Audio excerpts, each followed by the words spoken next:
Okay, so in our previous class, we completed the discussion on marathon of direct taxes, and today we'll be discussing indirect taxes marathon. So, so we'll start with the first topic. What do you mean by tax? Tax is important source of revenue to the government. There are two types of taxes, which is direct taxes, indirect taxes. Direct taxes, incident impact is on same person, whereas indirect taxes, incident impact is on two different person. Direct taxes are progressive in nature, indirect taxes are regressive in nature. Direct taxes is a tax on income, and indirect tax is a tax on goods and services. Direct taxes burden cannot be shifted, whereas indirect taxes burden can be shifted. Now, features of indirect taxes: RCB will win, sir. R for important source of revenue to the government. C for taxes on commodities and services. B for shifting of burden. W for wider tax base. I for inflation in nature. N for no perception of direct pinch, and S for it promotes social welfare. R for it is regressive in nature. Then, what are the constitutional provisions with respect to taxation?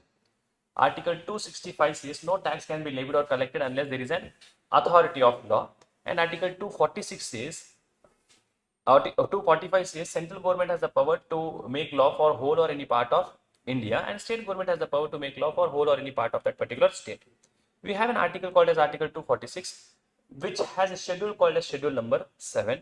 In that schedule number 7, there are three lists: union list, state list, and concurrent list. Now, what are these lists talking about? Union list, whatever is there with respect to all those points, who can make the law? The central government can make the law. State list, whatever is there with respect to that, who can make the law? State government. And concurrent list, whatever is there with respect to all those points, central government and state government can jointly make the law. Now, there was not even a single article in the entire constitution. There was not even one single article in the entire constitution which gave the power to both central government and state government to come jointly together and make it tax law. Therefore, what did they do? They made an amendment in our constitution. An amendment was made in the constitution, and they introduced Constitution's 101st Amendment Act. Okay, by this constitution, see, why did they make amendment in constitution? Because there was nothing in the entire constitution which gave the power to both central government and state government to jointly come and make a tax law. Therefore, they made an amendment in constitution, and Constitution's 101st Amendment Act was passed.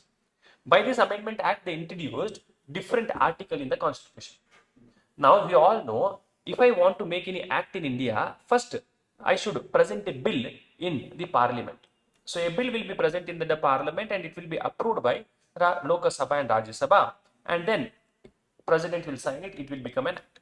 So, the bill which was presented for introducing this Constitution 101st Amendment Act was Constitution 122nd Amendment Bill. It was this bill which was presented, because of which Constitution 101st Amendment Act came into existence. Now, this Constitution 101st Amendment Act spoke about three important articles which are important from GST point of view. Which are these three articles?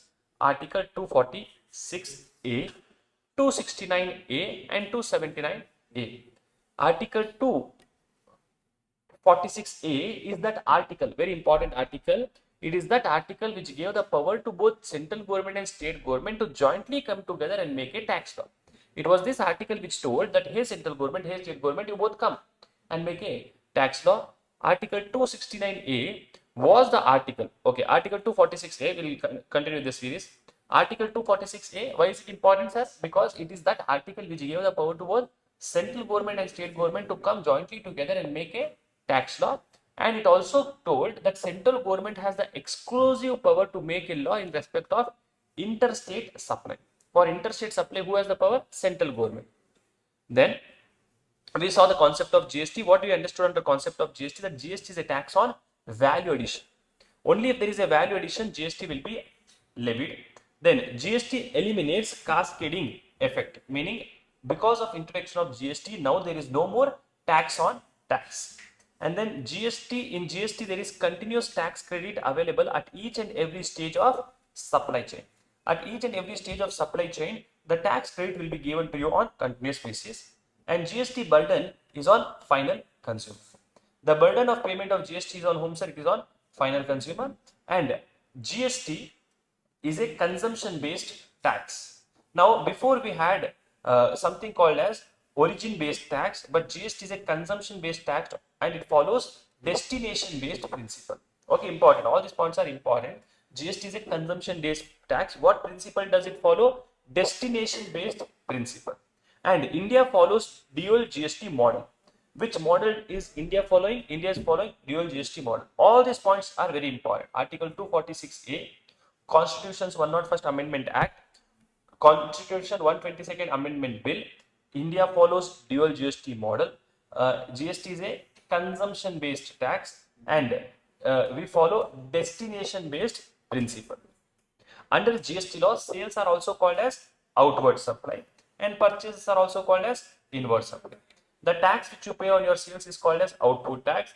The tax which you pay on your purchases are called as input tax. Now, there is something called as nature of supply. Nature of supply means what, sir? Whether a supply is treated as interstate supply or intrastate supply. What is the nature of supply? Now, supply basically has two natures. One is interstate supply, another one is intrastate supply. What do you mean by intrastate supply? If you supply goods or services within the same state or same union territory. Actual definition we will see later in place of supply topic. But as of now, understand that if you supply something within the same states or within the same union territory, it is intra. And if you supply goods or services between two different states, between two different union territory, or between one state and one union territory, it is called as interstate supply. Now, whenever it is an intra-state supply, the tax which you have to pay is called as CGST and SGST. Whenever it is an intra-state supply, you will have to pay CGST or UTGST. Meaning, if you supply within the same state, CGST, SGST, within the same union territory, CGST and UTGST. However, in case of interstate supply means you are supplying goods or services to a different states, to different union territory, two different union territory, two different states, or one state and one union territory. In such cases, no, you levy a tax called as IGST. Now, union territory. Now, please note, in India, there are totally 8 union territories. But for the purpose of GST law, there are 3 union territories which are called as state. Like Union Territory of Puducherry, Delhi and Jammu and Kashmir. There are 3 union territories, Union Territory of Pondicherry or Puducherry, Delhi and Jammu and Kashmir. These are treated as state for the purpose of GST law. So if you supply within these places, then you will have to pay a tax called as CGST and SGST. Whereas other union territories like Chandigarh, Lakshadweep, Andaman, Nicobar, Diu Daman, Dadar Nagar Haveli and Ladakh, these union territories are treated as union territories only. So if you supply within these places, you will have to pay a tax called as CGST and UTGST. If you supply between states, between union territory, it is always IGST. But if it is within, then CGST, SGST or CGST, UTGST.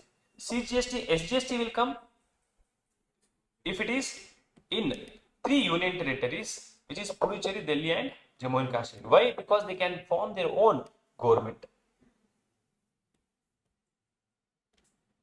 Now, what are the deficiencies of indirect taxes? The deficiencies or disadvantages of indirect taxes are existing indirect taxes. Existing indirect taxes means what? The indirect taxes which was there before GST came into existence. Now, certain transactions were taxed as both goods and services. Some transactions were treated as goods also, and they were treated as services also, and they were taxed. Multiple taxes were collected by the same state government.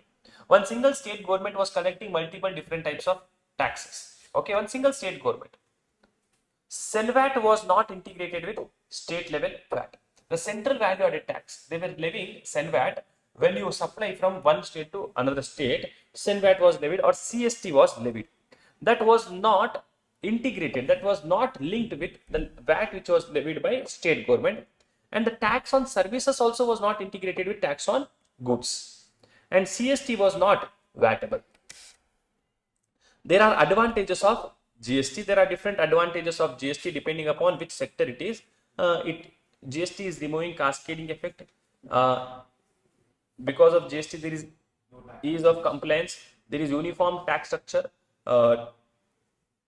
And it improves competitiveness. It is beneficial to manufacturers, exporters. It is simple. It has better control for leakage of taxes. Higher revenue efficiency is there.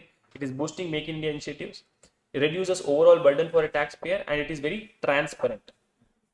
Now, another important question which they can ask is, what are the taxes which got subsumed with GST? What are the different taxes which got subsumed with GST or merged with GST? The central taxes, and there are central taxes and state taxes. The central taxes which got subsumed with GST are central excise duty, central sales tax, services tax, CVD and special CVD. Then we have excise duty on medical and toilet preparations, and all other types of surcharge collected by the central government for supply of goods and services. There are state taxes. That state taxes which got merged with GST are VAT or sales tax, entertainment tax except those collected by local bodies, tax on lottery, betting and gambling, purchase tax or also called as entry tax, and luxury tax. All other surcharge and cess which are collected by state government for supply of goods or services. Now, are there any taxes which did not get merged with GST? Yes. Excise duty on alcoholic liquor for human consumption did not get merged with GST. Basic custom duty which is collected for importation or exportation of goods. Then property tax or stamp duty, electricity duty and entertainment taxes collected by local body. These are the different taxes which did not get merged with GST. Now, on tobacco and tobacco products, GST as well as pre-GST taxes will be levied. On tobacco and tobacco products, GST as well as the taxes which was collected before GST, that is central excise duty, will be levied. On opium, Indian high, narcotic drugs and all, GST as well as pre-GST taxes, which is state excise duties, will be collected. Alcoholic liquor for human consumption, GST will never be collected. And on HP man, high-speed diesel, petroleum crude, motor spirit, aviation turbine fuel and natural gas, on these 5 products, GST will be collected from a future date as may be notified by government. As on today, no GST is collected on this 5 products. Next, GST Common Portal. Another important point, GST Common Portal. What is GST Common Portal, sir? GST Common Portal, it is a website which is designed and developed or managed by a company called as GSTN. GSTN is a Section 8 company, non-profit organization. GSTN full form is what, sir? Goods and Services Tax Network.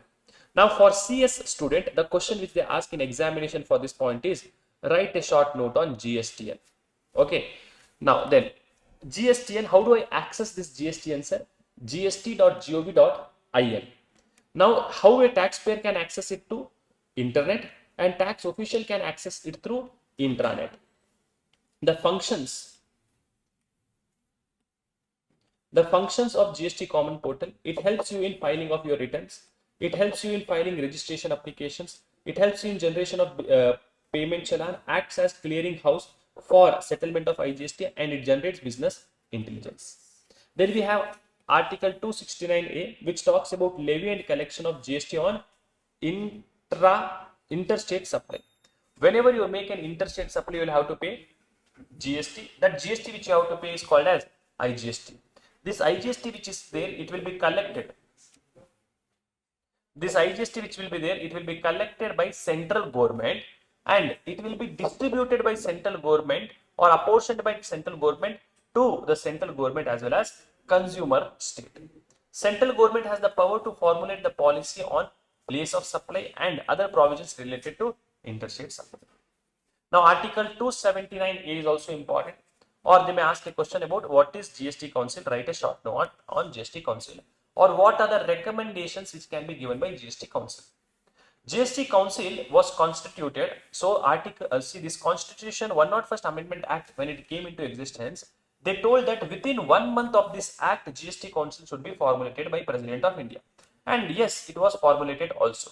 The provision came into existence on 12th of September and GST Council was formulated on 15th of September. Now, this GST Council consists of a chairperson who is the Finance Minister of India, and it will also consist of other members who are the union ministers or central ministers who are in charge of revenue and finance, and ministers of finance or taxation or any other person as may be nominated by state government. Now, these members should select one among themselves to be vice chairperson. Now, GST councils give recommendation on taxes, surcharge and cess to be subsumed or not subsumed with GST. They will give recommendations with respect to what are the GST rate on goods and services which are required to be levied. What are the goods and services on which GST should not be levied at all, which will be exempt. Principles for determining the nature of supply and place of supply. How do I classify different goods and services and what is the threshold limit for taking registration under GST. All these different recommendations can be given by them. What will be the date from which GST will be levied on HP-man? Or what are the special provision which I have to make for special category states? There are totally 11 special category states, which is Sikkim, Nagaland, Manipur, Assam, Arunachal Pradesh, Meghalaya, Tripura, Himachal Pradesh, Uttarakhand, Mizoram, and Jammu and Kashmir. Yes, Nagaland, ma'am, through Michael Johnson. Now, sir, how is a decision made at GST Council, sir? The decision is made by having a meeting. Now, the minimum number of members who are required to be present in the meeting is half of total number of members. So, the decision in GST Council is taken by simple majority of not less than 3/4 of weighted votes of members present and voting. So, they are going to take majority. Majority is more than 50% is majority of not less than. What is majority for this purpose? 3/4, meaning 75% of weighted votes of members who are present and voting. The weight which is assigned to central government is 1/3 and weight assigned to state government is 2/3. Next, okay, wait, the first topic. Now, what I'll do is I'll show because there is a compulsory question which will come from this theoretical topic also. For CS as well as CMA, what is the topic which is going to question is going to come on and tell you. Ding, ding, ding, ding, ding. CMA material, not downloaded. CMA inter-study material. My paper is Group 1, Indirect Tax.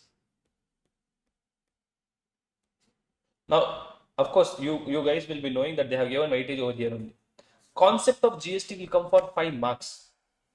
Okay, concept of GST will come for 5 marks. Customs will come for 10 marks.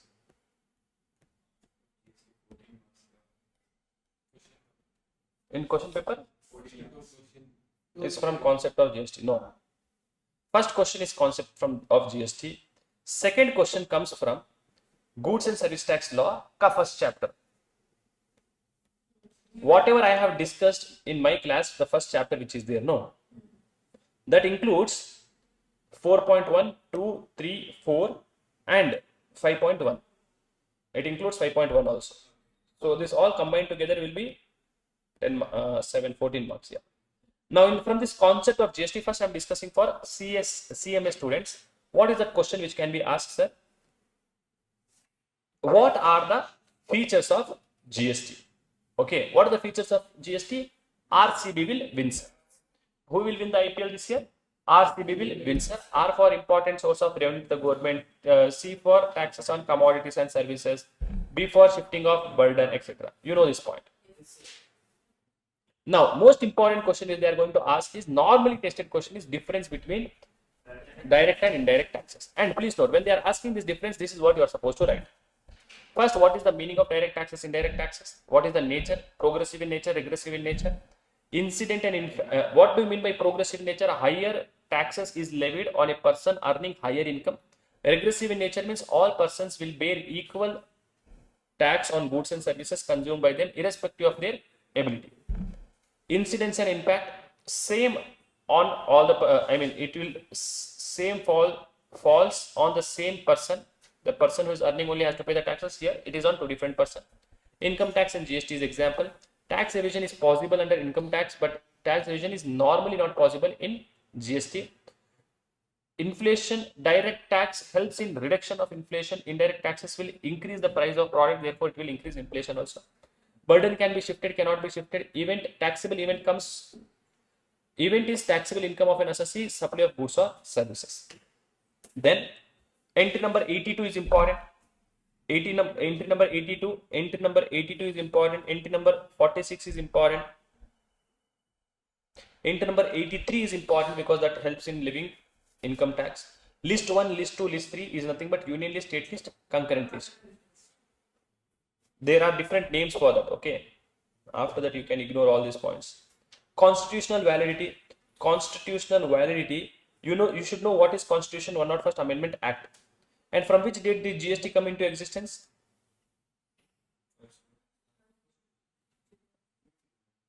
July 1st, 2017.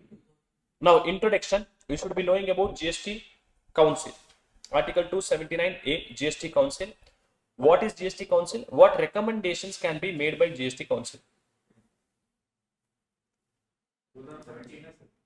17, 17.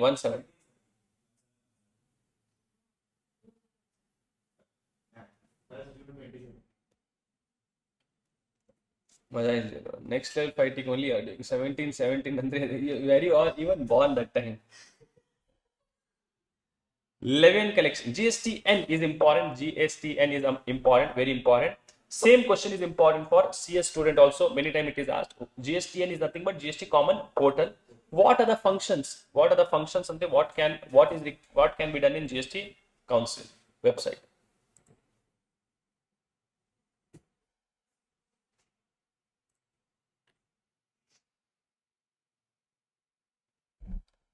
Important question. Silent features of GSTN. Okay.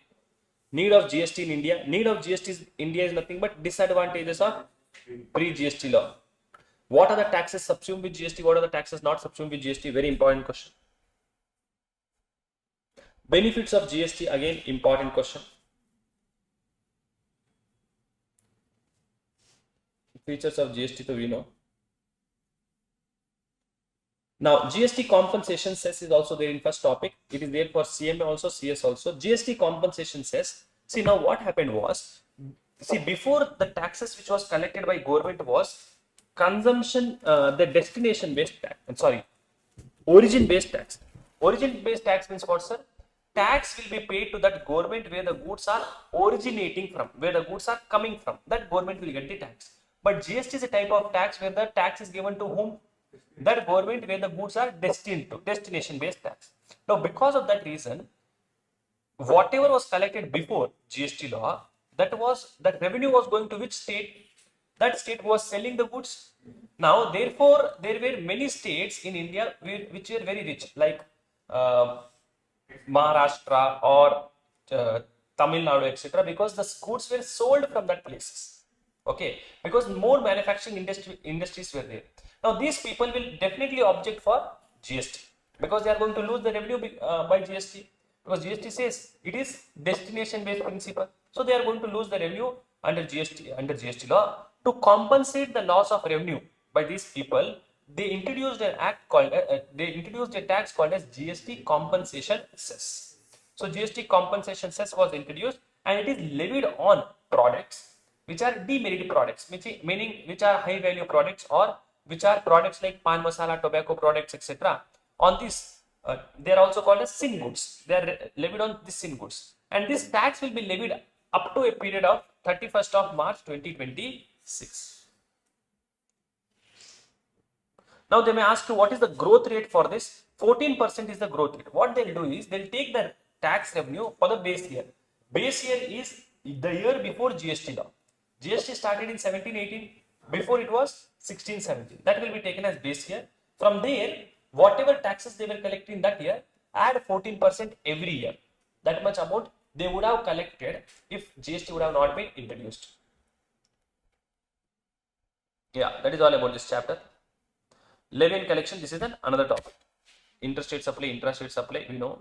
Concept of mixed supply, composite supply, that will learn in supply topic. Now, same to same, if I want to talk from CS point of view,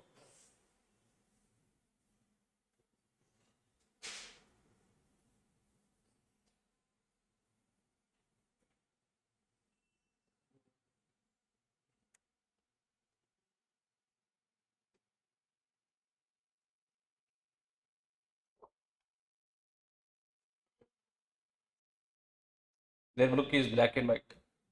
Life is also black and white, Papa. Too much is there.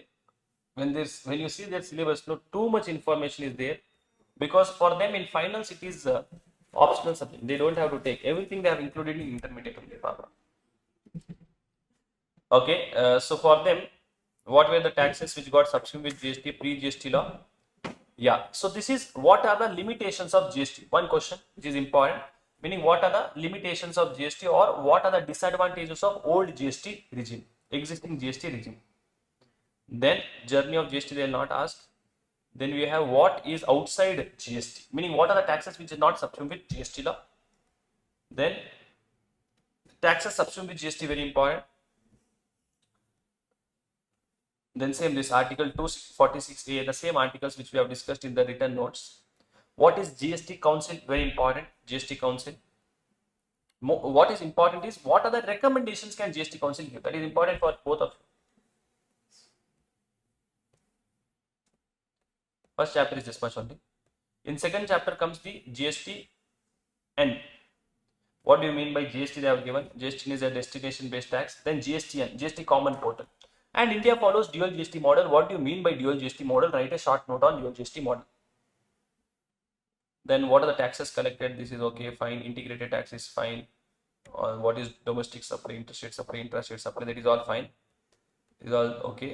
You can ignore all these points. You can ignore the definitions because chapter wise you will see definitions. UT GST law also you can ignore.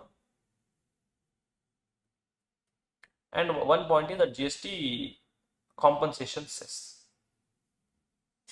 All these points, CS students, you can completely ignore because these are all covered in future chapters. And write a short note on GST compensation cess or GST compensation to state act. So here you will have to write a short note. Just write the silent features of this act. Only this around 5 points. If you remember, that's sufficient. Okay. Now we will see question paper once. After this, all the chapters are same, exactly copy paste chapters. Now we are going to see what's up.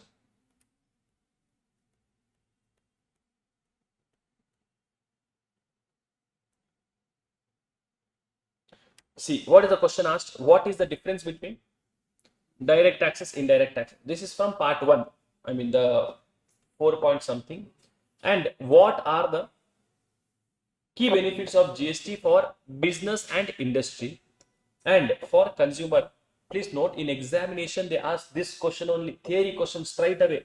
See, just imagine if you know the difference, don't you think it will take hardly 2 minutes for you to write the answers? Then, in the next paper, what was the question asked, sir?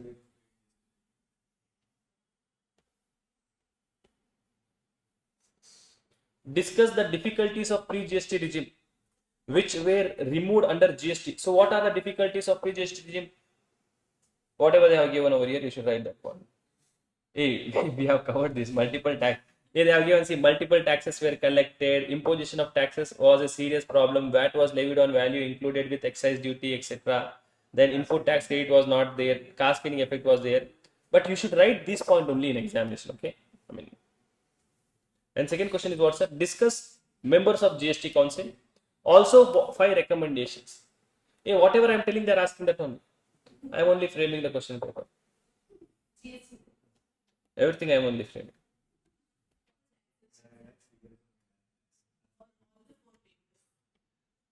Explain the concept of indirect taxes. What are the features of indirect tax?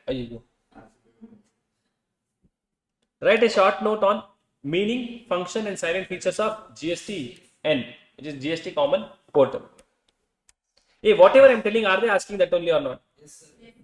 Because that is only there in that topic. What else will they ask? What is the difference between direct and indirect taxes? Discuss the concept of mixed supply, composite supply, that you will see now. Yeah, okay. Shall we start with the actual discussion on GST? Now see, just by discussing that first chapter we have discussed in the classroom, you will get almost 14 marks or 15 marks, whatever marks you want, if you study, of course. Next, supply under GST. Supply under GST. Rajani, Maja is there. Ranjini, sorry.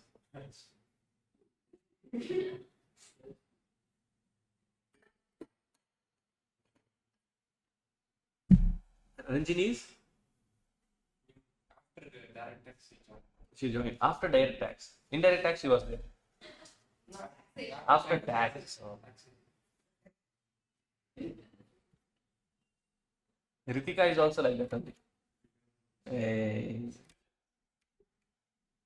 Shruti?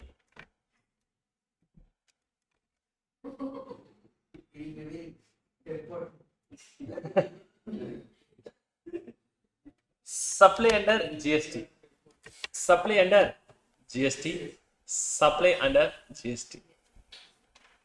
Now actual GST starts from this chapter. Now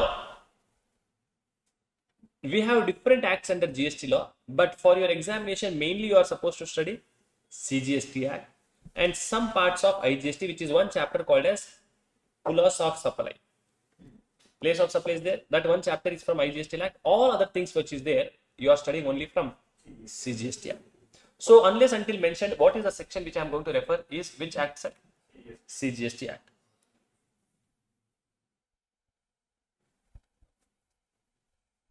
Section 1 talks about title, extent and commencement.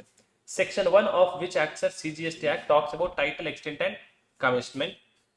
Title of the act is what? The title of the act is Central Goods and Services Tax Act.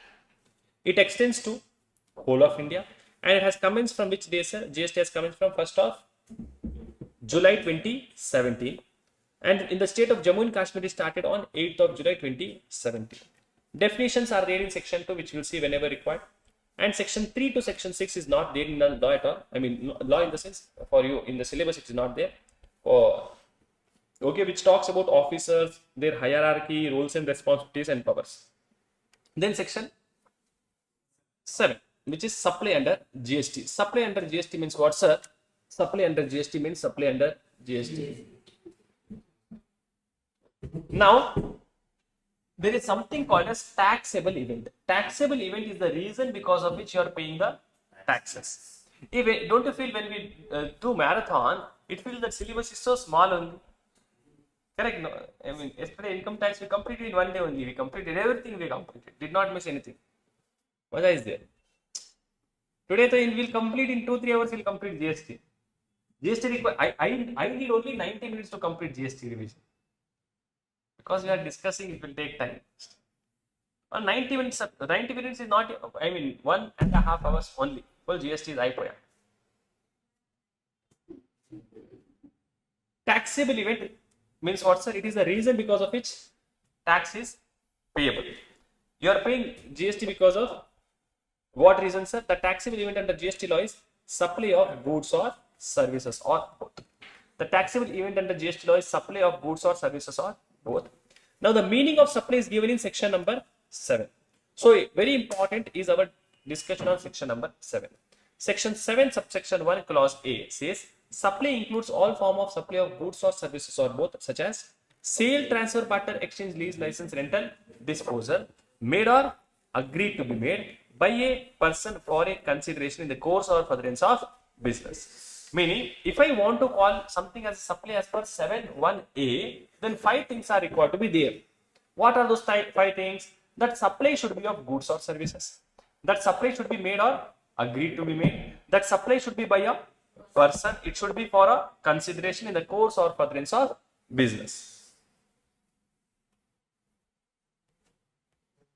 Now, what do you mean by goods? Goods means every kind of movable property other than money and securities. Meaning whatever is movable on this earth is treated as goods, except money and securities. Even though money and securities are movable, they are not treated as goods other than money and securities, but includes actionable claims, growing crops, things attached to or forming part of land, which can be further supplied. Goods also includes the growing crops. It includes actionable claims, growing crops, the things which are attached to land or which are forming part of land, minerals and all, which can be further supplied. If you can supply them, then it is also treated as goods. What do you mean by services? See, this definition and all they will not ask you. One definition which they normally ask is definition of either consideration they will ask you, but one major definition which they normally ask is aggregate turnover.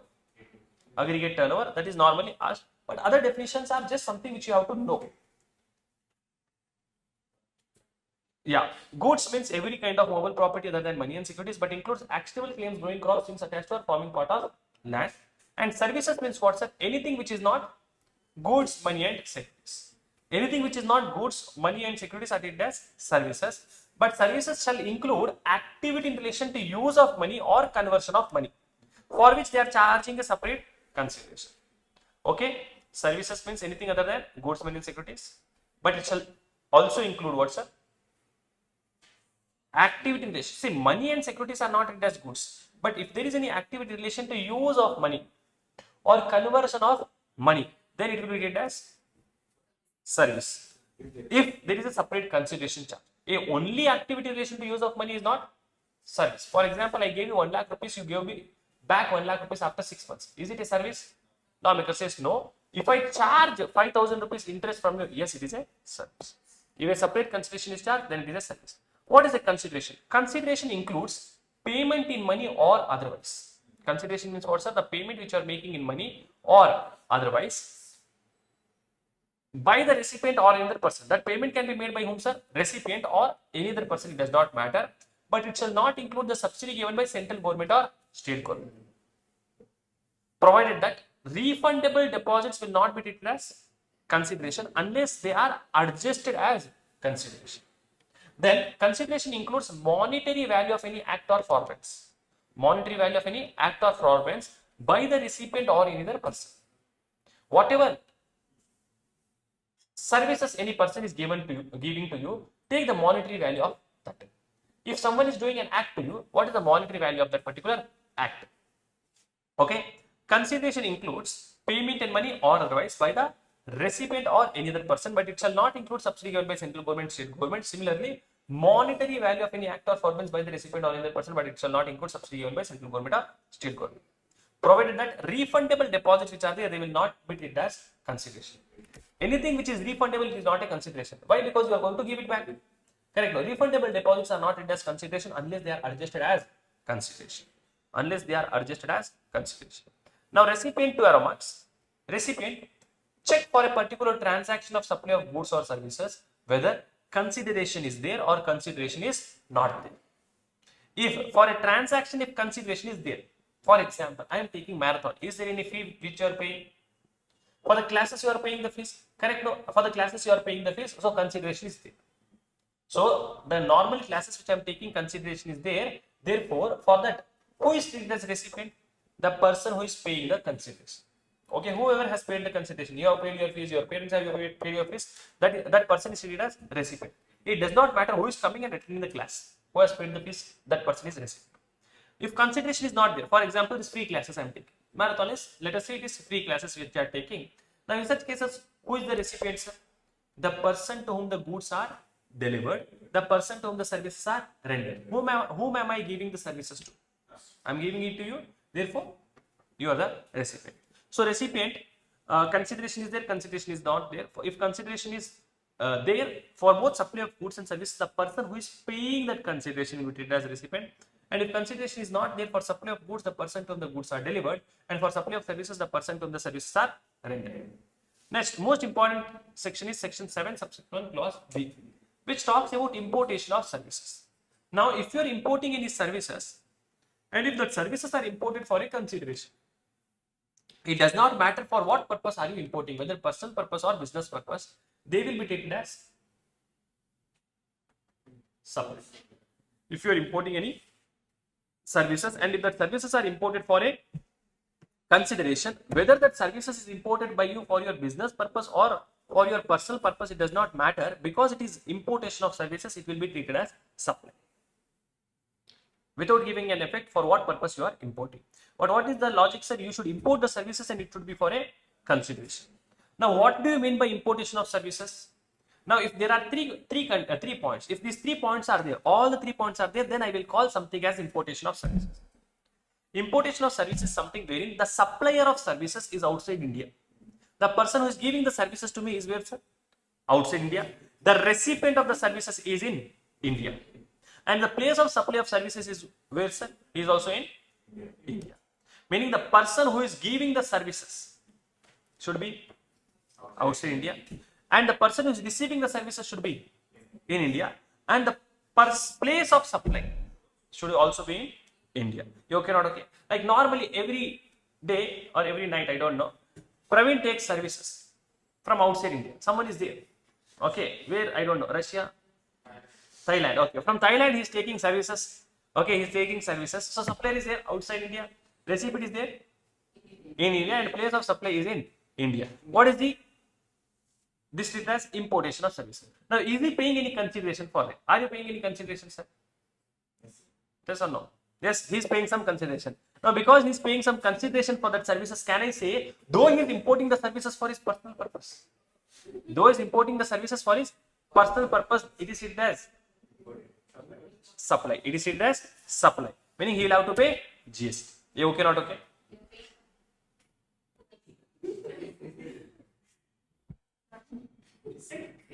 Section 7. Now, some people are asking whether you are paying GST or not, but one person is asking, can I also join you? Hey, that way.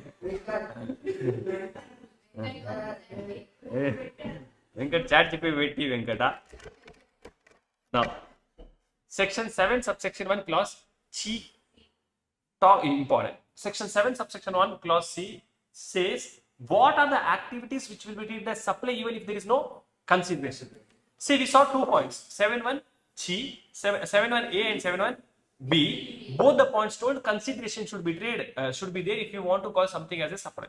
This section 7, subsection 1, clause A said, supply includes all form of supply of goods or services or both such as sale, transfer, barter, exchange, lease, license, rental, disposal made or agreed to be made by a person for a consideration in the course or furtherance of business. Correct? So 7.1a says consideration should be there and 7.1b is there. 7.1b told importation of services for a consideration.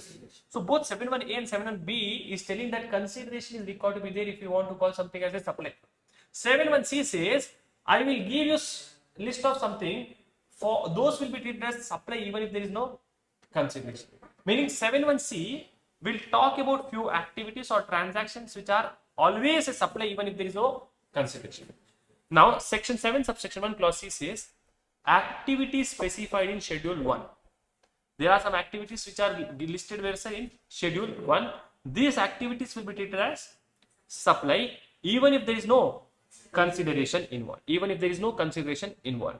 What are those activities? Point number 1. There can be only a separate theory question on these activities. Okay. Point number 1 is permanent transfer or disposal of business asset on which input tax credit has been availed. Permanent transfer or disposal of business asset on which input tax rate has been availed. So if you are permanently transferring a business asset, for example, let us say this whatever this is called as this mic only, yeah. Let us say this mic is of no use to us. I am permanently transferring it. There is a dustbin. I am throwing it in that dustbin. It did not go in dustbin. Okay, you want to stay with me? It is not going. It wants to stay with me. Okay, so if I permanently transfer this or if I permanently dispose of this without consideration, I am throwing it in the dustbin. Dustbin will pay me money. Correct? No, it will not pay any money to me. Now I am permanently transferring or disposing of this business asset. It is a business asset for me on which I have taken input tax credit. When I purchase this, I have availed input tax credit. Now, though I am not getting any consideration, lawmaker says it is a supply. Sir, how will you pay GST, sir? That you will study in value of supply. Okay. Then, supply of goods or services or both.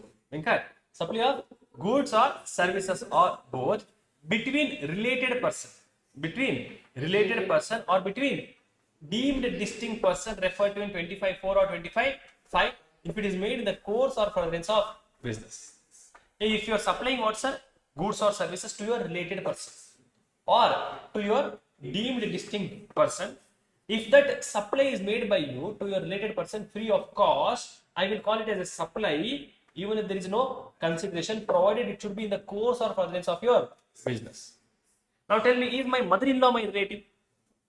Is my mother-in-law my relative? A mother-in-law relative or not? Is she my relative? GST law says no, she is not relative. Now please note, don't mix income tax with GST. Okay. Income tax and GST should not be mixed. GST law says mother-in-law is not relative. Who is a relative under GST law? For me, my spouse is relative. My children are relative. And my dependent, whoever it is, dependent relative is relative. If someone is dependent on me, like dependent brother, sister, father, mother, etc. Normally, who's my relative? My spouse, Venkat, my spouse and my children. They are always related. Okay, so now, if I supply any goods or services to my related person or to my distinct person, deemed distinct person, what it means we'll see. If it is made in the course of business, only then it will be treated as supply, even if there is no consideration. Now, anything which I give to someone for free is supply without consideration only. So for my employee, I am giving something to him for free. I am giving a gift. Every year during Diwali, I give something, Christmas, I give something, Eid, I give something, Pongal, I give something, Yugadi, I give something, I give gift to them. Okay, I keep on giving the gift. Lawmaker says, provided that any gift given by employer to the employee, if the value of the gift is not exceeding 50,000, it is not a supply. 50,000 rupees gift I can give to my employee, single employee, in a year. Okay, so limit of 50,000 is per employee per financial year. Sir, what if it is more than 50,000? Fully taxable. Now, deemed distinct person. Deemed distinct person means what, sir? Deemed distinct person means these are assumed to be distinct person. These are Kardapani distinct person. In Tamil, what is it deemed called as, you know? Huh? Tamil.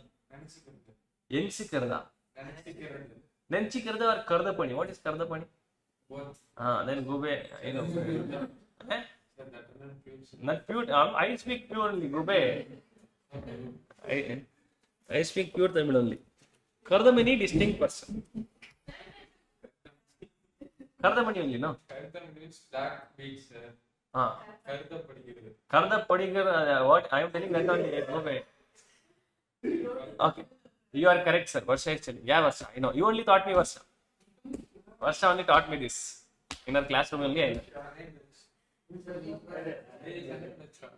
You have Varsha in your class also? No, sir. Oh. Yeah. Oh, Varsha, were you Alan sir's favorite student? They are telling here, they are telling. Why Alan sir spoke about her in your classroom?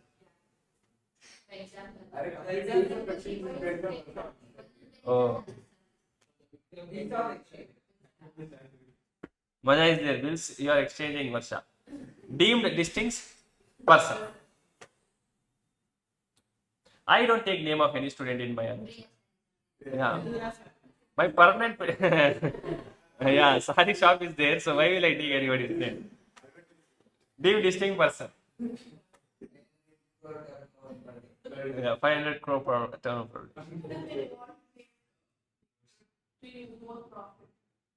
You want to? How will you make you buy?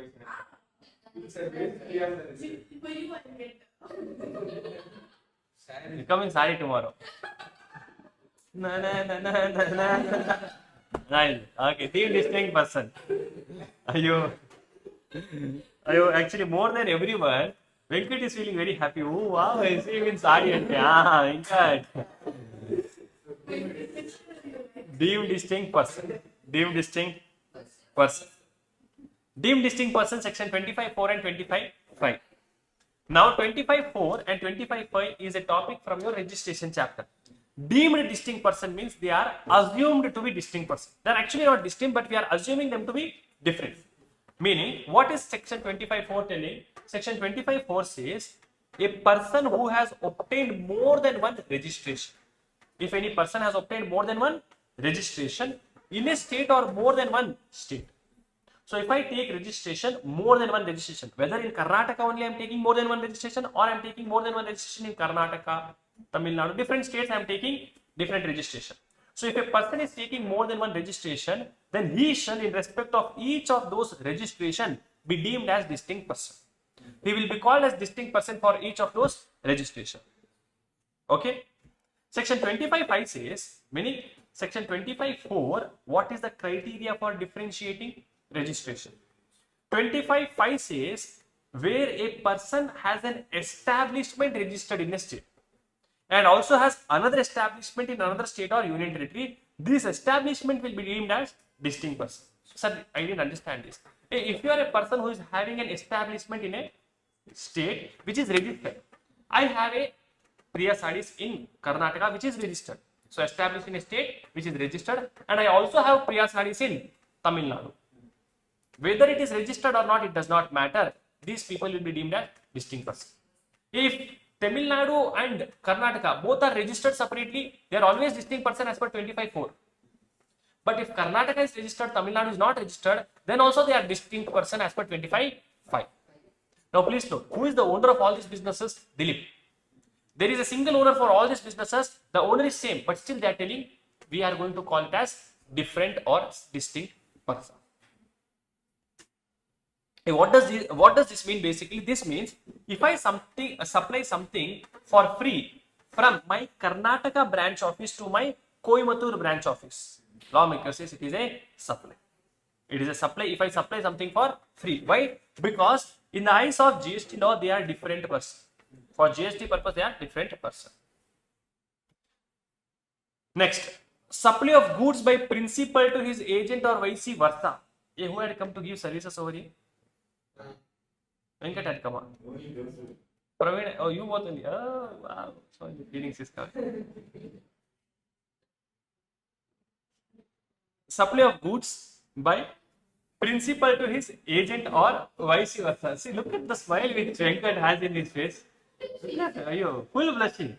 I mean, if you actually observe from here, more than his sweatshirt, his face is red.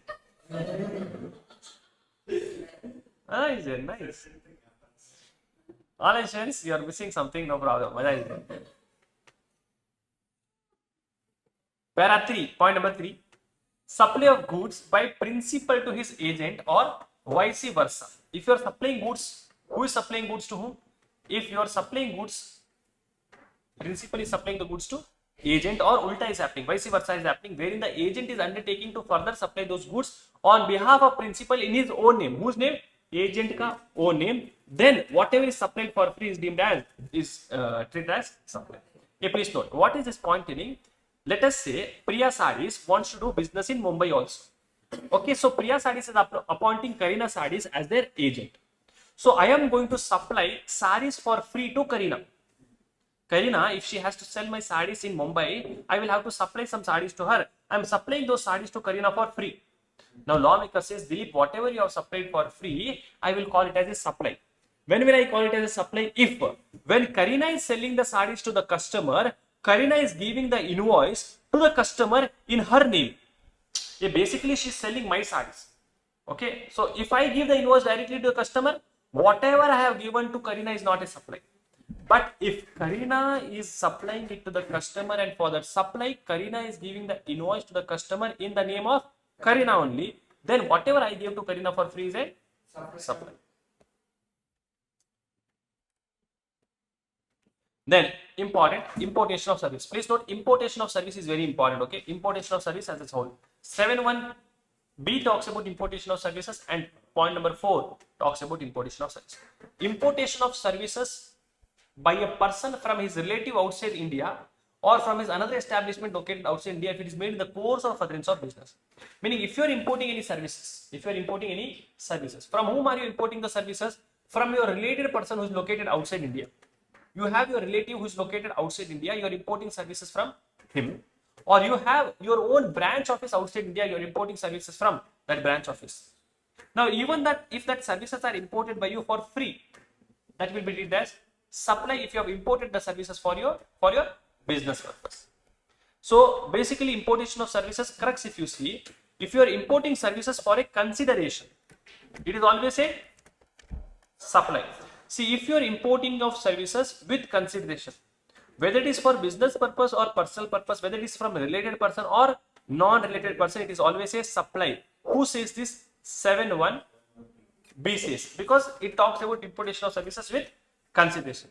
But if I am importing services without consideration, then to call it as a supply, I should import it for business purpose and from my related person. Then only it will be treated as supply, or else it will not be treated as supply. Okay, section 7.1a. Section 7.1a. This is again time pass, not required. Section 7.1a says what, sir? Notwithstanding to any other provisions of the Act or any other law for the time being in force. Meaning, not following what is there under GST law or any other law for the time being in force. If there is any activity by a person to its own members for a consideration, then it shall be treated as supply. Meaning, if there is any activity or transaction by a person to its own members. So if I am supplying goods or services to my own members, meaning this AOP BOI is there, like Resident Welfare Association is there. The members of Resident Welfare Association is the people who are owner the flats. So the Residential Welfare Association is giving services to these flat owners. For that services, they are supposed to charge GST. Okay, because it is a supply.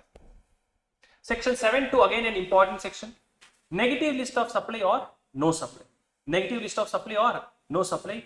Transactions which are neither treated as supply of goods nor it is treated as supply of services. Section 7.2. So government notified. Government has notified two things. This is not relevant, but Schedule 3 activities is very important. Government has notified two things. Activities performed by Panchayat or municipality under Article 243G or 243W and grant of liquor license by state government.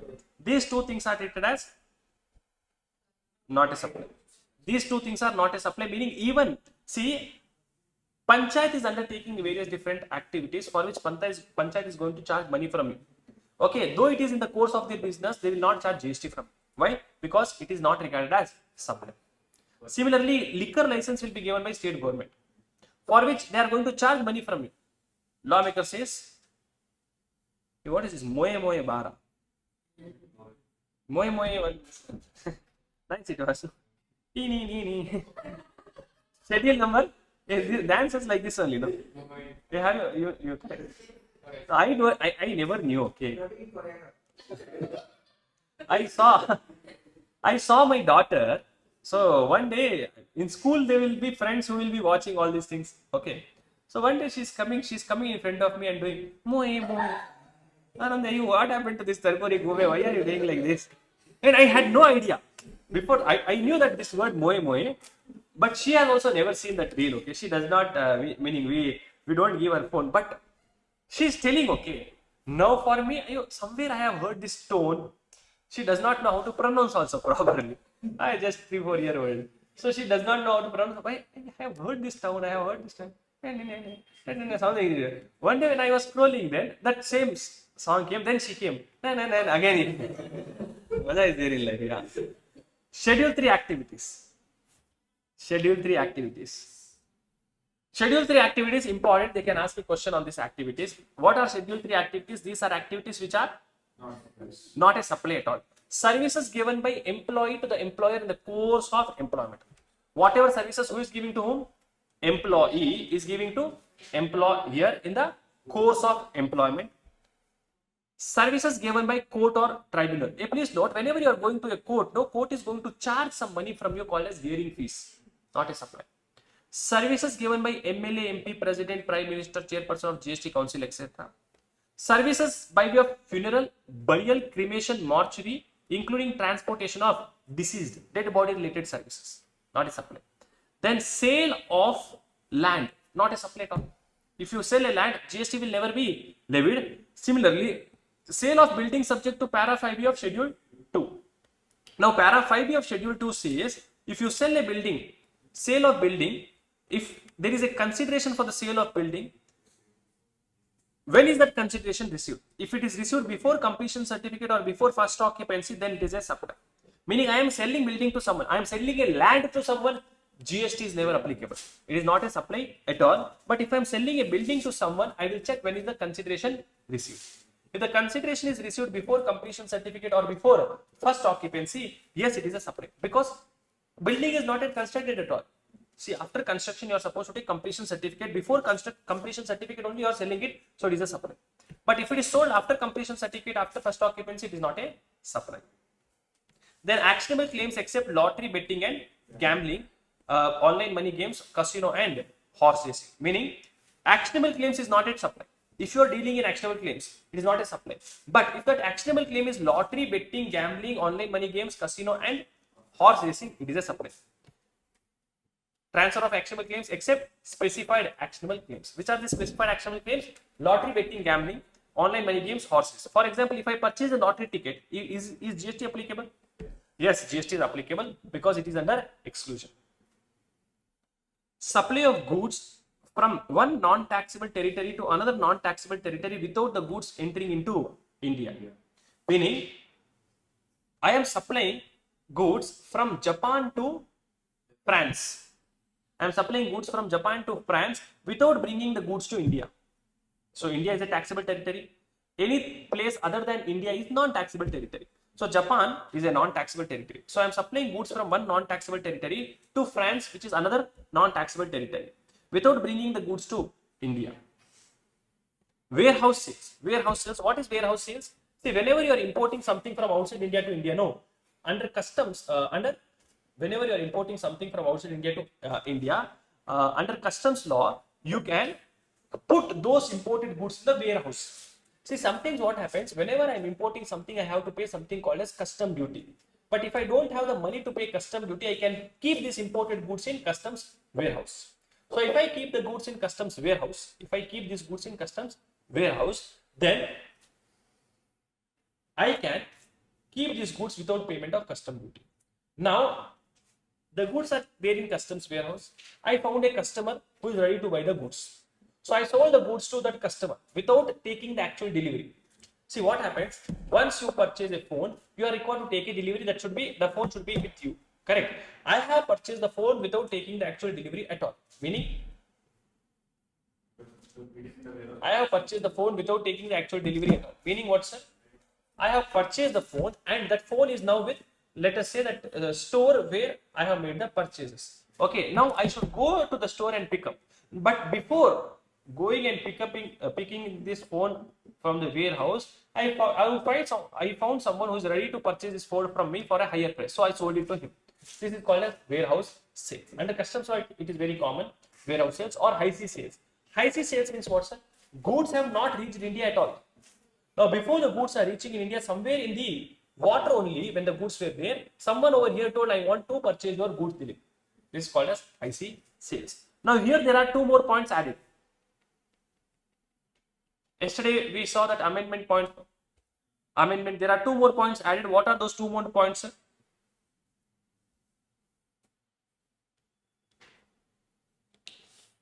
Amendment Insurance. Yeah, insurance, reinsurance and co-insurance point is added.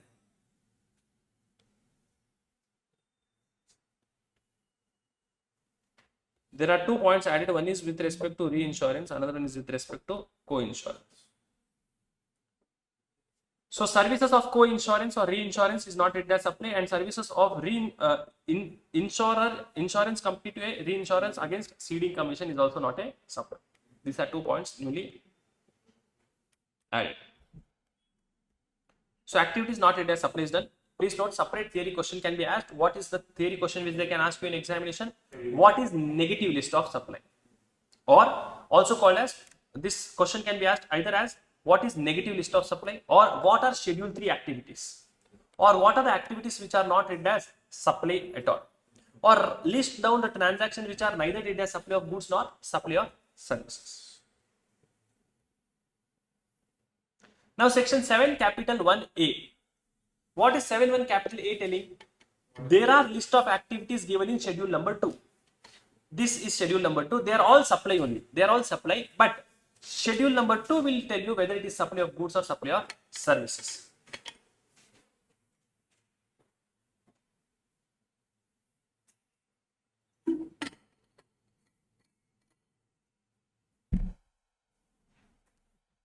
What are these different activities? If I'm see basic crux, I'll tell you instead of reading this entire thing. Crux is, do you know the definition of goods and service? Goods means every kind of movable property. Services means anything other than goods. Okay. So now whatever is not movable, that you'll directly put it to service. Okay. That is one point.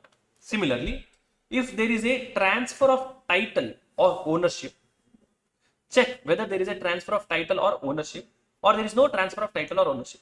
Transfer of title or ownership means what, sir? This water bottle, I am the owner. I am giving it to you. You are paying the money for it. Who will become the owner? You will become the owner. Correct. So I am transferring the ownership of this water bottle. I am transferring from my side. The ownership is going to you. So the transfer of ownership or transfer of title in this water bottle. In such cases, it will take as supply of goods. I am giving this water bottle to you for 1 day. Transfer of right in goods, not ownership. For example, in school days, fancy dress competition is there. Yesterday was Children's Day. Normally in our school, in Children's Day only they used to celebrate this fancy dress competition. They are supposed to go. Okay. So at that time, no, many people used to go to a costume store and purchase banana costume, mango costume, and they used to go like Bube. So in such cases, when you are purchasing that costume for 1 day, okay. Now in that case, what are you doing, sir? You are going and purchasing the costume only for 1 day. So in such cases, I have to give it back to him. Is it sale of costume to me? Is it supply of goods or supply of services? Supply of services. 1 day he is going to give me, I am going to give it back to him. So that is the crux over here. Okay, if there is a transfer in title or ownership, supply of goods. If transfer is in right of goods, it is supply of services. Now, section 8, section 7 is done. Section 8 is the next section which talks about taxability of composite and mixed supply. Section 8 talks about what, sir? Taxability of composite and mixed supply. There is something called as composite supply and something called as mixed supply. What is composite supply? Supply of goods or services or both, which are supply of 2 or more taxable. What is a composite supply? Important point. This is supply of, I think one of the attempt question is asked, no, one paper we saw, composite supply. Yes, supply of 2 or more taxable goods or services or both, which are naturally bundled in ordinary course of business. You are supplying 2 or more goods or services which are naturally bundled in ordinary course of business, which are supplied in conjunction with another. Meaning they are supplied together, supplied in conjunction with another, one of which is principal supply. Among this, one of them is principal supply. That is called as composite supply. Sir, what is the mixed supply? Mixed supply means supply of 2 or more individual goods or services or both. Supply of 2 or more individual goods or services or both, which are not naturally bundled in ordinary course of business. Meaning there are individual products which are not naturally bundled, but they are supplied to you together, which are not naturally bundled in ordinary course of business, but are supplied in conjunction with another for a single price, and which is not a composite supply, is called as mixed supply. Now, there is something called as composite supply, something called as mixed supply. Section 8 talks about taxability of composite and mixed supply. If it is a composite supply, section 8A says it is taxable at the rate of principal supply. And if it is a mixed supply, section 8B says it is taxed at highest rate. Composite supply is taxed at the rate of principal supply, mixed supply is taxed at highest rate. So for example, brush with paste, composite or mixed? Brush with paste, mixed supply, meaning I am purchasing a paste, they are giving me brush free. Composite supply or mixed supply? Mixed supply, why, sir? Normally, all the people who are supplying paste, are they supplying brush also with them? No. So it is not naturally bundled. For example, if I am purchasing a specs, they are giving that specs box free. Composite. I am purchasing Maggie, they are giving spoons free. Not everyone is doing that.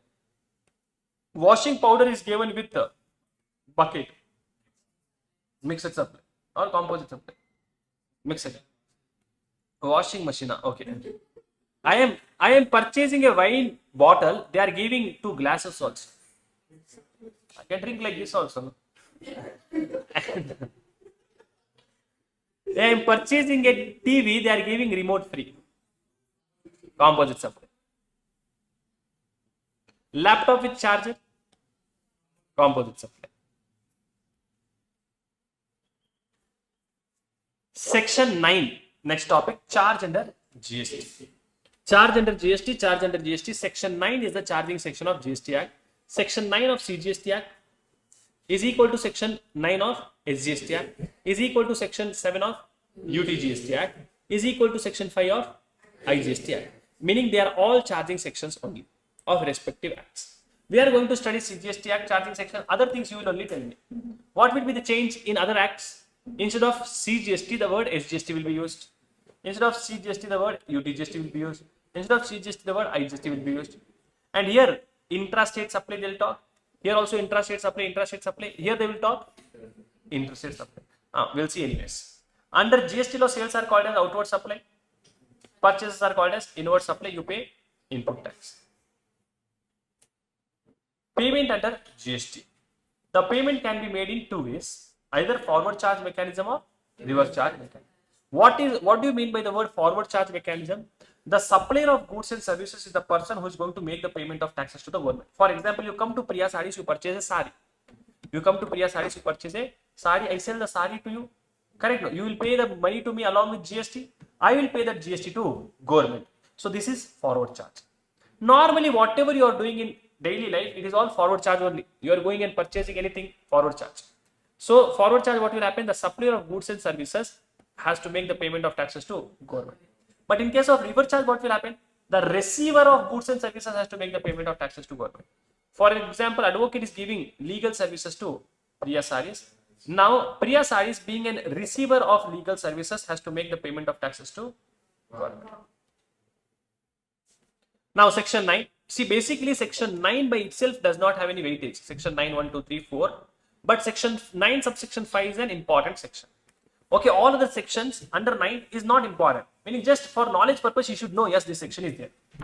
Section 9, subsection 1 says, subject to the provision of subsection 2, there shall be levied a tax called as Central Goods and Services Tax.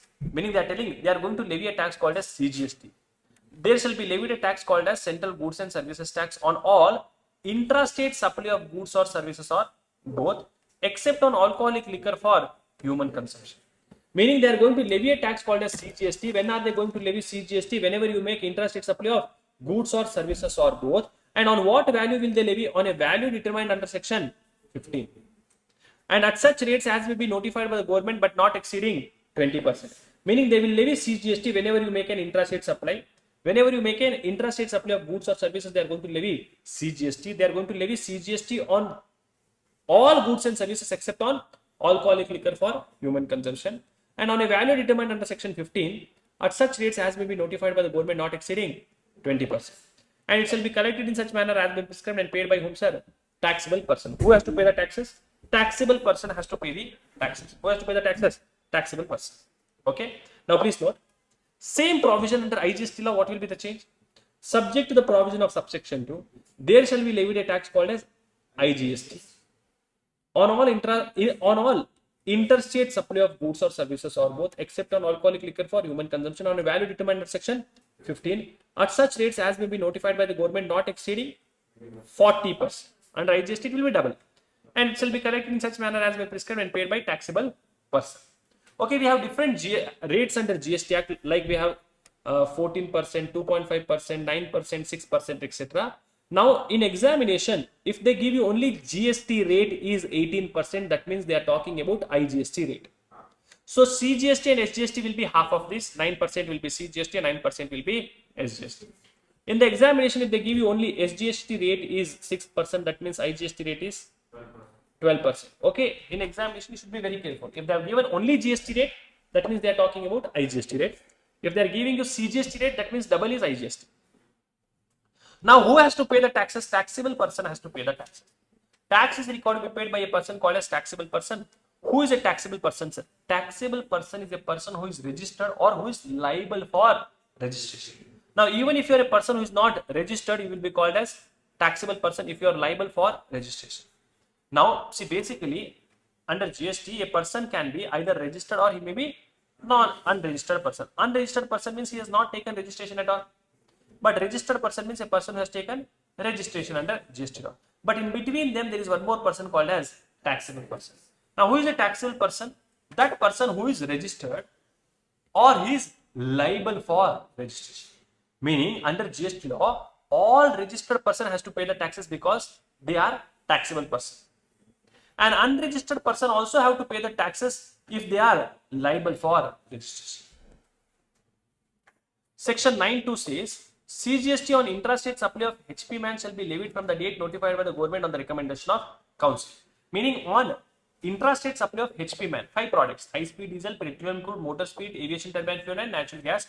On these 5 products, GST is not levied as on today. But can GST be levied on these products? Yes, on a future date as may be notified by government. Section 9.3 and 9.4 talks about RCM. Cases where tax is required to be paid by the recipient under reverse charge. CGST on intrastate supply of notified goods and services shall be paid by recipient of such goods and services under reverse charge. Meaning 9.3 says I am going to give you the list of goods and services. On these goods and services, who has to pay the taxes, sir? The receiver will have to pay the taxes under reverse. Then section 9 subsection 4 also talks about reverse charge only, but 9.4 says what, sir? CGST on intrastate supply of notified goods and services, if it is received by a notified registered person from an unregistered person, shall be paid by that notified registered person under reverse charge. Now, what is important under section 9.5 is section 9 series. What is important is section 9 subsection 5. What is section 9.5 talking about? Supply through e-commerce operator. Section 9.5 is talking about what, sir? Supply through e-commerce operator. What does it say? If notified services are supplied through e-commerce operator, the tax on that supply is required to be paid by e-commerce operator. So I am going to give you a list of some services only.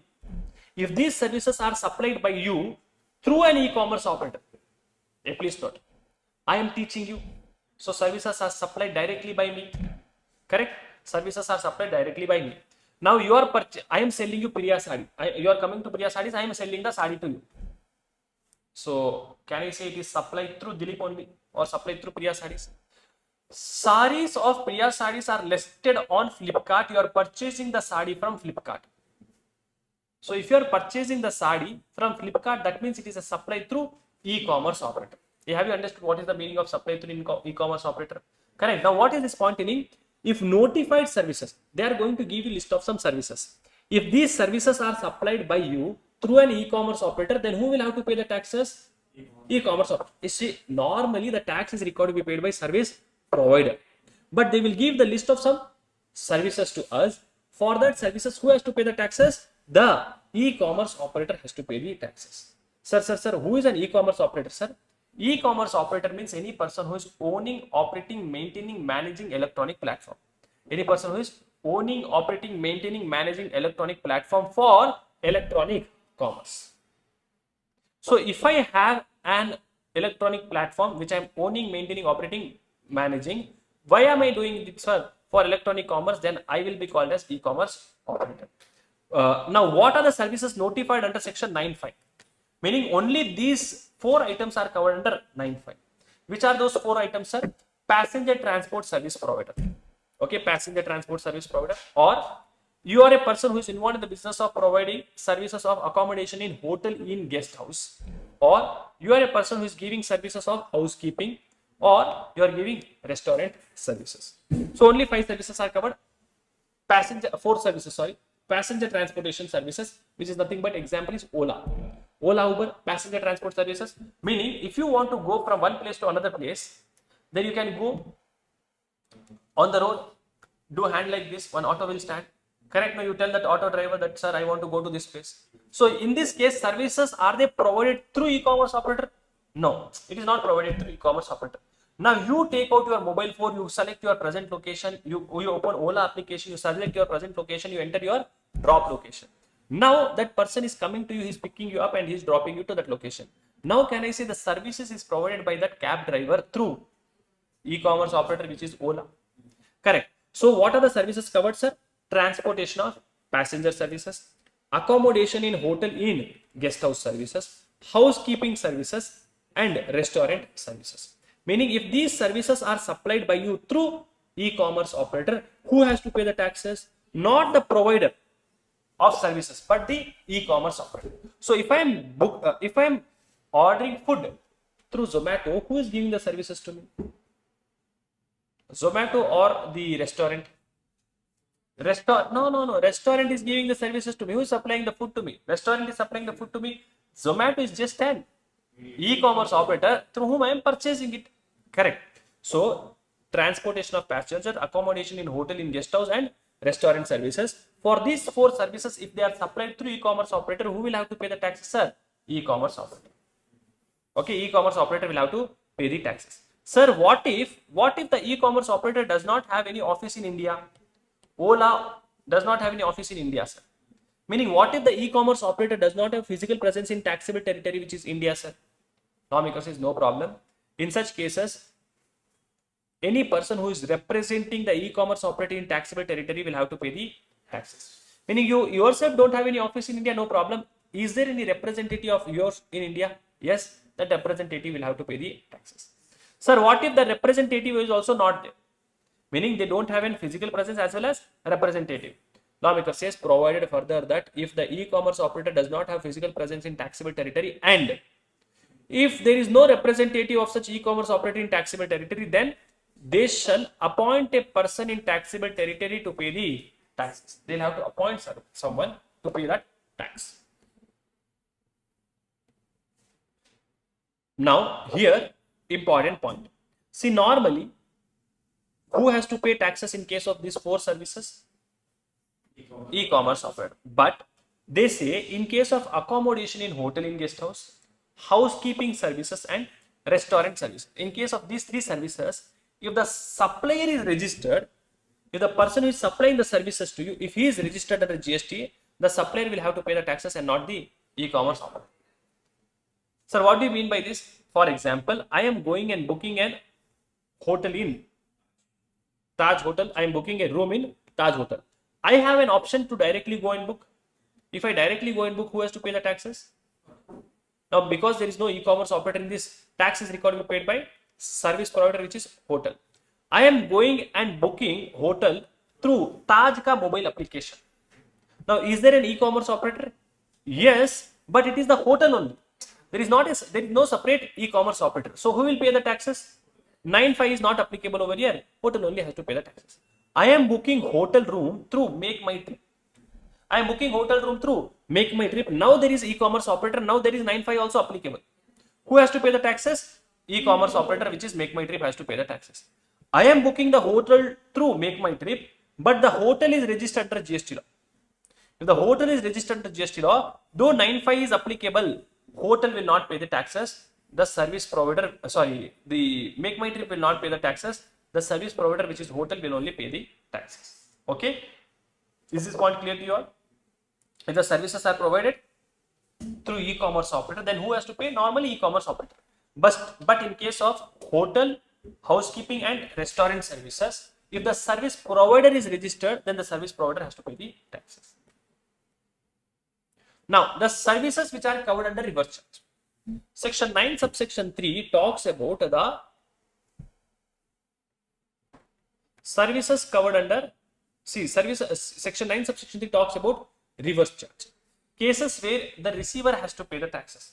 So there are some services which are on which the receiver has to pay the taxes under reverse charge. Now, which are those services? We are listed over here.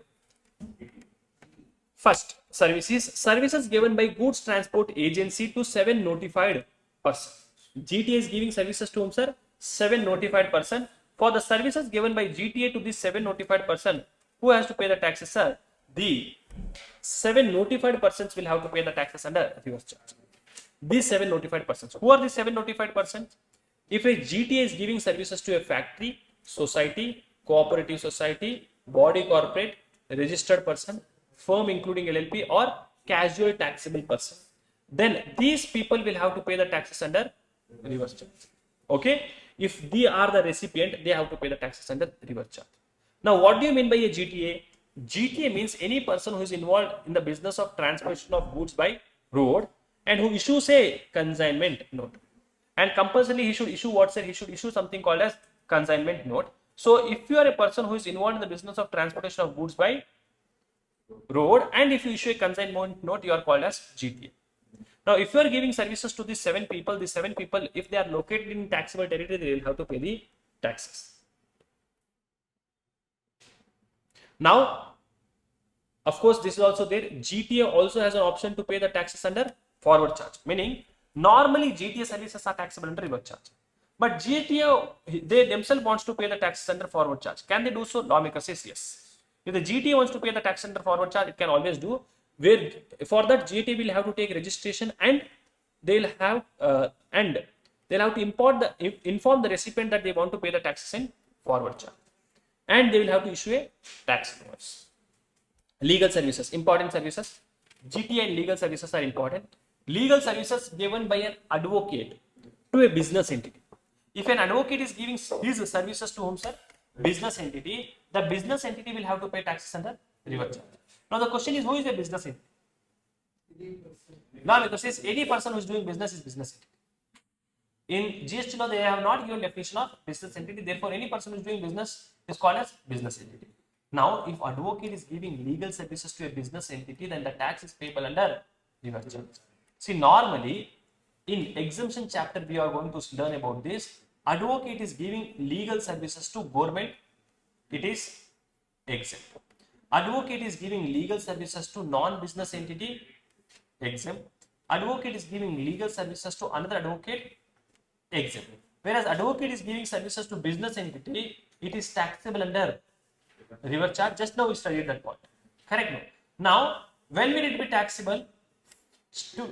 To check whether the business entity has to pay tax under reverse charge or not, you check whether the aggregate turnover of business entity is more than the registration limit. The limit for taking registration in the GST law is 10 lakhs, 20 lakhs and 40 lakhs. So if the turnover of business entity is more than this registration limit, then yes, it is taxable under reverse charge. But if the turnover of business entity is less than the registration limit, then that services will be exempt.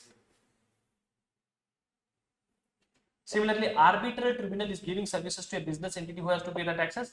Business entity has to pay the taxes under reverse charge. Now, there is an amendment in this point which says what, sir? Services given by any person other than body corporate. Services given by any person other than body corporate to a body corporate or a partnership firm. The body corporate or a partnership firm has to pay the taxes under reverse charge. So if any person is giving services to a body corporate, if any person is giving services to a body corporate, who has to pay the taxes? Body corporate has to pay, or any person is giving what services, by the way? If any person is giving sponsorship services to a body corporate or a partnership firm, that body corporate or a partnership firm who is receiving the services has to pay the taxes under reverse charge. Next, services given by government. Government is giving services to business entity. Government is giving services to whom, sir?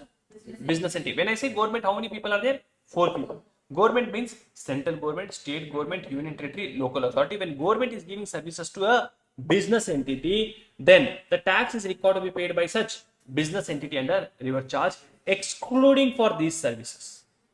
Meaning for these services, RCM will never apply. Which are the services for which reverse charge will never apply? Services of renting of immobile property. Which services, sir? Services of renting of immobile property. Services by Department of Post.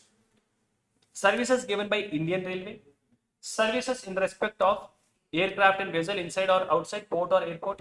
Services of transportation of passenger and services of transportation of goods. So for these services, it is always taxable under forward charge. Then renting of immobile property services given by government to a registered person. That registered person who is receiving the services has to pay the taxes under reverse charge. Renting of residential dwelling to a registered person. If the residential dwelling is rented to a registered person, then the registered person who is receiving that residential dwelling should be paying taxes under reverse charge. Here there is one more point added, section 5A, B, which says renting of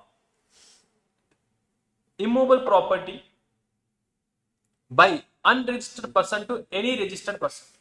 Then that new point added, we discussed yesterday in marathon. So if you are renting a immobile property, who is renting? Any unregistered person is rented to a registered person. The registered person has to pay the taxes under reverse charge. Now, director of the company is giving services to the company. The director of the company is giving services to the company. The company will have to pay the taxes under reverse charge. See, director can be of two types: employee director, non-employee director. Employee director means that director is employee of the company. Services given by employee to the employer in the course of employment is not a supply. Because it is not a supply, it is not GST is applicable. But if services are given by a non-employee director, if the services are given by non-employee director, then that's to the company, then the services given by that non-employee director will be treated as supply and therefore GST will apply. Now you should also be very careful while seeing the services. The services which is given by the director, whether it is given in the capacity of director or it is given in personal capacity. If it is given in personal capacity, it is always taxed under forward charge. Only if they are giving services in the capacity of director, it is taxable under reverse charge. Now, when it is an employee director, you see for the payment which is made, TDS is deducted under which section of income tax? If the TDS is deducted under section 192 of Income Tax Act, then no supply visor because it is a salary. But if for an employee director, if the TDS is deducted under 194J for the payment made to him, it is a supply and just therefore GST will apply. Always forward charge because you are not giving in professional or director capacity.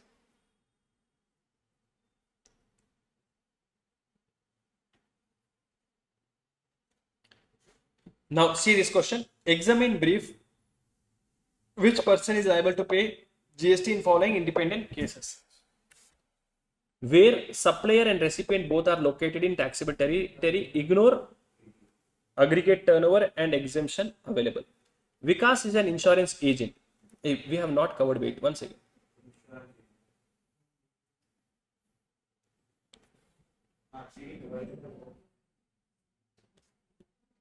Yeah.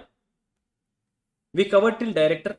After director, services given by insurance agent, recovery agent, or services given by individual direct selling agent, or business facilitator, or agent of business facilitator. So there are totally 5 people which are same.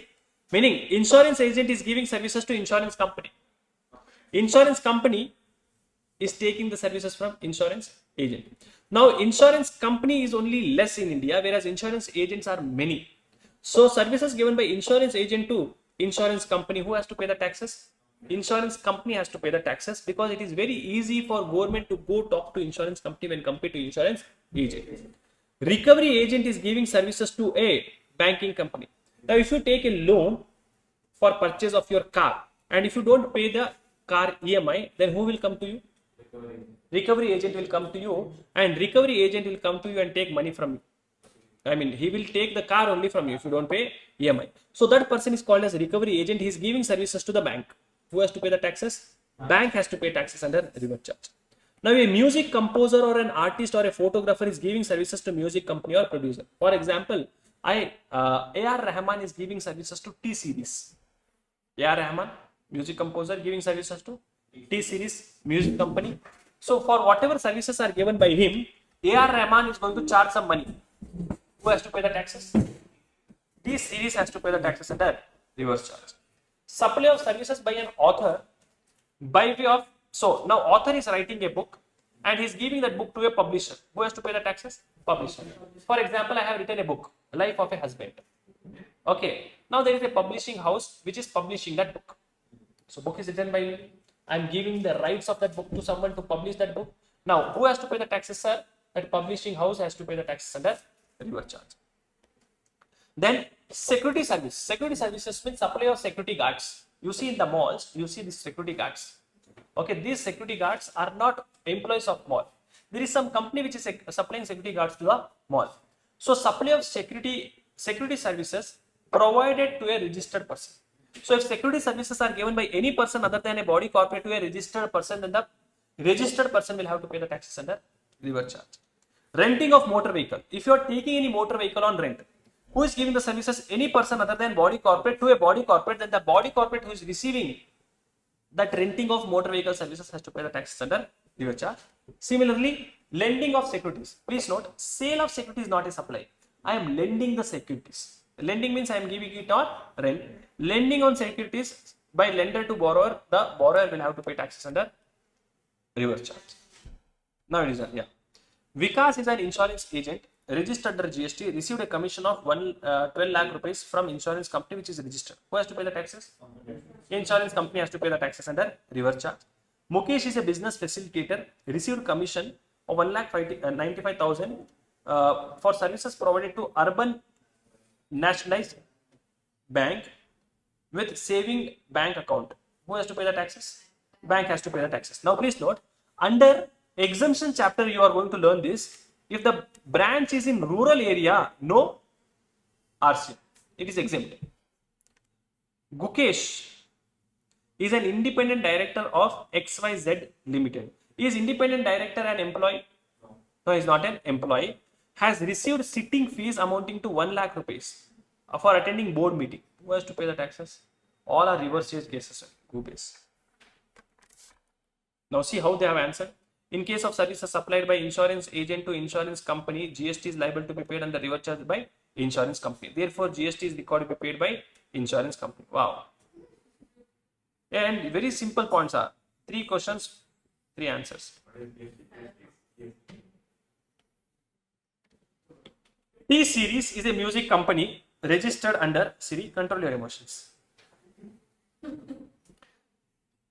How true is that there is no place for emotion in running and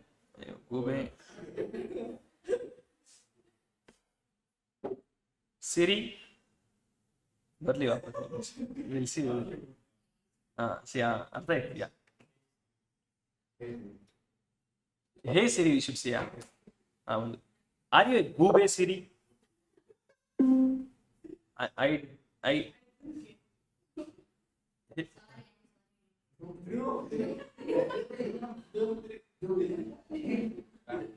Hey Siri, are you a Goobe?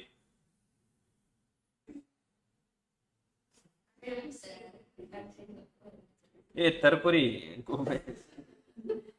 Okay.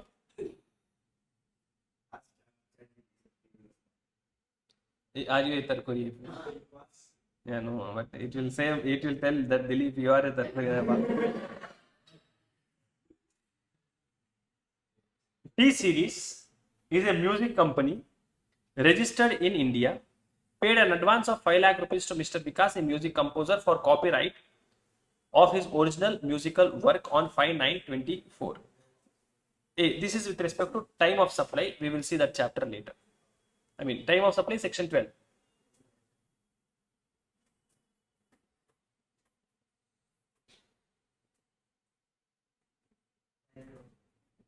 This is a different topic. We'll see later.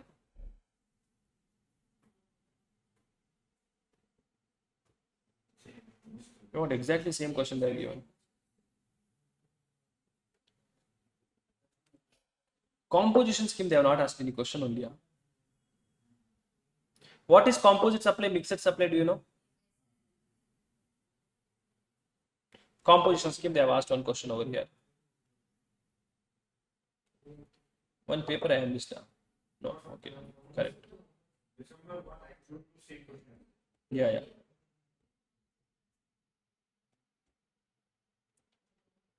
Next is what, sir? Next is composition scheme. Section 10. Section 10 talks about composition levy. Composition levy means what, sir? One benefit they have given, wherein you have to file lesser returns, pay tax at lesser rate, etc. Turn on. Composition scheme. Section 10. Composition levy. Eligibility. Section 10 subsection 1. Eligibility.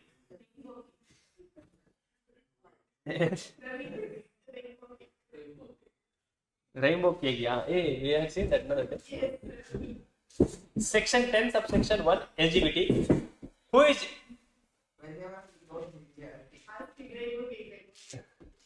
eligibility? Section 10 subsection 1. Who is eligible to become a composition dealer, sir? A registered person. A registered person whose aggregate turnover in the preceding financial year did not exceed 1.5 crores. Who can become a composition dealer? A registered person whose aggregate turnover in the preceding financial year did not exceed 1.5 crores. He may opt to pay tax at composite rates instead of paying the tax at regular rate. Meaning he may, it is not compulsion for them. He may opt to pay tax at composite rates instead of paying the tax at regular rates. Now, what are the composite rates? If you are a manufacturer, it is 0.5% of turnover in the state. If you are a restaurant or outdoor catering service provider, 2.5% of turnover in the state. And for all other dealers of goods, it is 0.5% of taxable turnover in the state. Very important. The rate is important. Normally for manufacturer and restaurant, it is turnover of the state, meaning whatever total turnover they have made in that state. But for other dealers of goods, it is taxable turnover only. When I say turnover, it will include taxable as well as exempt turnover. When I say taxable turnover, I should take only taxable turnover.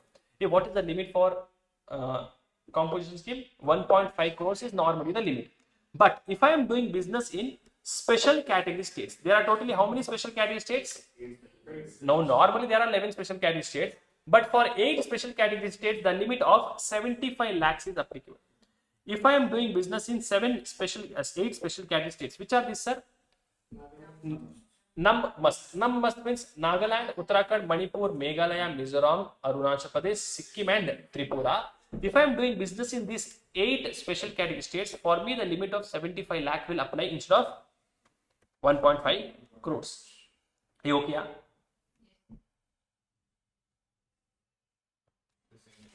Now, what do you mean by aggregate turnover? One of the most important definition, you should remember this definition along with definition, section number. Along with section number, you should know.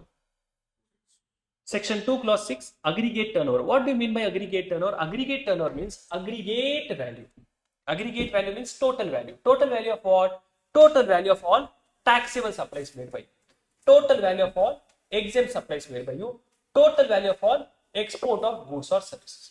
Aggregate turnover means aggregate value. Aggregate value means total value. Total value of all the taxable supplies which you are making. What do you mean by taxable supplies?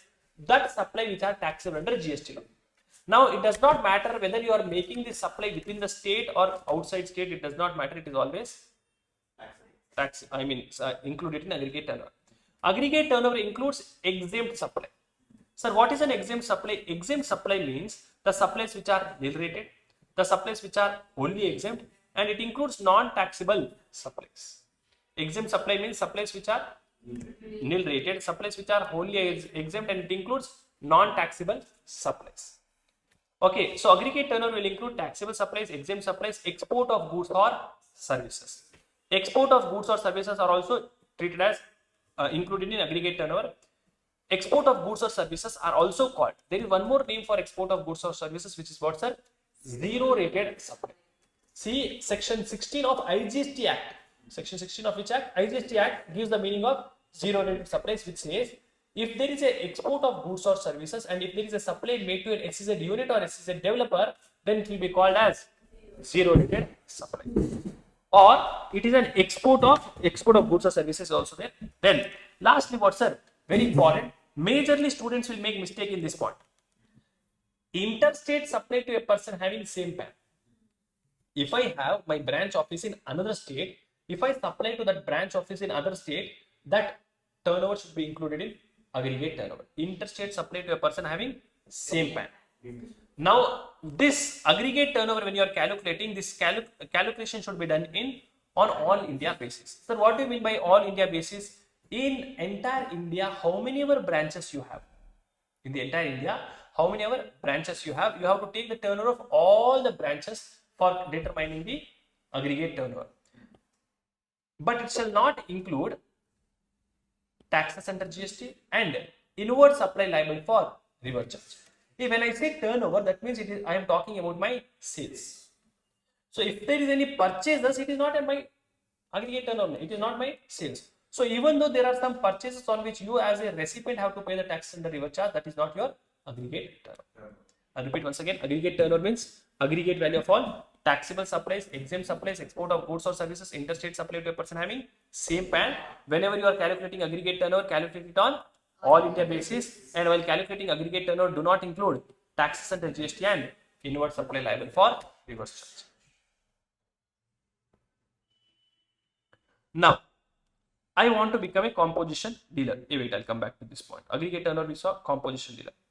Eligibility. Who is eligible? A registered person is eligible whose aggregate turnover in the preceding financial year did not exceed 1.5 crores. He can opt to pay tax at composite rate instead of paying the tax at regular rates. Okay, instead of paying the tax at regular rates, he can opt to pay tax at composite rates. Now, the limit is 1.5 crores normally. But for 8 special category states, the limit is 75 lakhs. Correct? Now, these 8 special category states are Nagaland, Uttarakhand, Manipur, Meghalaya, Mizoram, Arunachal Pradesh, Sikkim and Tripura. Now, if I am a person who has an office in or a branch in special category states and non-special category states, what is the limit applicable to me? 75 lakhs or 1.5 crores? For entire India, the limit applicable to me will be 75 lakhs. So if a registered person has a place of business in special category states, then for the entire India, the limit of special category states shall apply. Now, normally, interest income, you are going to study this in exemption chapter. Normally, interest income is an exempt income. Now, interest income also therefore should be included in aggregate turnover, because aggregate turnover definition says taxable supplies, exempt supplies. So, exempt supplies should also be included, but they have specifically told interest income should not be included or added while computing the value of service as per second proviso, while calculating the value of aggregate turnover, and while checking the turnover of the state or union territory to check the eligibility of a composition dealer. Now, can a composition dealer under section 10 subsection 1 supply services? Lawmaker says only restaurant services he can supply, not any other services. So what if I supply any other services? They say you can supply services only to an extent of this limit, provided further that a registered person who is otherwise eligible to pay tax under section 10(1) can supply services up to 10% of turnover of state or union territory, or 5 lakhs, whichever is higher. Meaning this is the maximum amount of services you can supply. The aggregate turnover shall not include taxes under GST. Meaning, if I give you a turnover, let us say my turnover is 1.5 crores, it includes GST at 18%. Tell me what is aggregate turnover? 1.5 crores includes GST at 18%. What is the value before GST?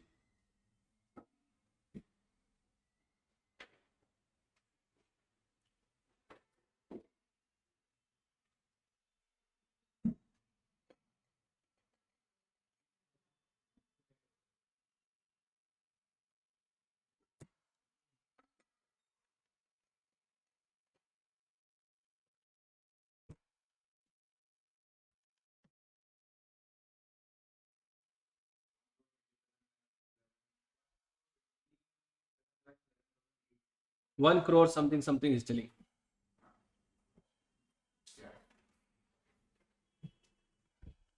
How do I do 1.5 crores divided by 1.18 or 118%?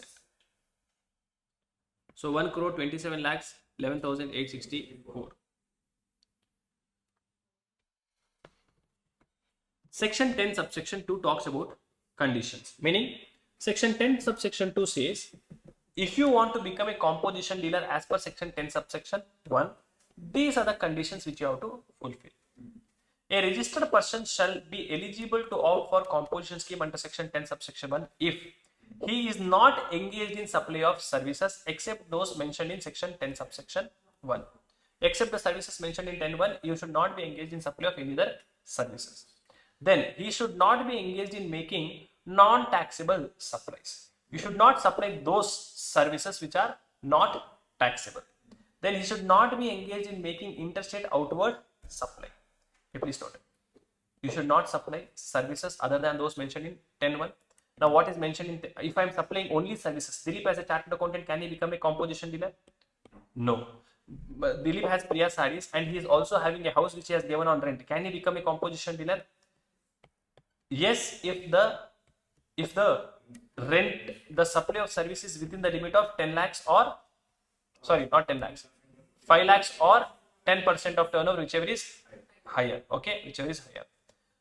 He should not be engaged in non-taxable supply. So if I am a composition dealer, I should not make non-taxable supply. For example, I am a composition dealer and I want to start Priya Petroleum. Can I start Priya Petroleum? A petroleum is non-taxable. I have Priya Bar and Restaurant. Can I become a composition dealer? No, because bar is non-alcoholic liquor for human consumption, non-taxable supply. He should not be engaged in making interstate outward supply. I should not make supply to another state. However, he can make interstate inward supply. He can purchase goods from other states. He is not engaged in making supply through an e-commerce operator who is required to collect taxes under section 52. I should not supply through an e-commerce operator who is required to collect taxes under section 52. Now, if I supply through Flipkart, Then Flipkart is an e-commerce operator covered under section 52. What is the provision telling? Priya Sarees is supplying sarees to a customer through Flipkart. Now customer found the sarees on Flipkart. He gave the order to Flipkart. Flipkart gave the information to me. I sold the sarees to customer. Customer paid the money to Flipkart. Flipkart paid the money to me. Now in this case, Flipkart will, when it is paying the money to me, it has to deduct. It has to collect tax of 0.5%. Okay, at the time when they are making the payment to me. So for this transaction, if I am making supply through Flipkart, I cannot become a composition dealer. Lawmaker says he should not be engaged in making supply through an e-commerce operator required to collect taxes under 52. Now I am doing business in Karnataka. I want to supply goods in Maharashtra. Can I become a composition dealer? My turnover is only 30 lakhs. Can I become a composition dealer?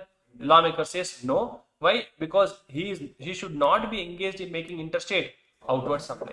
A composition dealer should not sell to other states. But can he purchase from other states? Lawmaker says yes, you can definitely purchase, but you are not supposed to sell to other states. And he should not be engaged in manufacturing notified goods. Now please note, can a manufacturer become a composition dealer? Can a manufacturer become composition dealer, sir? Yes, a manufacturer can become composition dealer, but he should not manufacture notified goods. Which are these notified goods? Pan masala, aerated water, tobacco and tobacco products, ice cream and bricks, roofing tiles, etc. And one more person who cannot become a composition dealer is a casual taxable person and non-resident taxable person. Now, who is a casual taxable person and non-resident taxable person? That person who is undertaking. Casual taxable person means a person who is undertaking the activity of supply of goods or services or both occasionally at a place which is not his usual place of business. If you are doing business at a place which is not your usual place of business, you will be called as casual taxable person. And who is a non-resident taxable person? A non-resident taxable person is a person who is undertaking the activity of supply of goods or services or both in India, is coming from outside India. A non-resident person is coming from outside India to India. Now, I think last week in this area there was Kallekai per se. Yes, correct? This week it is in our area. Some Kallekai per se is there. Now, in that Kallekai per se, many people are coming from different places and doing business. Correct? They are called as casual taxable persons. Now, there is one beautiful proviso which says provided that where there are more than one registered person under same PAN, and if one is opting for composition scheme, others also should opt for composition scheme. So if there are more than one registered person under the same PAN, and if one wants to opt for composition scheme, no problem, others also will have to opt for composition scheme. So these are the conditions. So if I have a branch in Chennai and Coimbatore, can I become composition dealer for Chennai and regular dealer for Coimbatore? Lawmaker says no. Composition dealer for both? Yes. Regular dealer for both? Yes. Section 10(2)(a). Section 10(2)(a). Composition scheme for service provider. Eligibility. Some words are there, you cannot say it or pronounce it. Eligibility. I mean, maybe I cannot pronounce, you can pronounce. Eligibility, like respect, sometimes respect Allah, something is there. Respect, spelling mistake you do. Respect, ESPT, PSPT, something. Accept, something like this. Section 10, subsection 2A. Now, for service provider also they have an option to become a composition dealer. For service provider also that option is there. Section 10(2)(a). Composition scheme for service provider. Eligibility. A registered person who is not eligible to apply for composition scheme under section 10(1). So if you are a registered person who is not able to become a composition dealer as per section 10 subsection 1, and if your aggregate turnover in the preceding financial year is not exceeding 50 lakh rupees, and if you are supplying only services, if you are exclusively supplying services other than those services mentioned under 10(1), then section 10(2)(a) is applicable to you. For whom is section 10(2)(a) applicable? If you are a registered person who is not eligible to become a composition dealer under section 10(1) and who is whose aggregate turnover in the preceding financial year did not exceed 50 lakhs and who is exclusively supplying services other than those services mentioned in the section 10(1). Then he will not be eligible to become a composition dealer as per section 10(1). Therefore, he will come here section 10(2)(a). Under section 10(2)(a), you can become a composition dealer. See, basically 10(2)(a) is for service provider. If you are supplying only services and if you want to opt for composition scheme, 10(2)(a) is for him. Composition, what is the composite rate if I become a service provider under 10(2)(a)?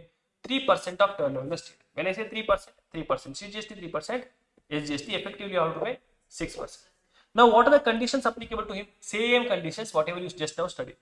All the conditions applicable to a normal composition dealer shall apply to him, except one condition, which is supply of service condition.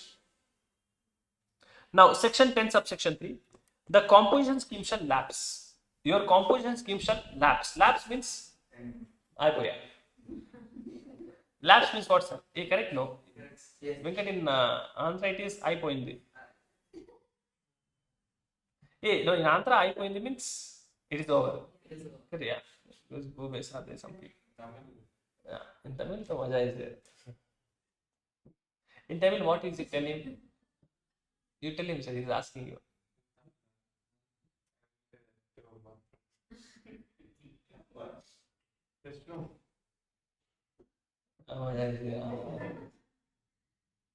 Section 10. See, morning, some incidents happens in life. Okay. Section 10(3). Section 10(3) talks about what, sir? Composition scheme shall lapse. Lapse means it will get over. Composition scheme shall lapse in the current financial year if aggregate turnover crosses the specified limit. In the current year, if your aggregate turnover crosses 1.5 crore, 75 lakh or 50 lakh, depending upon who you are, meaning if your aggregate turnover crosses that limit in the current year, then your composition scheme shall lapse. Now, please note, I started the business on 1st of April. When I started the business, I was a composition dealer. Now, my turnover crossed 1.5 crores on 10th of December. Because my turnover crossed 1.5 crores on 10th of December, I will have to convert myself from composition dealer to regular dealer. I will have to convert myself from composition dealer to regular dealer. Therefore, why sir I have to convert myself? Because section 10(3) is applicable. As soon as my aggregate turnover crosses this limit, composition scheme shall lapse. Okay. So for the supply made by me for the period before this, I will have to pay tax at composite rates because I was a composition dealer. For all the supplies made by me after this date, I will have to pay tax at regular rates. Composition scheme. Once your composition scheme has lapsed, you have to file a form called as Form GST CMP 04 within 7 days of lapsing. Then section 10(4), composition scheme composition dealer basically cannot collect taxes on supplies. Meaning, whenever he is selling something, on the sales you will have to pay the taxes. The tax you have to pay from your own pocket. A composition dealer cannot collect the taxes on his supplies and he cannot take input tax credit. Whenever he is purchasing something, on the purchases also he cannot take input tax credit. A composition dealer cannot collect taxes. So I am a composition dealer, I have sold goods to you. Can I collect taxes from you on the sales which is made by me? Answer is no. Now I have purchased something. On that purchases I will pay GST. Can I take input tax rate of that? Lawmaker says no. Both is not applicable. Both are not available to you. He cannot collect taxes on supplies. So therefore he will not issue tax invoice. He will issue a document called as bill of sale. Now this section is not that relevant section. 10(5). 10(5) says if you are opting for composition scheme even though you are not eligible for composition scheme, then what will happen, sir? GST officer will send a notice to you. If a proper officer has a reason to believe, if he feels that a taxable person has opted for composition scheme even though he is not eligible for, then the proper officer shall issue a notice to such person. Such person shall respond to the notice. Now, I will have to reply. If my reply is satisfactory, no further action will be taken by him. If my reply is not satisfactory, then the composition dealer will have to pay the taxes at normal rates and the provisions of section 73 and 74 shall also apply, meaning penalty provisions will also be applicable. Now this is all about section 10, but there are some rules with respect to composition scheme. If you want to opt for composition scheme, you have to tell them. So rule number 3 and rule number 4 talks about that. Rule number 3 talks about opting for composition scheme, and rule number 4 talks about effective date of composition scheme. Opting means what, sir? You are telling them that you want to become a composition dealer. Intimation for composition scheme. If you are taking a new registration and the registration application, when you fill the registration application, which is form GST REG 01, if you are taking a new registration, while filling the registration application, which is GST REG 01, you will have to intimate that you want to become a composition dealer. So, registration application is there. It has two parts, part A and part B. When you fill part B of registration application, you have to intimate that you want to become a composition dealer. And if you intimate them that you want to become a composition dealer, they will grant you the registration. On the date when the registration is granted to you, your composition scheme shall start from that date. The validity of composition scheme shall start that date. Meaning, from which date will it be effective from? From the date of grant of registration.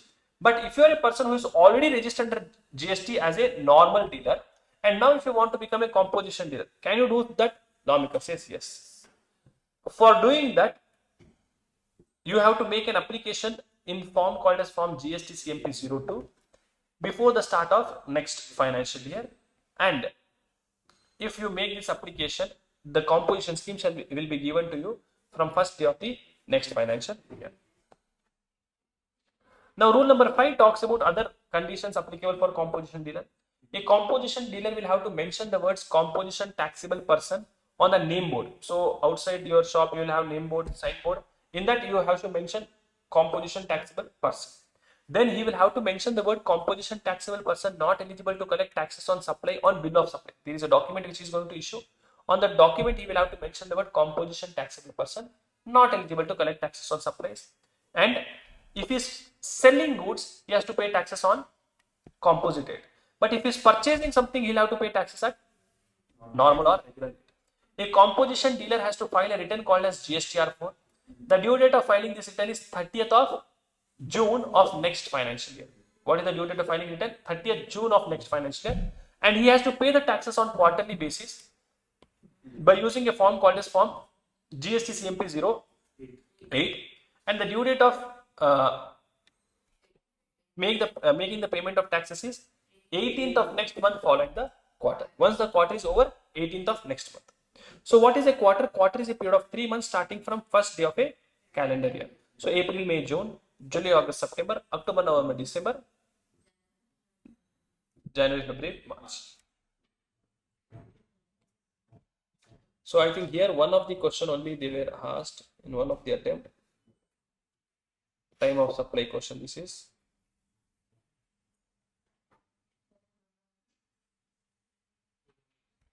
Now see this question. Ritesh of Assam provides the following information for the preceding financial year 23-24. You are required to calculate the aggregate turnover for the purpose of eligibility of composition levy. Determine whether he is eligible for composition scheme or not. So tell me whether he is eligible for composition scheme or not. So for that you should see what is his aggregate turnover.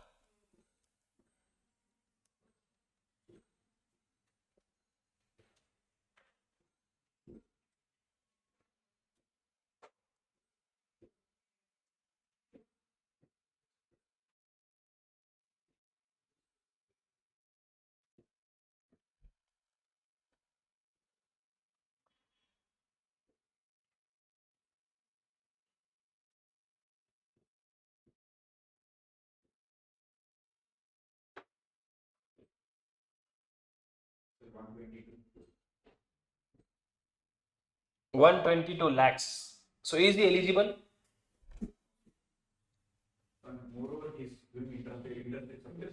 No, please not. Before becoming a composition dealer, you do whatever you want to do. Meaning before getting married, Praveen, do whatever you want to do. But once you are married,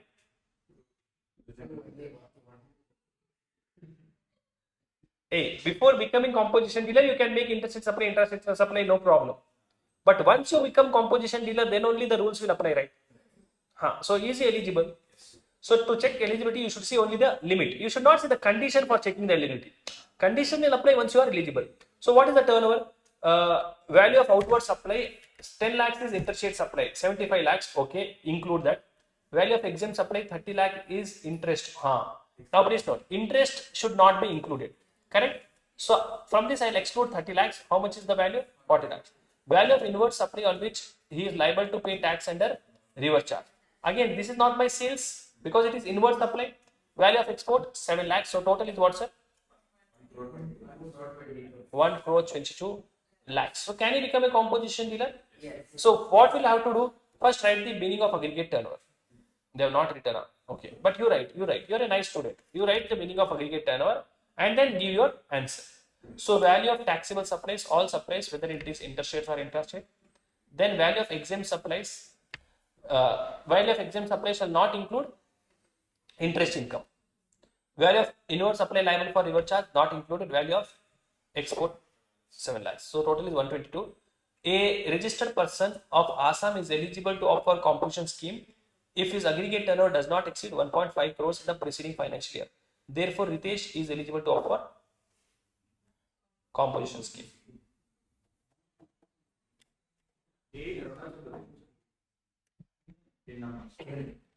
I think how come this two questions are same, exactly same question?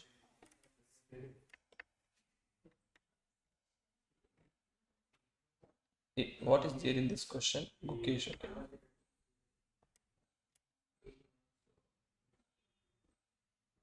Now see this question. Question number 7A.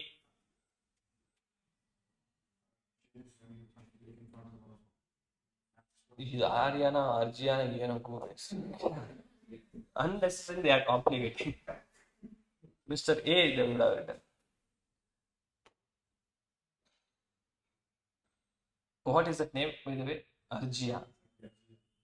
Arya, we'll ignore J. Okay, Arya is easy to pronounce. Arya is running a consulting firm and also, I think we have solved this in class. A consulting firm also and also a fancy store in state of Karnataka and is registered under same PAN.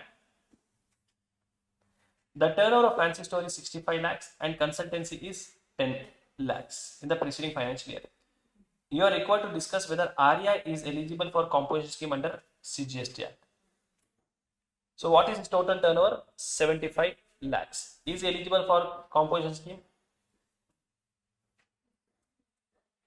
Whether it is possible to opt for composition scheme only for fancy store? Now, by the way, first of all, you tell me, is he eligible for composition scheme? No, he is not eligible. Why? Because service is there, consultancy firm is service, and fancy store is goods. So, can he become composition dealer when you have goods and services both, sir? Yes, it should be within the limit of 10%. Now, if you see my total aggregate turnover is 75 lakhs, iska 10% is how much, sir? 7.5 lakhs. But I am supplying services of 10 lakhs. A consultancy firm is how much? 10 lakhs. So, can I become a composition dealer? No. What is the second point telling? Whether it is possible for Arya to opt for composition scheme only for fancy store? That is also not possible. Why? There is a proviso to section 10(2) which says if you have more than one registered under same PAN, if one is opting for composition, others also should opt for composition. So this is also not satisfied. Then what next point says, if Arya is running a restaurant with 65 lakhs instead of consultancy firm and also a fancy store, would he be eligible?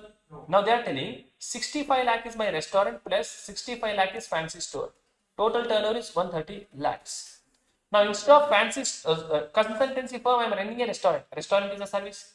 Now can I become a composition dealer? Yes, sir. See, 10(1) says yes, you can become a composition dealer because aggregate turnover is within 1.5 crores and you are in Karnataka. Yeah, are you understanding why in large case you can become? Because restaurant is covered under 10(1) only. Yes. Hello. Answer they have not given. Ignore.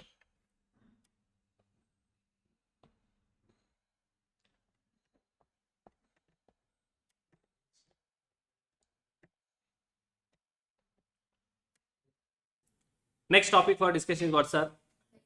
Time of supply. Venkat. Next topic is time of supply. Time of supply, meaning we know now I have to pay the taxes. When should I pay the taxes? That I don't know. That this chapter is going to tell you. This chapter is going to tell you at what point in time the supply was made by you. At what point in time the supply was made by you, because at that point in time when the supply is made, you have to pay the taxes. Okay. Section 12, time of supply. Time of supply of goods, time of supply of services, and section 14 talks about time of supply whenever there is change in rate of tax. 12, 13 and 14, 3 sections are there. Section 11 talks about exemptions. I mean, that is completely theory. We'll see it later we'll see. Or anyways, I'll record it tomorrow and we'll merge this video and upload.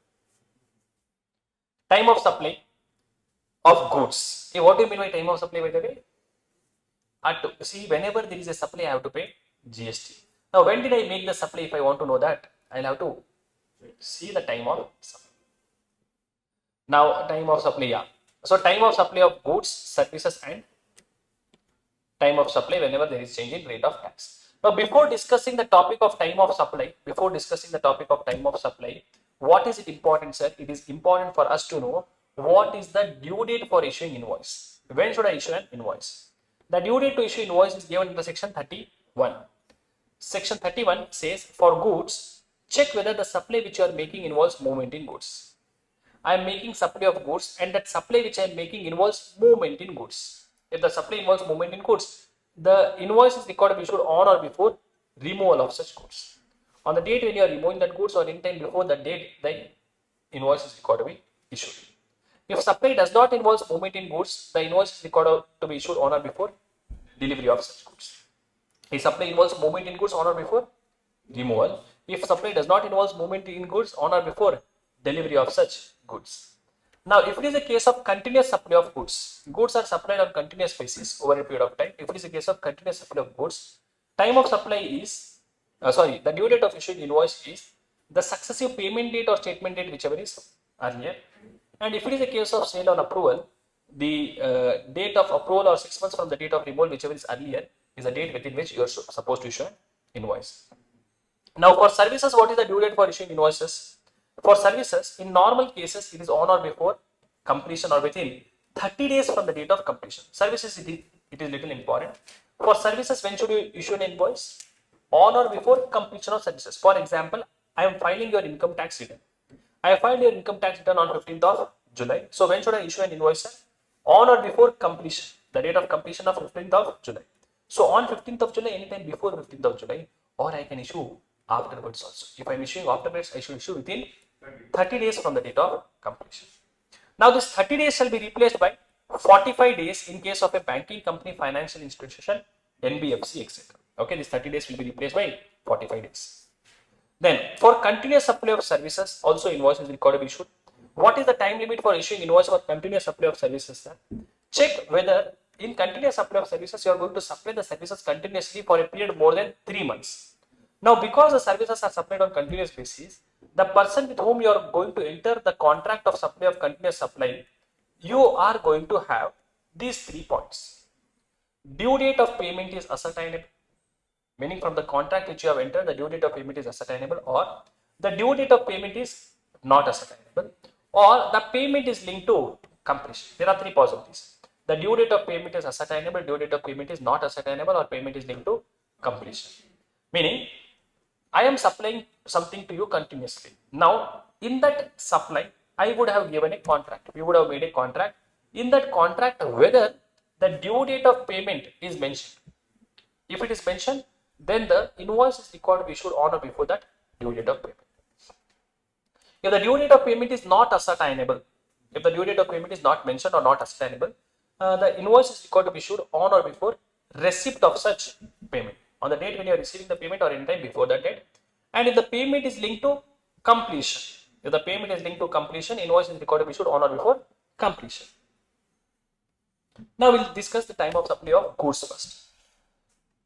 Section 12 talks about time of supply of goods. Section 12 subsection 1 says, the liability to pay tax in case of supply of goods. Hey, why is time of supply important? Because you are going to understand in this chapter when you are liable to pay tax. The liability to pay tax in case of supply of goods shall be the time of supply as determined under section 12. So if you want to know when you are liable to pay tax in case of supply of goods, then go see the provision of section 12.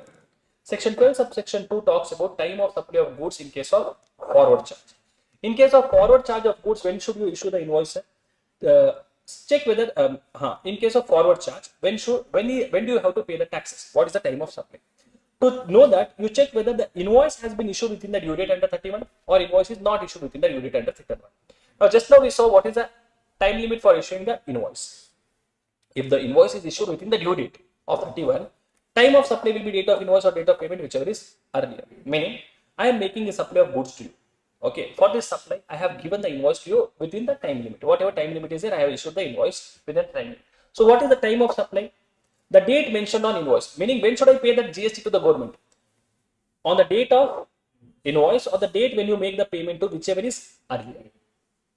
Meaning, if the invoice is before payment, I should make the payment of tax to the government on the date of invoice. Sir, what if the invoice is not issued within the due date? If I have not issued the invoice within the due date, the time of supply will be what is the last date to issue invoice. For example, I have supplied goods to you and goods are normally movable. So, invoice is required to be issued on or before removal. So, in such cases, last date to issue invoice will be on or before removal or date of payment, whichever is earlier. Now, what do you mean by date of payment? Date of payment is book entry date or bank credit date, whichever is earlier. The date entered in the books of accounts or the date entered in the books of accounts that I have received the payment or the date on which the money is coming to your bank account, whichever is earlier. Now, in case of goods, one very beautiful important notification is there called as notification number 66/2017, which says in case of supply of goods, except for specified actionable claims, if any money is received before making the supply, then the date of receipt of such money shall not be taken as time of supply. So, whenever you are supplying a goods, if for that supply of goods, if you are receiving any, if for such a supply of that goods, if you are receiving any money before making the supply, the time of supply for that goods will be the date of receipt of money will not be taken as time of supply. What will you take? Normal date of invoice or last date to issue invoice. So basically what this notification says, notification number 66/2017 says for goods, date of payment cannot be taken as time of supply. So because of this notification, what is that is, if date of payment is before last date to issue invoice, then the date of payment shall not be taken as time of supply. For goods, therefore, what can be time of supply? Either invoice date or last date to issue invoice, whichever is earlier. 12.3, time of supply in case of goods which are taxable under reverse charge. There are some goods on which the recipient has to pay the taxes under reverse charge. So in such cases, what is the time of supply, sir? Date of receipt of goods or date of making the payment or 31st date from the date of supplier invoice or any other document issued by the supplier, whichever is earlier. Meaning the date when you are receiving the goods. If that is not available, date when you are making the payment. So that is also not there. 31st date from the date of invoice issued by supplier, whichever is earlier. Next, time of supply in case of vouchers. Vouchers means what, sir? Vouchers are vouchers only. Time of supply in case of vouchers. See, some vouchers will be there based on which you can take purchase something. Correct? No. So now these vouchers can be of two types: supply identifiable voucher, supply not identifiable voucher. Supply identifiable voucher means what, sir? At the time when you are issuing the voucher, at the time when the vouchers are issued, that time only I know what you are going to purchase. I am giving a voucher to you and I tell you that you can purchase a shoe. In such cases, what is that point telling, sir? Voucher says you can purchase only shoe. So can you purchase anything else apart from shoe?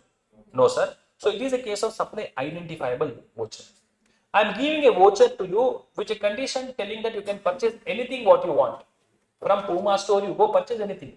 Now this is a supply not identifiable voucher. So if it is a supply identifiable voucher, the time of supply will be date of issue of voucher. Because on the date when the voucher is issued to you, I know what you are going to purchase. But if it is a supply not identifiable voucher, time of supply will be date of redemption of voucher. Residual cases, meaning if you are not able to determine the time of supply as per section 12 subsection 2, 12.3, 12.4, then residual case will apply. If you are a person who is liable to file returns, the due date of filing returns will be taken as time of supply, and in all the cases, the date of making payment will be taken as time of supply. And if you receive any interest, penalty, late fee for delay in payment of consideration, the time of supply will be date of receipt of such amount. Now, what is the time of supply for services, sir? For services, what is the time of supply? Now, section 13 talks about time of supply for services. For services, they are telling 13 subsection 2, they say in case of forward charge, check whether the invoice has been issued within the due date or invoice is not issued within the due date. A services time of supply is very important. If the invoice has been issued within the due date, the time of supply will be date of invoice or date of payment, whichever is earlier. But if the invoice is not issued within the due date, then the time of supply will be date of completion or date of payment, whichever is. Now here, for services, if the payment date is early, then the payment date will be taken as time of supply, meaning you will have to pay the taxes on the date of receipt of payment, correct? So sometimes it may happen that for supplying some services, you may pay the money in advance. So if you are paying the money in advance, the time of supply for that will be the date of payment.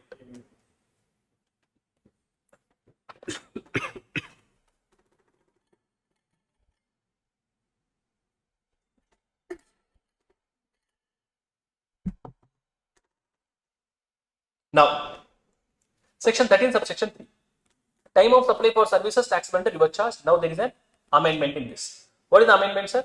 So normally for reverse charge, what is the time of supply? Date of making the payment or 61st date from the date of invoice or any other document issued by the supplier, whichever is earlier. What is the amendment, sir? They have added one more point telling or they are telling date of issue of invoice by recipient as per rule 47. Now, recipient, he is receiving the services. So, recipient has to give an invoice for him to himself. That due date is what, sir? Within 30 days, he should give an invoice.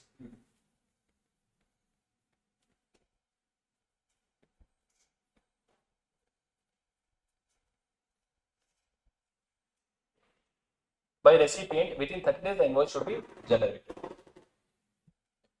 Now, in case of importation of services, who has to pay the taxes? Receiver has to pay the taxes under reverse charge. So, what is the due date of, what is the time of supply, sir? Date of making the payment, or sometimes because I am importing the services from my own establishment outside India, associated enterprises, I may not make the payment to him. So, they are telling date of making the payment is not there, okay. Date of debit in the books of accounts, whichever is earlier. Then, section 13 subsection 4, time of supply in case of vouchers. For vouchers, check whether the supply is identifiable voucher, supply not identifiable voucher. So, voucher can be of two types, supply identifiable or supply not identifiable. If it is a supply identifiable voucher, date of issue of voucher will be taken as supply. If it is a supply not identifiable voucher, date of redemption of voucher will be taken as time of supply. Section 13, subsection 5, for residual cases, same provision. See, please note, 13.4, 13.5, 13.6 is same as 12.4, 12.5, 12.6. So, in residual cases, if you are a person liable to file return, due date of filing return, all other cases, date of making the payment. Time of supply in case of interest, penalty, late fee for delay in payment of consideration with the date of receipt of such money. Now, whenever there is a change in rate of tax, change in rate of tax means what?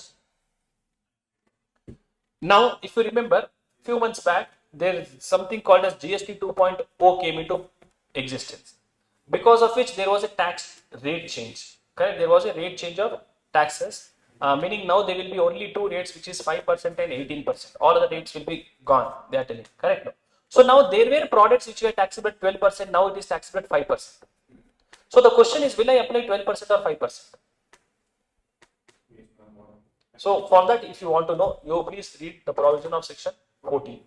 Time of supply whenever there is a change in rate of tax. Now check whether the supply is made before the change in rate of tax or the supply is made after the change in rate of tax. When the supply is made before the change in rate of tax, meaning, see in this case, supply is always before, correct? Supply is always before the change in rate of tax.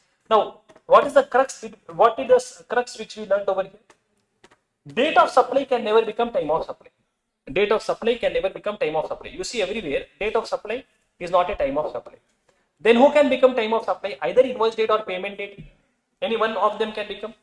Whoever is with supply is becoming time of supply. Correct? No? So if the invoice is with supply, time of supply is date of invoice. If the payment is with supply, time of supply is date of payment. Correct? Whoever is with supply is becoming time of supply. Sir, what if both of them are not with supply? If both of them are not with supply, then date of invoice or date of payment, whichever is earlier. Sir, what if all of them are together? Then same, invoice or payment, whichever is earlier.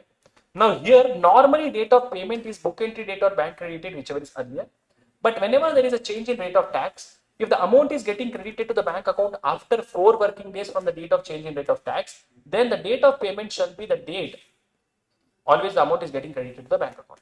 So what is this point telling? Whenever there is change in rate of tax and if the money is going to the bank account after 4 working days of change, then date of payment will be taken as date on which the money is going to bank account.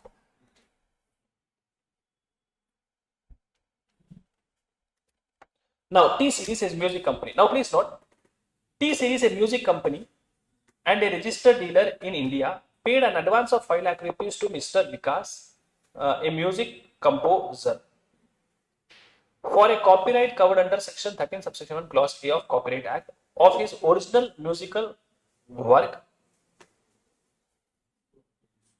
on 15/9/24 through RTGS. This is how they made the payment. It made balance payment of 2,50,000 on 12/12/24. You are required to determine the time of supply if Mr. Vikas has raised the invoice on 16/10/17/12. Now the question is whether they are asking you what is the time of supply. Tell me what is the time of supply, by the way. Which of course you will give a wrong answer. You remember I just now I gave this similar example telling T series ARMN is giving services to T series. So can I say this service is taxable under reverse charge? Yes, this is one point which is clear. So in case of reverse charge, what is the time of supply? Tell me the answer now. Reverse charge of services, date of making the payment or 61st date from the date of invoice, whichever is earlier. Date of invoice, they have given these 2 dates.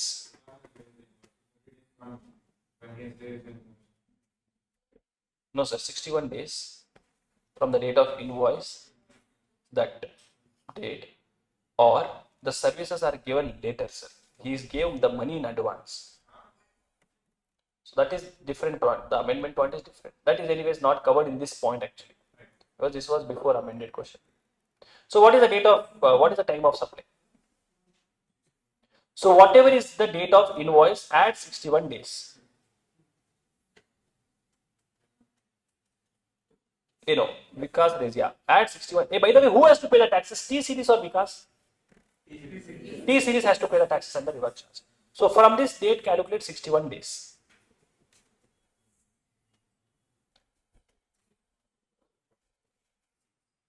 From this date, calculate 61 days. Compare that with date of making the payment.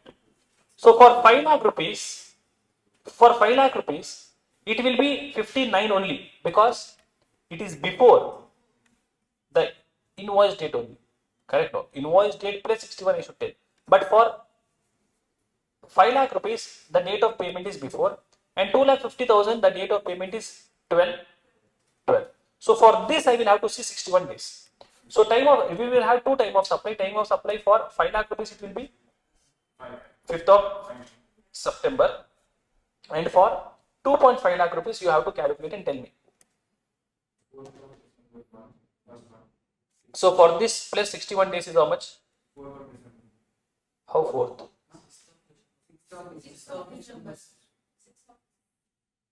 November has 31 days. October has 31 days. So 25 plus 20. No, 6 is that is from that date you will count. No, so from next date you will take 30 days plus how many days? 6 days. So 6th of December And second case, the answer will be 12th of December. See, supply of services by music composer by way of services of permitting to music related work is taxable under reverse charge. First, you should tell the story that this service is taxable under reverse charge, and therefore TCDs is required to pay the taxes. 1 mark you will get for this. What is this? The time of supply will be the date of making the payment or 61 days from the date of invoice, whichever is earlier. So for 5 lakh rupees, case 1, case 2, we'll see case number 1. Case number 1 is what, sir? Invoice is raised on 5/9 and this is 17th of what you are concentrating. Not 6, 10, 17, 12. So for first 5 lakh rupees, the date of payment is, they have given, date of payment is okay, 5 lakh rupees, date of payment is 5/9. The date on which the payment is debited in the bank account is also same because it is RTGS. The date immediately following 60 days from the date of invoice is 60 plus 1, which is 6th of December in case 1, and case 2 it will be 16th of February because the invoice was raised on 17th December.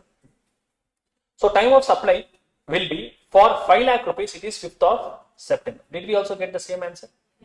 Now for 2.5 lakh rupees, the date of payment is 12th of December and the date on which credited to bank account is also 12th of December. 61 days will be 6th of December or 16th of February. For second case, it is 16th of February. So time of supply will be 6th of December for case number 1.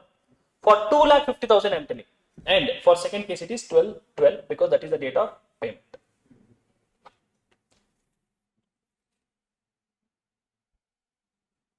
Value of supply question.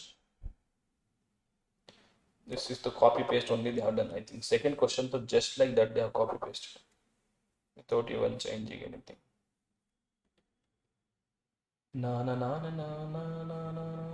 Okay, this is not there. Value of supply. Okay, exemption topic. Okay, so next topic for discussion is what, sir? Value of supply. One of the easiest topic. See, value of supply, though you have rules in your examination, they don't ask question on rules normally, but they may ask also. Rule number 32 is important rule. Other rules are not important. Value of supply. Very simple, very easy chapter. Value of supply. Important chapter. One question will definitely come. Okay, every attempt it comes. Value of supply is what, sir? Value of supply is transaction value. What do you mean by transaction value? You come to Priya Sarees, you purchase a saree. I sold the saree to you. Is there a transaction between you and me? So whatever is the value of the transaction is taken as value of supply.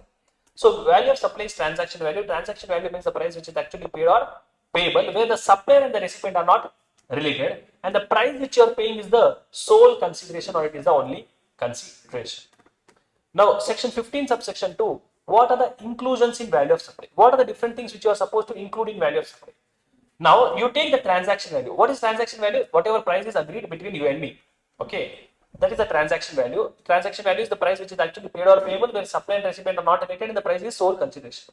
Now, to that transaction value, you are supposed to add few things. What are those things which you are supposed to add? All taxes except the taxes under GST law if they are charged separately. You should add all the different types of taxes except the taxes under GST law if they are charged separately. Meaning GST should not be added. CGST, SGST, IGST should not be added. Any other type of tax should be added while computing value of supply. Then any payment made by the recipient which the supplier had to incur. If there is any payment which the recipient had to make, but who had recipient has made, but who had to incur that? Supplier had to incur. For example, I sold the goods to you. I am the supplier, you are the recipient. There was an expenses which was supposed to be incurred by me, but it is incurred by you. That point is covered over here. Incidental expenses for making the supply. So if I want to make a supply to you, any kind of incidental expenses which I am incurring, transportation charges, insurance charges, everything will be added in value of supply. Then interest, penalty, late fee for delay in payment of consideration. You don't make the payment to me within time. There is a delay in payment of consideration. Therefore, I charge you interest, penalty, late fee. That also should be added in value of supply. And subsidy directly linked to the price, excluding the subsidy given by central government or state government. Sir, can I exclude something from value of supply? Sir, yes, you can exclude only one thing from value of supply, which is discount. Now, this discount can be given before or at the time of supply, or the discount can be given after supply. If the discount is given before or at the time of supply, exclude it from value of supply if it is shown separately on the invoice. And if the discount is given after the supply has been made, exclude it from value of supply if 3 conditions are satisfied. Which are these 3 conditions? The discount is agreed between supplier and recipient, it is linked to specific invoice, and ITC on the discount is reversed by the recipient. Okay. Now, section 15. Normally, they will ask a question on section 15 only. Rules, they will not, normally they will not ask question. So, we will see question on section 15, which is value of supply. Yeah, but in customs you have buying commission, something and all is there. No, this is find minimum GST payable. Okay, this okay. This is a classroom question only. There was a time of supply question, value of supply did not ask. What is the answer for this question? Value of supply.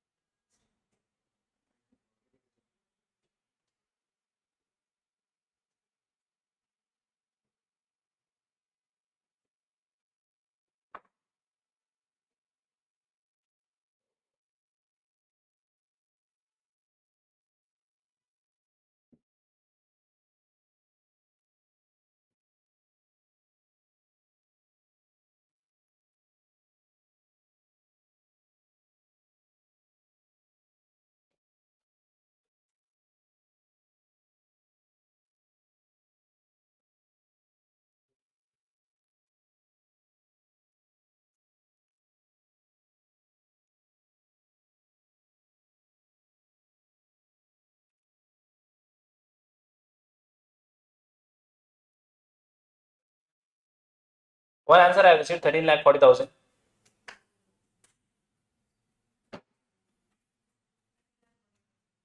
13,40,000. Okay, what is the answer? See, list price is 12,40,000. I'll take 12,40,000. Then items already adjusted, subsidy.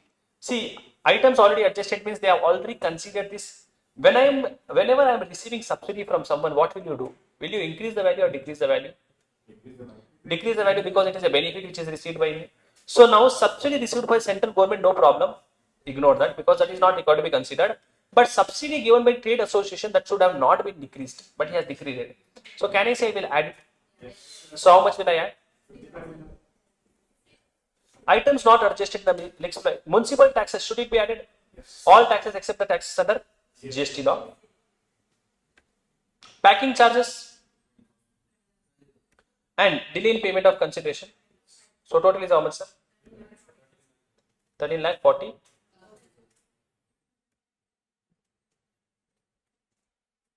10,40,000 is the right answer. This to you question paper only you should ignore.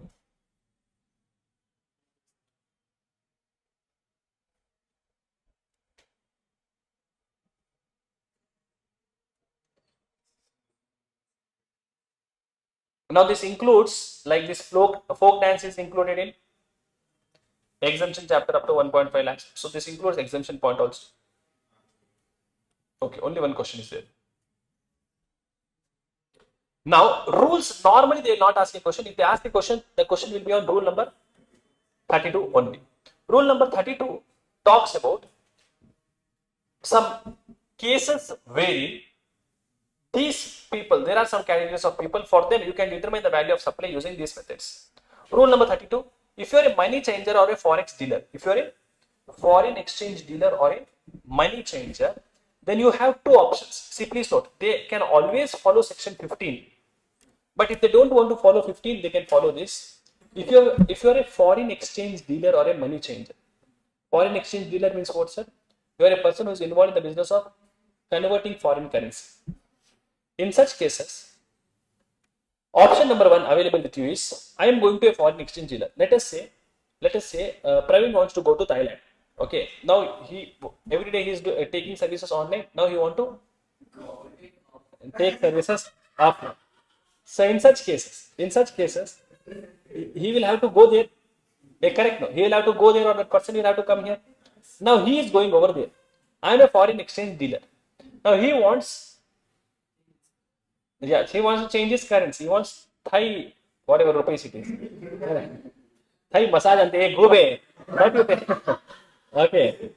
Now he wants to, he wants to go over there. So what will happen over there, sir? What will happen over there? So he will have to exchange the currency. Correct? He will have to exchange the currency. So he came to me for exchanging of currency. Now he will give me rupees. I will give him whatever currency he wants. So the currency exchange involves Indian rupees. Is the currency exchange involving Indian rupee? Yes. He is giving rupees. I am giving him whatever currency he wants. Now check whether RBI rate is available for that. Let us say he is taking dollars from me. Okay, he is taking dollars from me. Now RBI gives currency rate for 4 currencies, which is dollars, pounds, euros, and yen. Meaning RBI has 4 currency which rate is given by RBI. Now, if he has RBI reference rate is available, whatever RBI is charging, minus whatever exchange is charging. Meaning, if I give the money to RBI, how much is RBI going to charge? Minus the exchanger ka rate into number of units exchange. Will be taken as what, sir? Value of supply. See, whatever currency he is exchanging, number of units exchange, take what?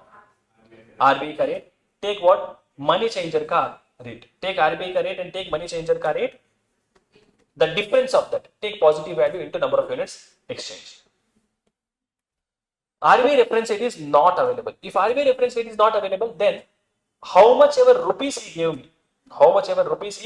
gave me, 1% of that will be taken as value of supply. Now the currency exchange by you does not involve Indian rupees. If you are exchanging a currency which does not have any Indian rupees, then I will take 1% of currency bought, 1% of currency sold, whichever is less. Meaning, he is giving dollars to me, I am giving Thai currency to him. So in such cases, sir, how do you have Thai currency? You should not ask. I will go there, I am an exchanger. Hey, go away. I am a currency exchanger. Now, he is giving dollar to me, I am giving Thai currency to him. Now, how now in this case, the currency which you are exchanging, does it involve Indian rupees, sir? Does it involve Indian rupees? Answer is no. So I will take 1% of currency bought, 1% of currency sold, whichever is less. That will be taken as value of supply. Now first I have to convert them into Indian rupees, and then I have to take 1%. Now option number 2, which is available with this foreign exchange dealer, is based on slab. If you are exchanging up to rupees 1 lakh, 1% of currency exchange or 250 rupees, whichever is less.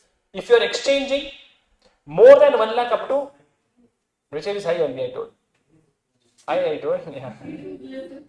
Yeah. This is high. So, yeah. Up to 1 lakh. So, if you are exchanging up to 1 lakh rupees, one currency of currency exchange or 250 rupees, whichever is higher. So, if you are exchanging 90,000 rupees, how much you will take? 90,000 into 1%, which is 900, or 250, whichever is higher. If you are exchanging more than 1 lakh up to 10 lakhs, then 1000 rupees plus 0.5% for currency exchange more than 1 lakh. If you are exchanging more than 10 lakhs, then 5,500 plus 0.1% of currency exchange more than 10 lakhs or 60,000 rupees, whichever is less. Now, if you are an air travel agent, I am a travel agent. What travel agent? Air travel agent. So, for me, if I am doing a domestic booking, value of supply will be base fare into 5%. If I am doing international booking, value of supply will be base fare into 10%. And if you are in life insurance business, see, general insurance business, whatever premium you are paying is the value of supply. But for our life insurance business, I will see whether the policy is a saving policy or risk policy. If it is a risk policy, whatever premium paid is value of supply. If it is a saving policy, meaning risk policy means if you die, money will be given, or else money will not be given. So full amount you have paid is the value of supply. But if it is a risk policy, if it is what, sir? If it is a risk policy, then check whether it is single premium policy or investment policy. If it is a single premium policy, value of supply is 10% of single premium charge. If it is an investment policy, check whether the amount which is allocated towards investment is intimated to you or not intimated to you. If it is intimated to you, value of supply is gross premium charge minus amount allocated towards investment. If amount allocated towards investment is not intimated, then for the first year of policy 25% and for subsequent year it is 12.5%.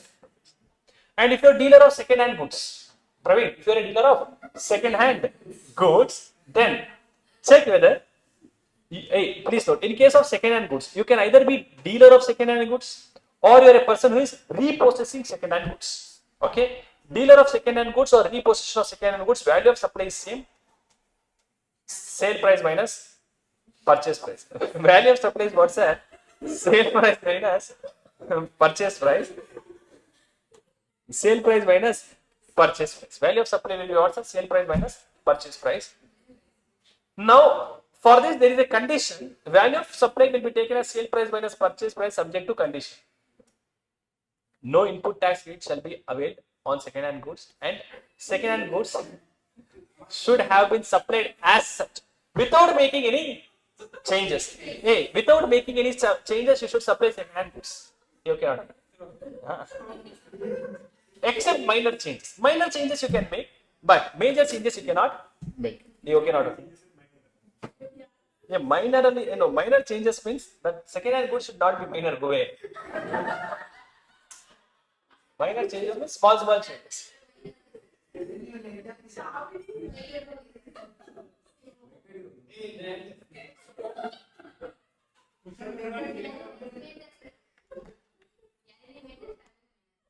Whether it's buy one get one free.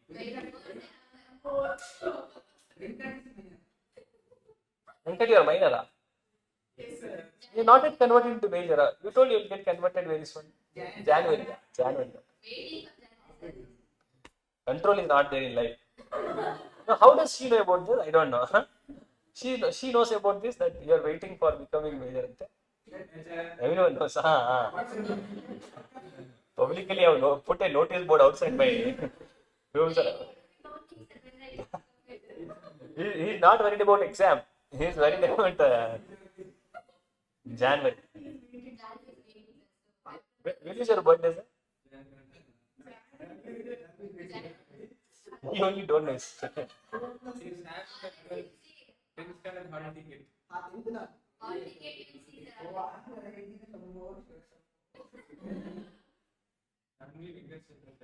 Hey, go away. I want your birthday, not Jan's birthday. Go away. 25th. Oh, Republic Day.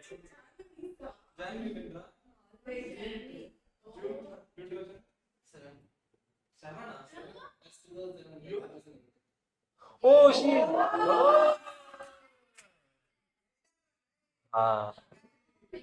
She's already there. Mature, major. Yeah, Mada is there, sir. Mada is there. Akka,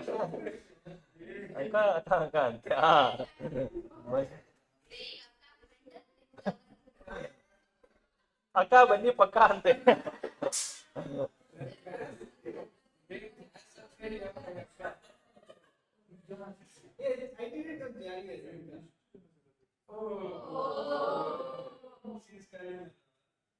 Tama.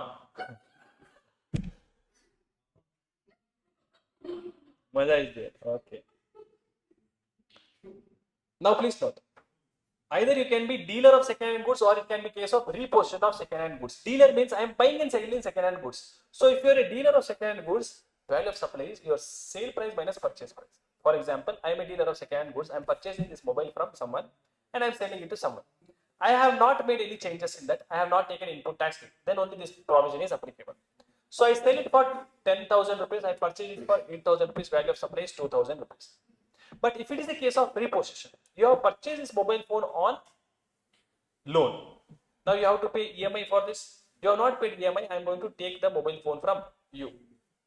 In such cases, repossession. Repossession of second-hand goods also, value of supply is sale price minus purchase price. Now I have not purchased the phone from you. I have just taken the phone from you. Repossession. So what is the purchase price, sir? Because if I take purchase price, the purchase price will always be more than sale price. Today, if I sell this mobile phone, let us say this mobile phone is belonging to Venkat and he used this mobile phone for 2 years. Now he did not pay EMI, I am taking it back from him. Now if I sell this mobile phone, will I get the same purchase price, the actual purchase price 25,000? Today, if I sell, will I get 25,000? No, sir. So what is purchase price over here? Purchase price should be calculated by you. You take the actual purchase price of that mobile phone, subtract 5% per quarter or part thereof from the date of purchase till the date of repossession. Why have I wrote? Date of sale only, not repossession. Correct it is. From the date of purchase to the date of sale, subtract depreciation. How much depreciation you should subtract? 5% for every quarter. Even if it is a part of quarter, subtract 5%. So if you subtract depreciation from your actual purchase price, you will get purchase price. You should subtract that purchase price from your sale price. WDV. No, it is not depreciation. You just have to subtract 5%. You see the number of quarters into 5% as present. So SLM method, not SLM also. SLM, yeah, SLM method. So this is value of supply topic. Next is what, sir? Place of supply. Place of supply, beautiful chapter, important chapter, but I mean, a very important chapter. 100% you can expect a question on this topic. For CA student, so definitely they'll ask question on this topic. Place of supply.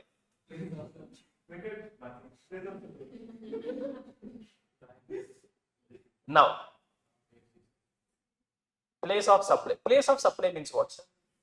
Where the supply has been made, which location? Okay. So to determine the place of supply, you have to learn the chapter, learn an act called as Section IGST Act. Now, please note, we know that if I supply from Chennai to Coimbatore, it is intrastate supply. From Chennai to Mumbai, it is interstate supply. Correct? We know this. We know this information. But sir, what if Priya Saris is in Chennai, Karina is in Mumbai, and Karina has told Priya to supply in Coimbatore? So in such cases, what is the place of supply, sir? Because the goods are going to go to Coimbatore, but I am going to give an invoice to Karina. What is the place of supply? So lawmaker says for that you should determine place of supply. Meaning, if you want to know what is the nature of supply, section 7 says, hey, what is the nature of supply? Section 7 gives the meaning of interstate supply. Section 7 gives the meaning of what, sir? Interstate supply. What is an interstate supply?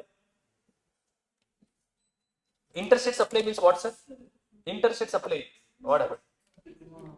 That also got on now. Problem is nothing can be done.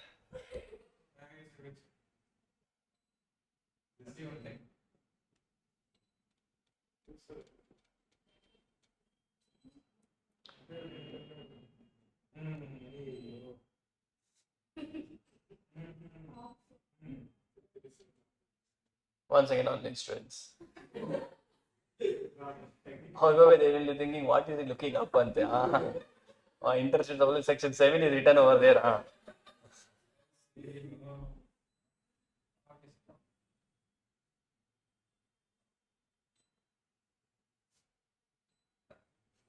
Maja only is there, no, in AC. In class, exam hall, they should give one remote to us. Attempt will come.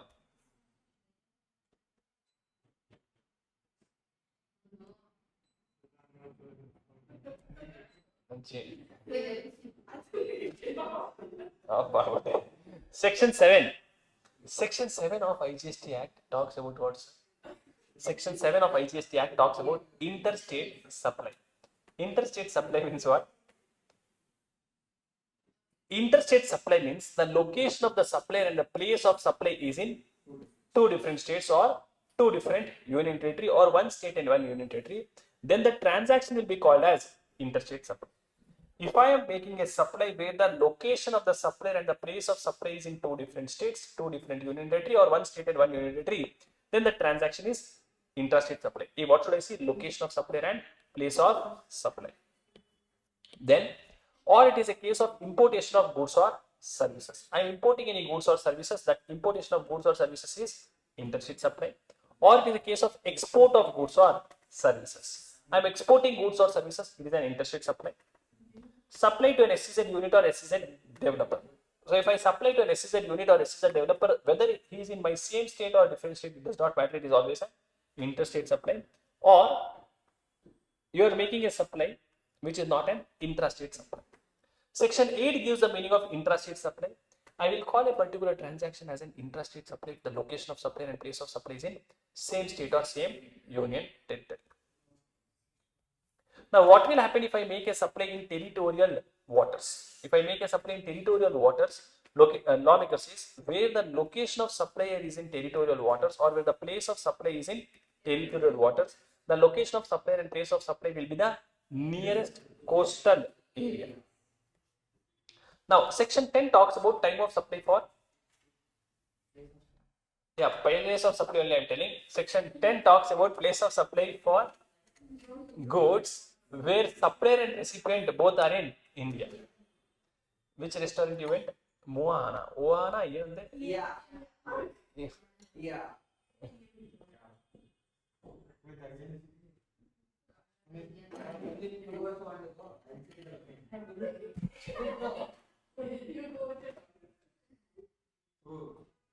You have our daughter name is Pranaya.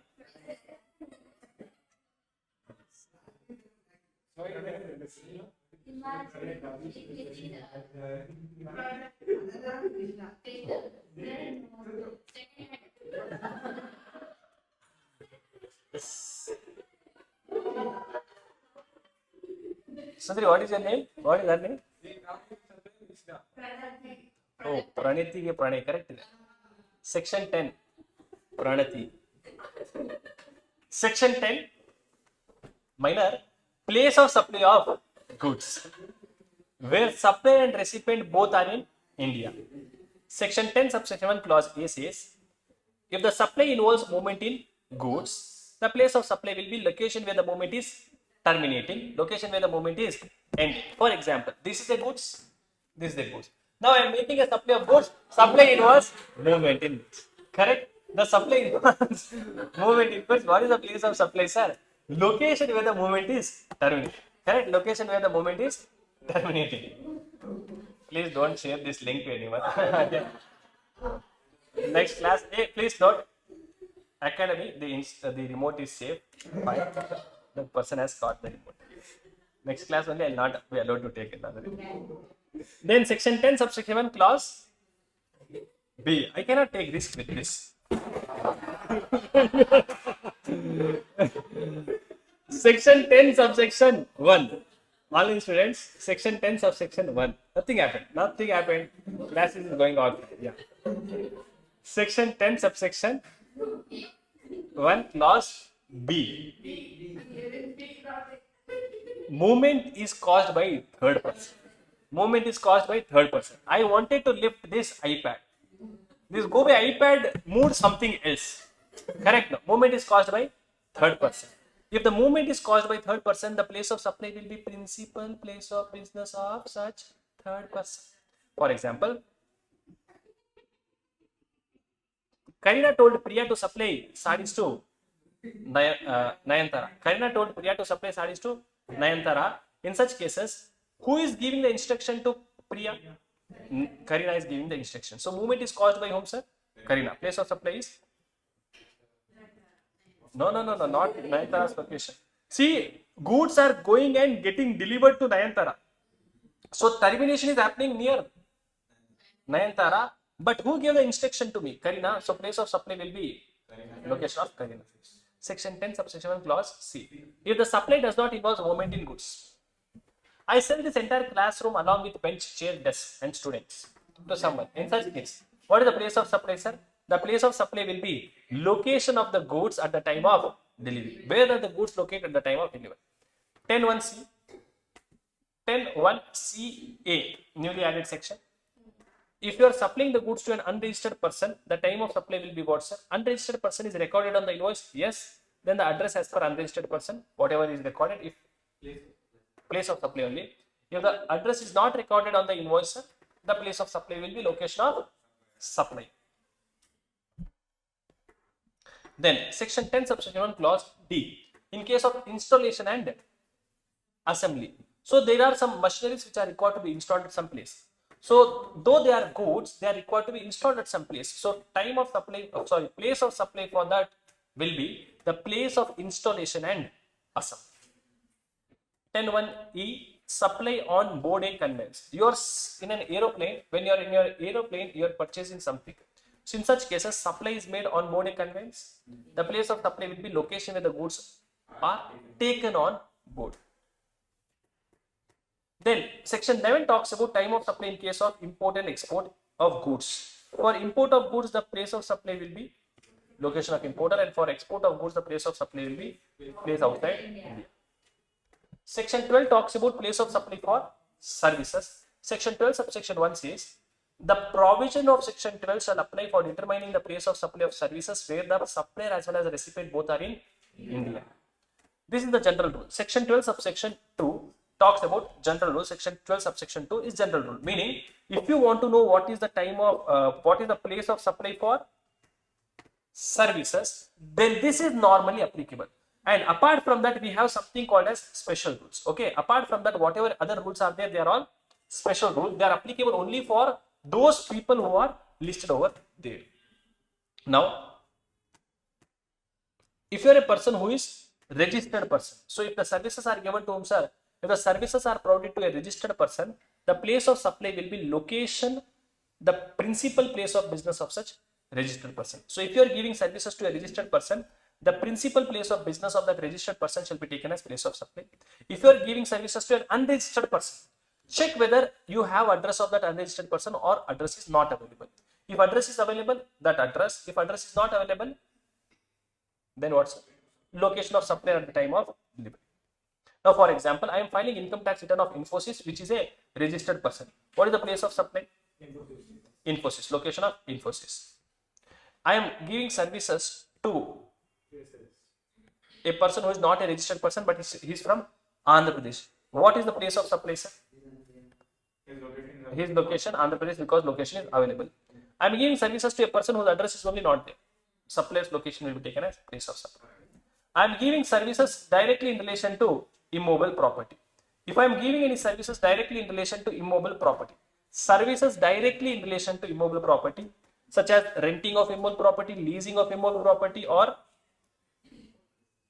construction, interior designer, architect services, any services relating to immobile property. Place of supply will be the place where the immobile property is located or intended to be located. Where is the immobile property located or intended to be located? Now, if the supplier and the recipient both are in India, but if the immobile property is located outside India, place of supply will be location of service recipient. Okay, very good. Is Dubai very beautiful? Burj Khalifa I had in my life. Then, similarly, where the immobile property is located in more than one state, the place of supply will be taken proportionately. Section 12, subsection 4, performance-based services. See, some services are there wherein you have to perform something. You have to perform. So, in case of performance-based services, for example, you will go for a haircut. That person will have to perform the services. Correct? No? That person will have to perform the services, haircut services, restaurant. He will have to cook the food for you. Outdoor catering, fitness, beauty treatment, or healthcare services. They are all called as performance-based services. For all these things, the place of supply will be what, sir? For all these things, the place of supply will be the location where the services are performed. Then, training and performance appraisal. Training and performance appraisal means what, sir? For example, my services. I am teaching you, I am giving you training. So, in case of training and performance appraisal services, the place of supply will be what, sir? The place of supply will be, if the services are given to a registered person, principal place of business of a registered person. If the services are given to an unregistered person, location of where the services are performed will be taken as place of supply. For example, I am teaching. So, I am teaching you guys. You are all unregistered persons. Whom am I giving services to? Am I giving the services to you or the institute? If I am giving the services to institute, place of supply will be the services are given to a registered person, the principal place of business of registered person. But if I am giving services to you, I am giving services to unregistered person. If I am giving the services to you guys, if I am giving the services to an unregistered person, the place of supply will be what, sir? Wherever the services are provided. So that is classroom.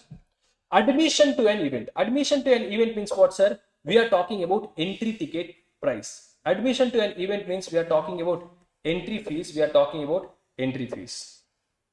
So whenever you are going to an event or amusement park, I am going to Wonderla. So if I am going to Wonderla, what is the place of supply, sir? Wonderla. Location where the event is held or location where the park is situated. Section 12 subsection 7, organization of an event. Organization means conducting the event. Organization of an event means what, sir? Conducting the event. So in case of conduction of an event, what is the place of supply? Someone is conducting the event. What is the place of supply? Depends on the organization of an event means I am asking someone to hold a sari exhibition.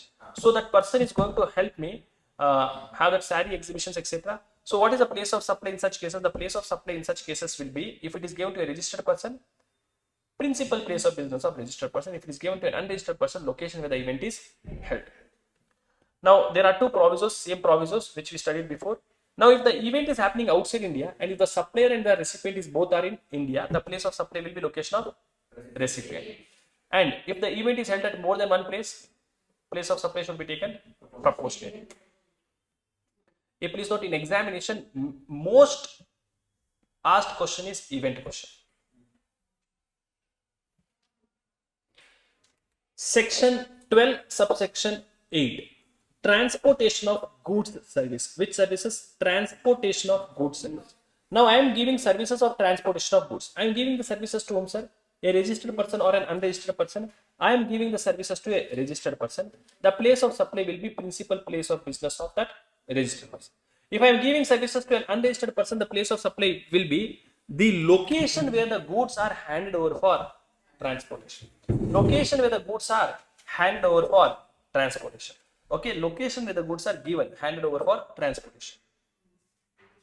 Section 12 subsection 9, passenger transportation services. In case of passenger transportation services, what is the place of supply, sir? Again, here also you should see whether the services are given to a registered person or unregistered person. If the passenger transportation services, our institute is planning to take you all for a picnic. So that is a passenger transportation services. Now in such cases, that services are given to a registered person. So what is the place of supply, sir? Principal place of business of registered person. If the services are given to unregistered person, location where the passenger is embarking the conveyance. For example, you are taking services of passenger transport. You are going to your house in a bus. Wherever you are catching the bus, that place will be taken as place of supply. Section 12 subsection 10, services on board a conveyance. You are in an aeroplane. You are calling air hostess. You are telling her that I want services. So in such cases, what will happen, sir? You are in an aeroplane and you are receiving services. Services are provided to you when you are on board a conveyance. So in such cases, what is the place of supply, sir? The place of supply will be the first scheduled point of departure of conveyance. The place from where the conveyance is starting its journey. And for goods, the location where the goods are taken on board. And for passenger transport, wherever you are boarding the, embarking the conveyance, boarding the flight. Section 12 subsection 11, telecommunication services. If it is fixed line, wherever it is fixed, like for example, internet modem will be fixed, LAN cable will be fixed, or telephone, landline phone, etc. Postpaid, billing address. Prepaid, wherever that vouchers are getting sold. And in case of online billing services, in case of online, it is billing address which is given by you. Section 12 subsection 13, insurance services. If the insurance services are given to a registered person, location of a registered person. And if the insurance services are given to an unregistered person, the place of supply will be address whatever is available with the supply. Section 12 subsection 4, advertisement services given to government. It will be each of that place which is mentioned in the contract. Okay, section 13 talks about place of supply for services where either the supplier or the recipient, any one among them, is outside India. Section 13, subsection 2 is default section, which says normally if you are giving any services, the place of supply will be location of recipient. If location of recipient is not available with you, place of supply will be location of supplier. Next, for performance based services, section 13 subsection 3 talks about performance based services, which has 13.3a, 13.3b. So performance based services, I am asking someone from outside India to come to India and do my haircut. Correct me, possible? Why are laughing? 500 crores turnover. Yeah, I cannot call yeah. For cutting hair, go away. Yeah.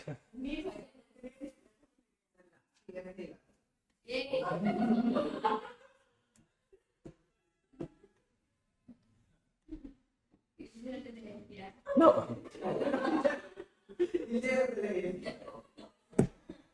Now, you are giving services on some goods. Charan, you are giving services on some. You are giving services on some goods. Now, the goods are made physically available. The goods are made physically available. For giving the services, the goods are made physically available. In such cases, wherever the services are actually performed. If the services are given through electronic mode, for example, I have a car in India and I am asking Vin Diesel to come to India and repair my car. Yeah. So in such cases, what will happen, sir?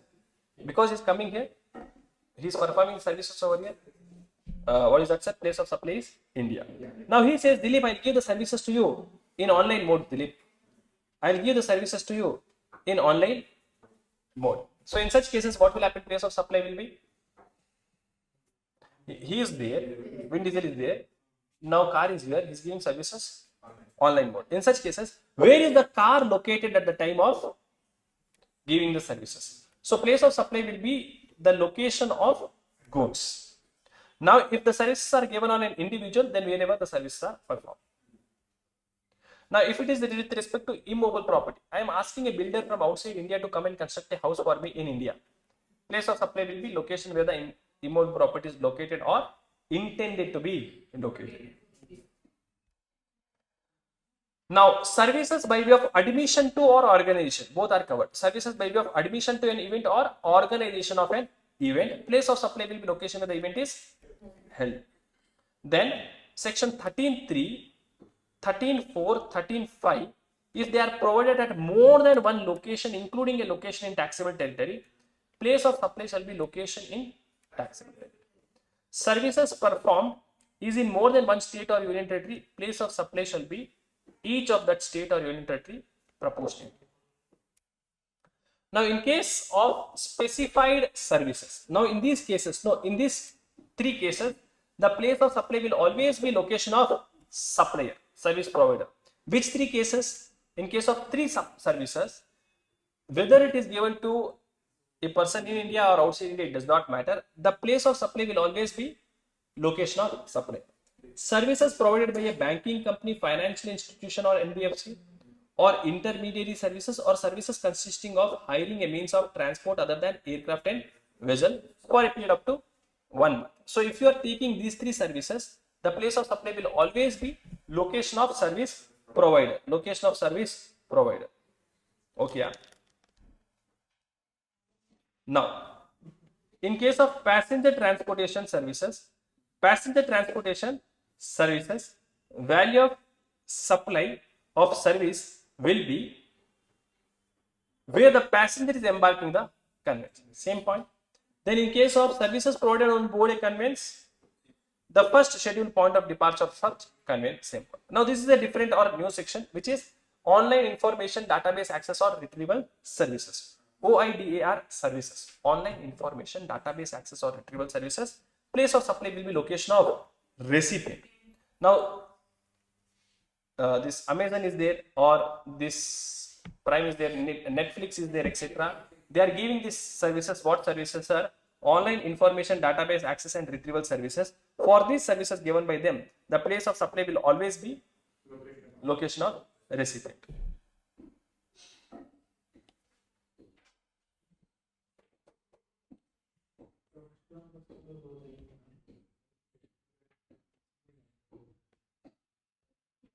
Input tax credit. Next topic for discussion is what, sir? Input tax credit. Now, this is also one of the important topics. Once we complete this topic, our major portion of the GST law is done. Meaning, major portion of your examination also is done. Almost in GST, whatever topics we have discussed till now, from that, almost your examination. No, more than that. MCQ, though, anyways, I don't consider it all. I don't know what is MCQ in my life. Okay. So, place of supply, time of supply. So, as of now, we have solved questions worth how many marks? 28. So, place input tax credit if you add now. That input tax credit will be in this point. Correct? So, whatever it is, 30. They give a theory question, sir. What is it? Where is the theory question? Because after that, before customs law question will be theory. No, this is the 8A input tax rate and this is customs 8B. Similarly, over here also, this is not a theory question. This is input tax credit question. And with customs. And here also.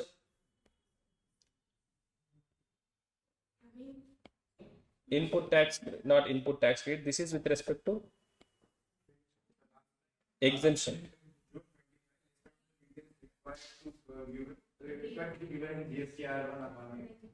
Oh, contents of, because they don't ask questions from the chapters at all.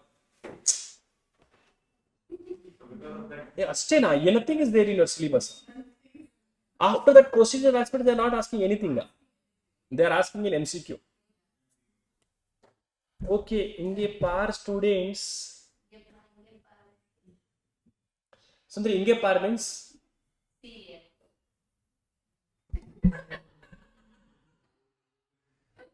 input tax rate. Nothing, Sundari. You are not disturbing. You continue. Yeah. Pravina, Pravini, whatever your daughter is doing, you do. Yeah, yes. You are from Chikmagalur, Sundari.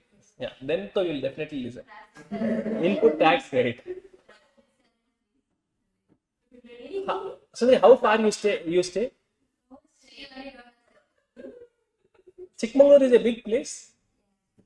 How big this classroom size? Classroom.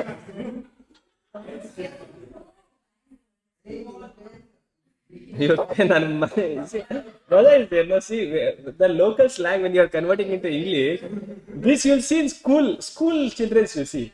And in Makkah, your face. The maja is only different. Your face. Like, banbidi, come. They'll use that slang. I mean, slang will be same, but you should understand that. Come on, your grandmother. Yeah. What happened? You want him to come with you? So for you, vibration is happening. What is happening to you? Input tax credit. Input tax credit.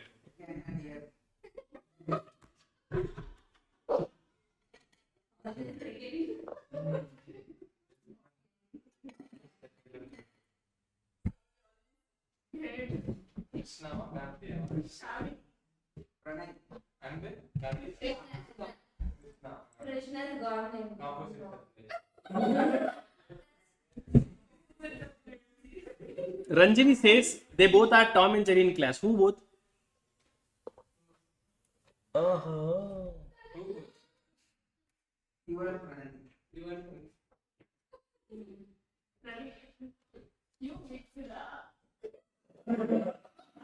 Composite supply or mixed supply? Input tax credit means what, sir? Input tax credit means what? Input tax credit means credit of input tax. Go away. Input tax credit means Credit of, this is the only definition I know in GST law. That was you are telling wrong. Input tax credit means credit of input. Wow. Input tax means what, sir? Input tax means Venkat. Input tax means, hey, for some jokes, Venkat, you should not laugh. After 20, you take videos. Okay, after 25th of January, you will watch again. Okay.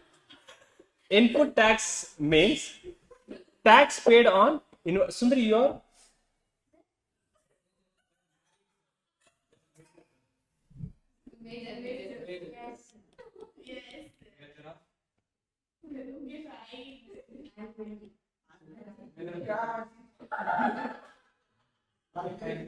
input tax credit means credit of input tax. Now, what is input tax? If you take the credit, the benefit of input tax, then it is said that you have taken input tax credit. But what do you mean by input tax, sir? Input tax means tax paid by you on your inward supplies. Inward supply means purchases. Whatever tax you are paying on your purchases is your input tax, and it includes the taxes paid under reverse charge and the taxes paid on import of goods under customs law.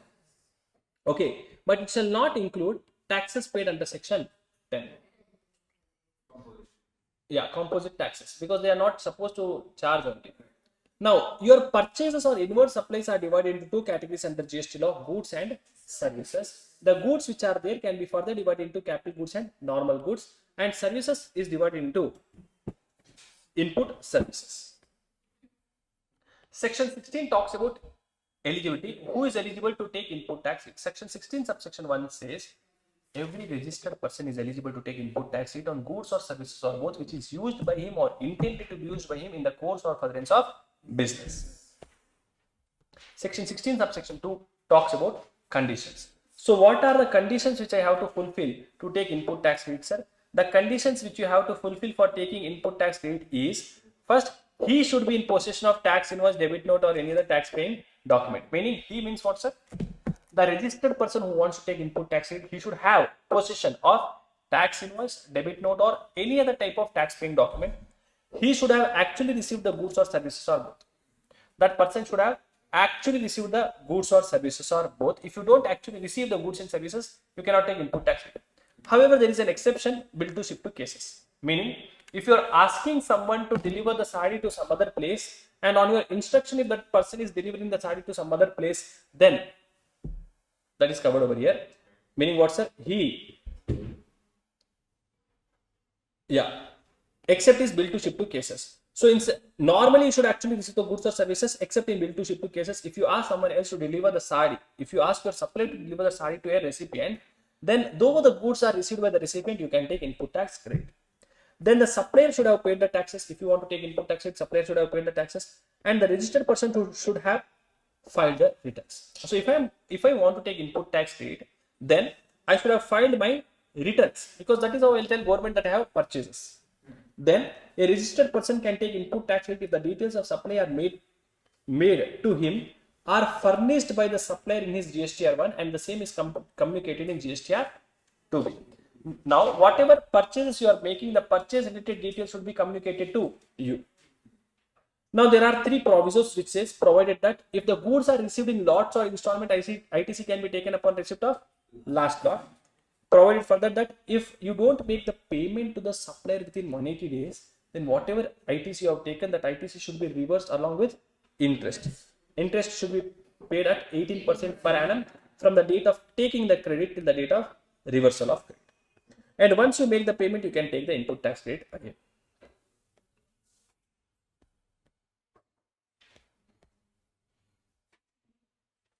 Now, this 180 days condition is not applicable for inward supply liable for reverse charge, for deemed supply, meaning supply without consideration, and for expenses incurred by the recipient which the supplier had to pay. Section 16 subsection 3 talks about ITC in case of capital goods. Where any registered person is claiming depreciation on the tax amount, tax component of capital goods, he cannot take input tax credit on such capital goods. See, normally when you purchase a capital goods, on that GST also will be levied. So you have an option either to capitalize the base amount or amount with GST. So if you are capitalizing the amount with GST, you cannot take input tax rate. If you are capitalizing the base amount, you can take input tax rate. Why, sir? Because if you capitalize amount with GST, you are going to claim depreciation on GST also. Lawmaker says, I cannot give you depreciation as well as input tax rate. Then section 16, subsection 4, last date to take input tax rate. What is the last date within which ITC should be taken? 30th November of next financial year, that is this month end, or date of filing annual return for that financial year, whichever is earlier. Now, rule number 36 talks about other tax paying document based on which you can take input tax rate. Meaning, I can take input tax rate based on tax invoice issued under section 31 or based on RCM invoice issued under section 31(3) or based on bill of entry in case of import of goods based on bill of entry, and based on debit note issued under section 34 or input service distributor ka invoice. Now, there are some information which are required to be present compulsorily on the document based on which you are taking input tax rate. What are those information, sir? Name of the supplier and name of the recipient, GST number of the supplier and GST number of the recipient, description of goods and services, details of place of supply, and total value of goods and services. This information should mandatorily be there. Section 16 subsection 6 is a newly added section which says, if your registration has been cancelled and subsequently it is revoked, then you can take input tax rate for whatever unavailed ITC is there during that suspension period. That ITC can be taken by you within the time limit of 16/4, which is 30th November of or date of filing annual return, or within 30 days from the date of revocation orders, whichever is later. Section 17 talks about apportionment of input tax rate. Apportionment means division of input tax rate.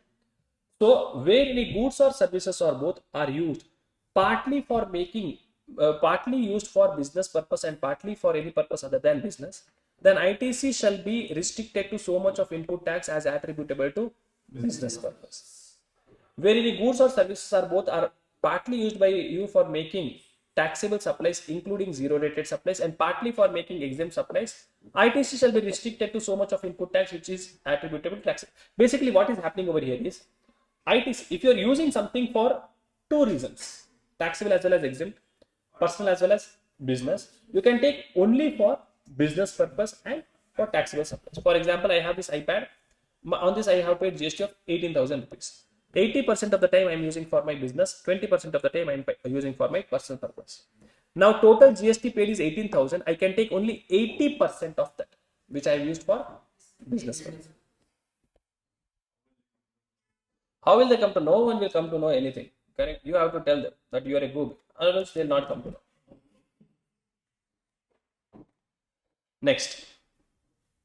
Section 17 subsection 2, where any goods or services are both are used partly for making taxable supplies. This is done. 17.3. See, normally exempt supply means supplies which are wholly exempt, supplies which are nil rated. It includes non-taxable supply.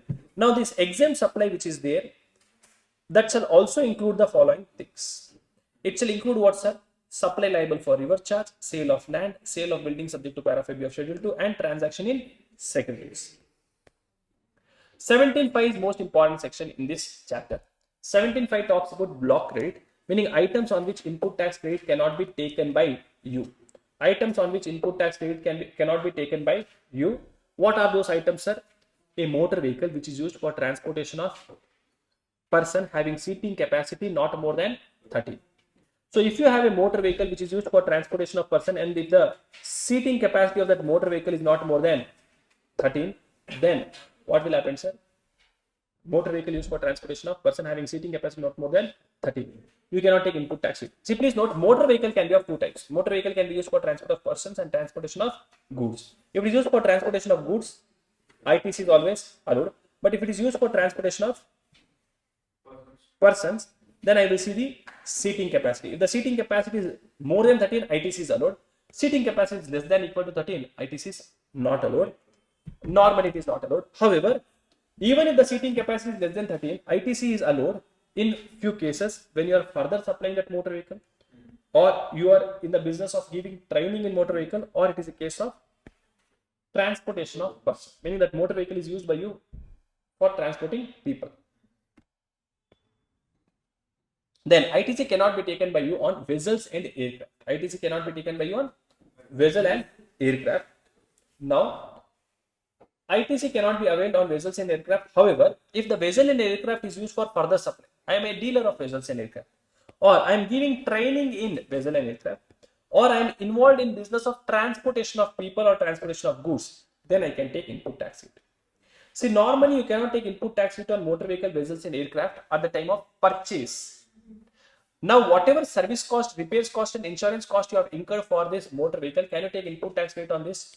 Lawmaker says no. You cannot take input tax rate unless ITC is allowed at the time of purchase of that motor vehicle, vessels and aircraft. So when you are purchasing it, if ITC is allowed, you can take input tax rate for service cost also. Or you are a manufacturer of motor vehicle or general insurance company. Now, next point is what, sir? Foods and beverages. Can you take input tax credits on foods and beverages? Lawmaker says no. You are going to a restaurant having food. Can you take input tax credit? No. Though it is business purpose, no. Outdoor catering. Now, business annual general meeting is there. I am taking services from some restaurant for supplying food to me. You cannot take input tax rate.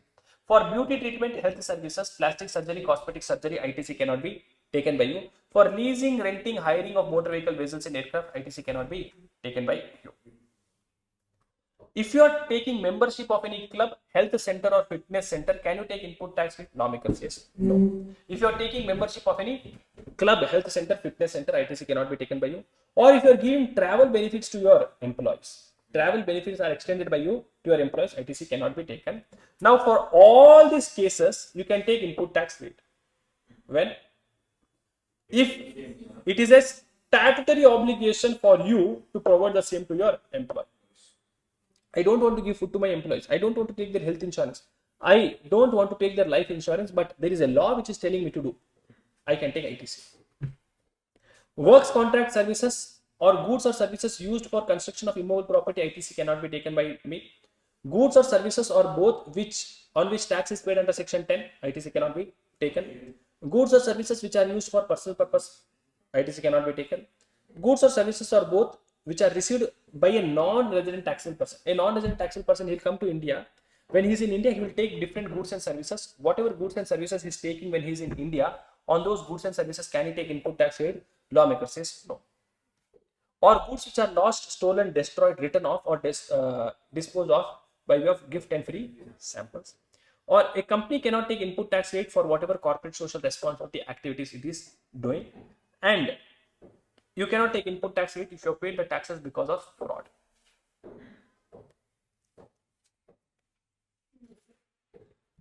Section 18. ITC in special circumstances. There are some circumstances which are little special. For that special circumstances, can you take input tax rate? Lawmaker says, I will tell you. Now, what are the special circumstances? Let us see. I am a person who started my business without taking any registration. Okay. Now, my turnover crossed 20 lakh rupees. Because my turnover crossed 20 lakh rupees, I am now liable for registration. Now, because I am liable for registration, I applied for registration. I have applied for registration, that registration was granted to me. Now, if you are a person who is liable for registration, you are a taxable person, therefore you should pay the taxes. Now, there are saris available with me on which I have not taken input tax rate, but still I will have to pay the taxes on these items. Lawmaker says you can take input tax rate on these saris if the registration is granted to you within. If once you are liable, you have applied within 30 days and the registration is granted to you, you can take input tax rate. Sir, what do you mean by this? Where a person, section 18 subsection 1 clause A says, where a person is liable for registration and he has applied for registration within 30 days of becoming liable and such registration is granted to him, then he can take input tax rate on inputs held in stock 1 day prior to the date of liable for registration. Now, section 18 subsection 1 clause B. I am a person who has applied for voluntary registration. So, lawmaker says, if you are a person who has applied for voluntary registration and if that registration is granted to you, then you can take input tax rate on whatever inputs are there 1 day prior to the date of grant of registration. So, I started business, I applied for registration and it was granted to me on 10th of June. Whatever stock is available 1 day before that, I can take ITC on that. However, if I am a composition dealer who is converting into regular dealer, I can take input tax credit not only on inputs but also on capital goods. So where a registered person under composition scheme converts into a regular scheme, he shall be entitled to take input tax credit on inputs held in stock and capital goods held 1 day prior to the change. Now ITC on inputs shall be based on the stock whatever is there with you, and ITC on capital goods, you take the tax amount at the time of purchase, reduce it by 5% per quarter or part thereof from the date of purchase to the date of change. Then similarly, there is one more section called as 18(1)(d).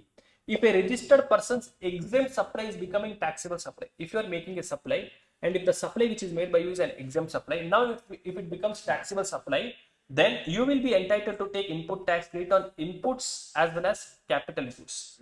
Inputs which are, you can take ITC based on the inputs held in stock with you, and on capital goods, whatever is used exclusively for exempt supply, you can take ITC by reducing 5% per quarter or part thereof from the date of purchase till the date of change. Now 18(4) talks about ulta. Ulta what's are 18(1)(c) and 18(1)(b). Meaning if a composition dealer becomes regular dealer, we saw that. But what if ulta happens? Regular dealer becomes composition dealer, you should reverse the input tax rate. If a taxable supplies becomes exempt supplies, you should reverse input tax rate. 18(2) talks about what, sir? 18(2), no input tax rate shall be allowed under section 18(1) for invoices older than 1 year. So 18(1), whatever ITC you are taking, on those invoices should not be held for more. I mean, if the invoice, the goods which are there with you, if for those goods invoice is given 1 year ago, you cannot take input tax rate on them. 18(3), whenever there is a change in constitution of business. So in case there is a change in constitution of business by way of sale, merger, demerger, amalgamation, etc., with a condition that liabilities also will be transferred, ITC on that unutilized input tax rate can be availed by the new company. 18(4), ulta of 18(1)(c) and 18(1)(d). 18(5) is rules for 18(1) and 18(4). What is important is 18(6). Now, if you sell a capital goods, see, my normal business is to sell sarees, but if I sell a computer, it is sale of capital goods. If I sell the car which I am using for my business, on which I have taken input tax rate, it is a sale of capital goods. So if I sell a capital goods or plant and machinery, I will have to pay the taxes. In case of sale of capital goods or plant and machinery on which input tax rate was availed by the registered person, the tax to be paid or the ITC which I have to reverse shall be the tax calculated on transaction value of capital goods or plant and machinery. Meaning whatever is the sale price of the plant and machinery into whatever is the tax rate for that. Or calculate the tax by reducing input tax rate by 5% per quarter or part thereof from the date of purchase till the date of sale. Now whatever amount you are getting, either reduce ITC by 5% or tax on transaction value, whichever is higher you take, on that whichever is higher, that is the tax which you have to pay. Section 19 talks about job worker. Section 19 subsection 1. See, 19 talks about job worker. 19(1), 2, 3 talks about inputs. And 19(4), 5, 6 talks about capital goods. So what they are telling is, I hope you know what is job worker. Job worker means what, sir? You are asking someone else to give. For example, I am a person who is manufacturing of furniture. I am giving my furniture to someone to polish those furniture. So in that case, I am the manufacturer of furniture. I am giving my furniture to someone else for polishing. That person is just doing the polishing work. So the person who is doing that polishing work is called as job worker. I am the principal. So on whatever goods are sent to the job worker, can I take input tax rate? Lawmaker says yes. On whatever goods are sent to the job worker, principal can take input tax rate. Now, section 9 subsection 2. Sometimes what happens is, I may, instead of sending the goods directly, I may ask my supplier to send the goods to the job worker. In such cases, lawmaker says, in such cases also, see, if principal is sending the goods to the job worker, ITC can be taken by principal. If the principal is asking the supplier to directly send the goods to the job worker without the goods coming to me, then also on those goods I can take input tax rate. Now, whatever inputs I have sent to the job worker, whatever inputs I have sent to the job work, they should come back to me within a period of 1 year. If they don't come back to me within a period of 1 year, then it will be deemed that I have made the supply. So just like that, on capital goods also, which I am sending to my job worker, I can take input tax rate. If the capital goods are directly sent to the job worker, on that also I can take input tax rate. This capital goods should come back to me within a period of 3 years.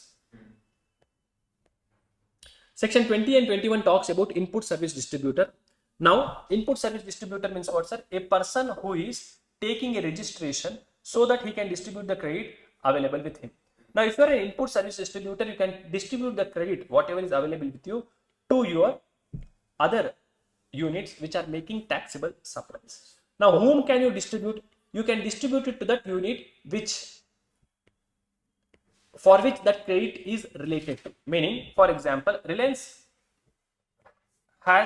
Digital has an office in Mumbai which does not make any sales, but it is only a registered office. Okay, it is taking services for its different branches throughout the country. So, if it is taking services and that services is related to only to one branch, the entire ITC amount should be transferred to that one branch. If that is taking some services and if the ITC is related to more than one branch, then the entire ITC should be given to more than one branch. And if it is taking services and if it is related to everyone, the ITC should be distributed to everyone. Now the question is, how should I distribute? You should distribute based on the turnover of those establishments. So if it is related to one person, no problem, directly distribute. If it is related to more than one person, then see the turnover of those person and proportionately distribute. Now if you distribute any excess credit, you should reverse that along with interest. 18% per annum is the interest. Now section 49 subsection 5 talks about manner of utilization of input tax rate. How can I utilize input tax rate? Input tax rate utilization. So if I have a credit of IGST, I can use it for making the payment of IGST first, and then whatever is left over, I can use it for CGST or SGST in any proportion. Once the IGST credit is over, I can go to CGST.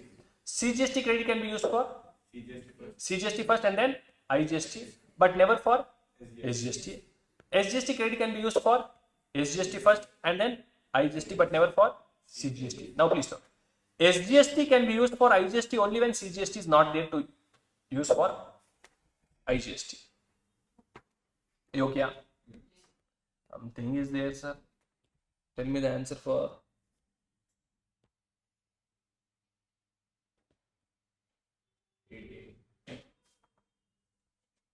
This is a classroom question. We have solved this question. Now, following all the details, I'll read the details first. Rate of GST is what, sir? 18%, 9%, 9%, CGST, SGST 18%. All the figures are excluding taxes. All the conditions for taking input tax rate is satisfied.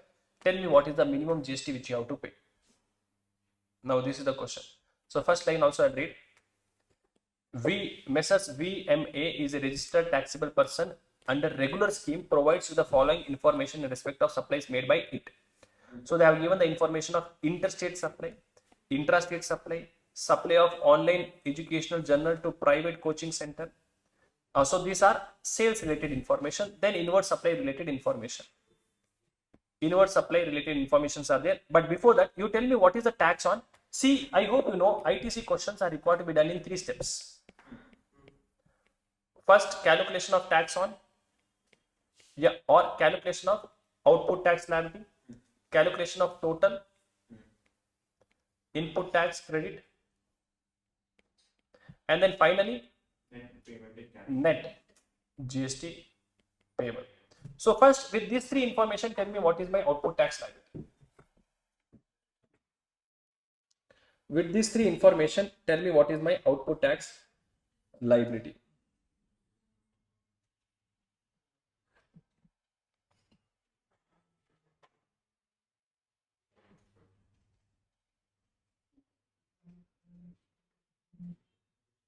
With these 3 information, tell me what is my output tax liability.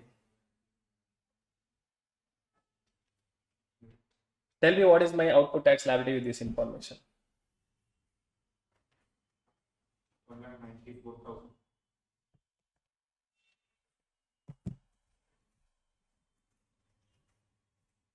18% is the GST rate. So this will be IGST of 2 lakh into 18% is how much?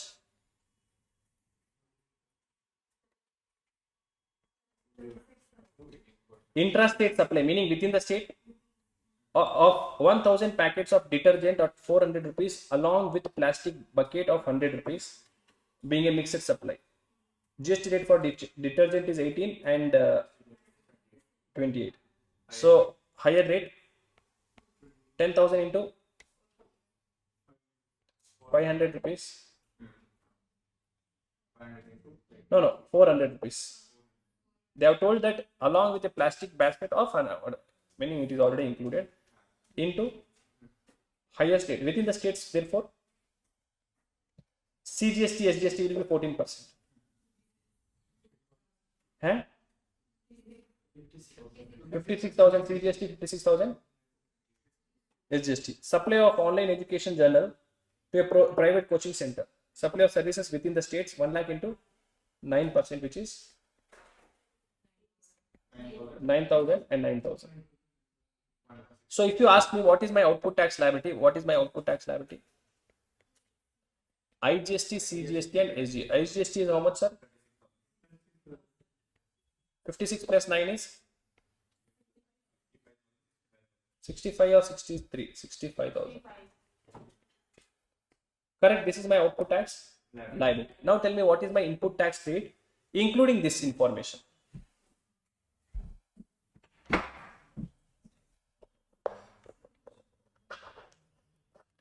What is my input tax rate, including that information?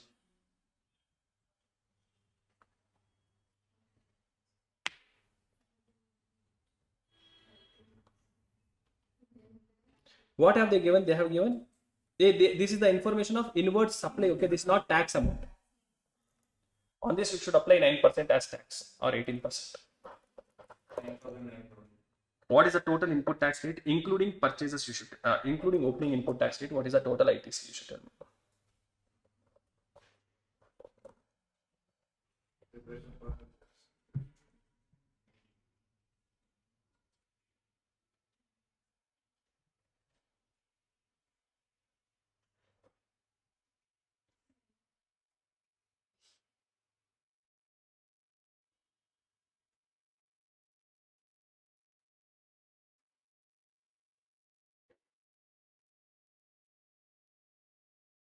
Hey, how much time you are taking, Goobays?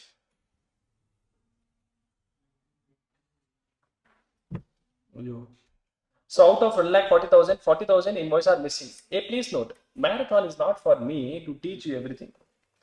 It is for you to revise whether you have studied or not. Interstate supply 18%. How much, sir? 18,000 rupees. If 40,000 invoice is missing, I cannot take input tax rate for that. Repair of buses with seating capacity of 20 for transportation of employees. Yes, I can take input tax rate 1 lakh into. Why, sir? I can take input tax rate for 20,000 people are there. 20 people can sit. 9,000 rupees. So now my total credit is how much, sir? IGST, CGST and SGST. Opening credit is 8,000, 10,000 and 10,000. Credit on purchases is 18,000, 9,000 and 9,000 rupees. So total ITC available is 98, 19,000. Now tell me what is the tax which I have to pay. My output tax liability is this.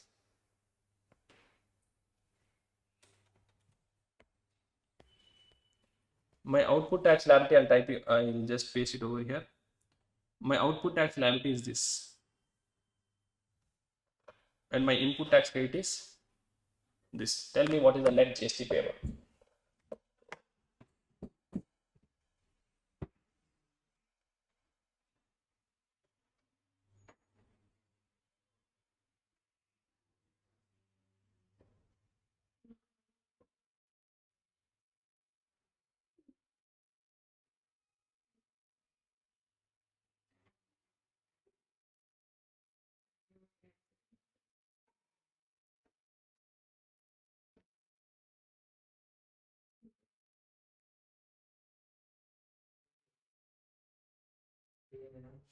₹30,000.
What I have to pay 30,000?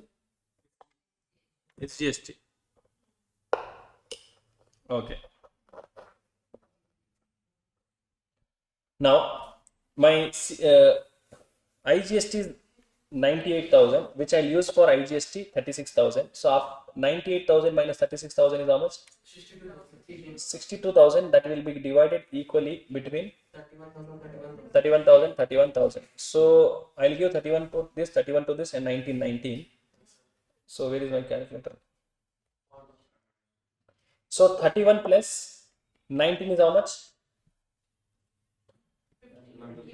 50. So 65 minus 50 will be 15,000. 15,000 is the answer. So first you took tax on outward supply. No, this is total input tax rate they have computed first. Then they have taken what's tax on outward supply. Then utilization. They have done little ulta ulta.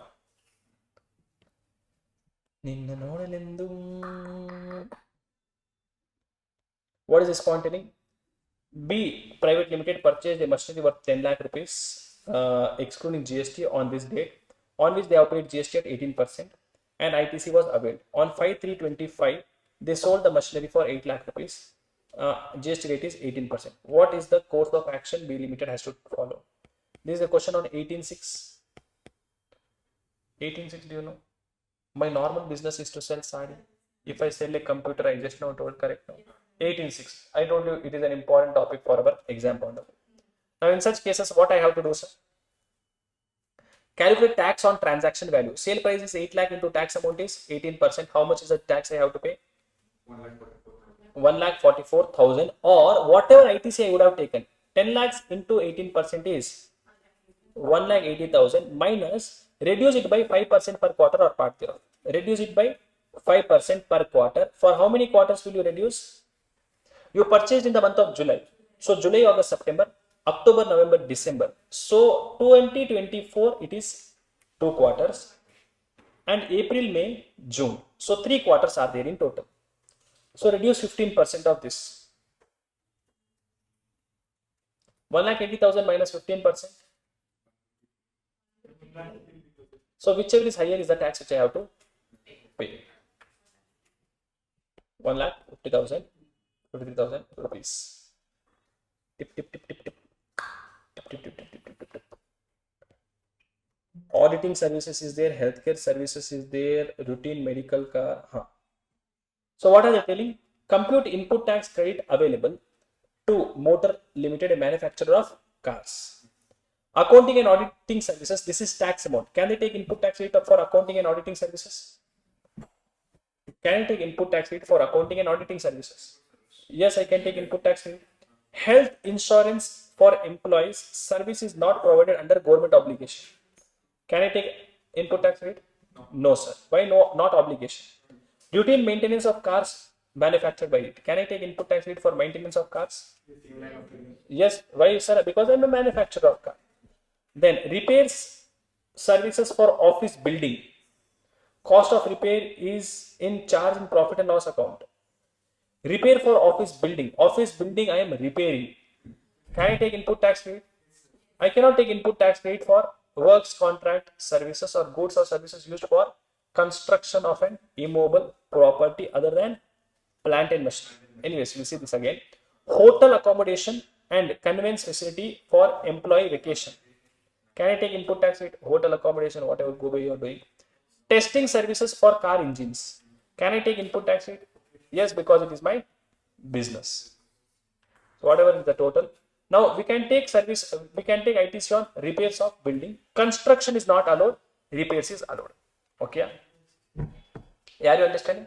Repairs is allowed, construction is not allowed.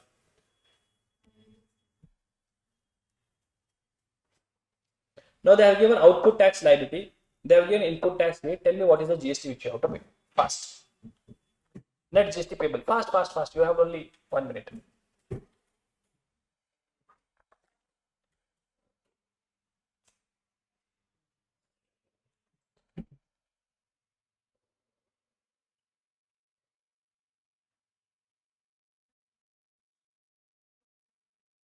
GST 2000 GST.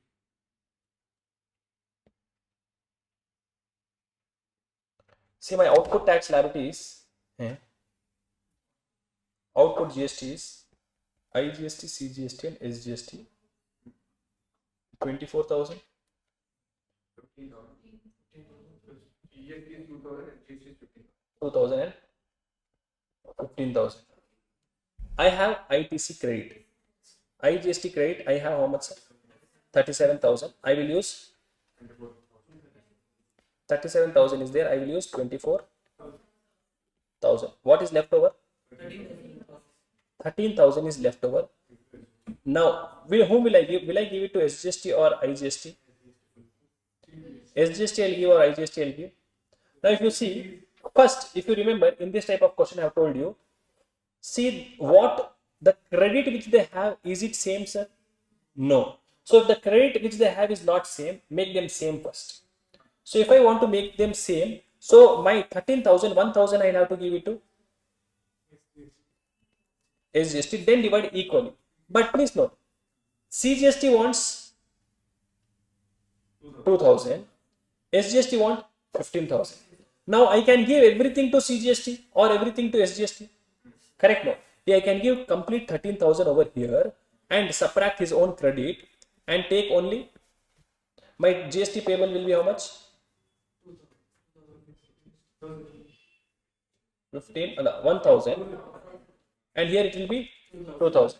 Or what can I do? So by this my net GST is 3,000 rupees. Net GST will always be 3,000. Or what can I do? I can give him complete 2,000. Balance 11,000 I will give him. And he has his own credit of 1,000 rupees. So now also what will happen? 0, 0 and 3,000. So net GST payable will be 3,000. Now we'll see MCQs. Now, I mean, the other topic which is there, I mean, I'll take it tomorrow. You don't have to come. You can, I mean, watch the recording later. Only because hardly it will take 1.5 hours. Okay. No, because I am checking whether I should come here and take, because I will have EA class. So I'll come for EA. So I don't know when will I take. First, I'll take this or that I'll take first. And I don't know whether I... No, but I would recommend you to, I mean, yeah, because only for 1 hour if you are coming, it does not matter. Now tell me, when did GST come into force?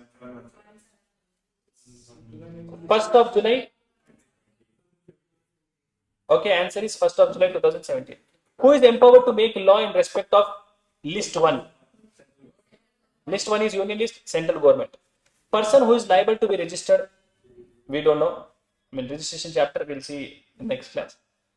By the way, if you know, if you are liable for registration, within how many days you should apply for registration? 30 days. Within 30 days. So you know the answer. So within 30 days of becoming liable. Which of the following activities or transactions shall be treated as neither supply of goods nor supply of services? What is not supply?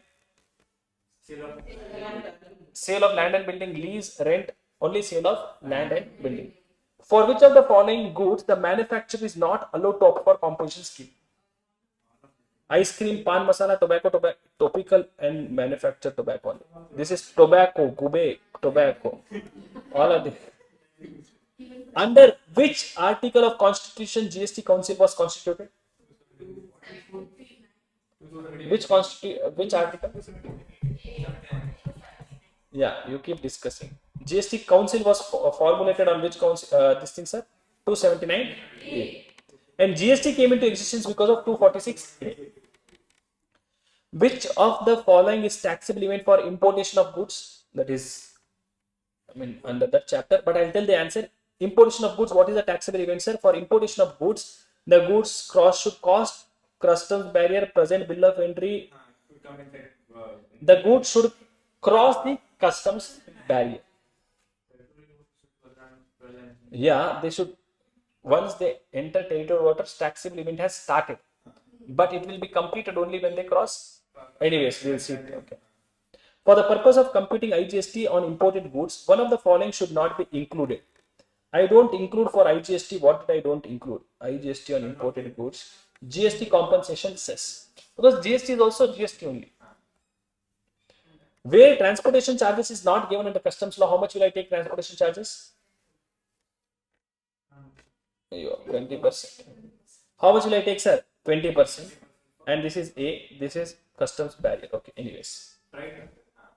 Yeah, I know. Freight charges is nothing but transportation charges. 20%. And insurance charges, if it is not given, 1.125%. Pre-GST regime, excise duty was levied by whom? Central or state? And VAT was levied by whom, sir?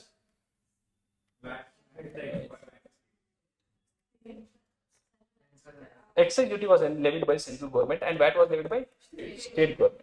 You should see the item merged with GST. Smart Bazaar. A store located and registered backside and upper side. Backside is hotel. Right? What is the name of that?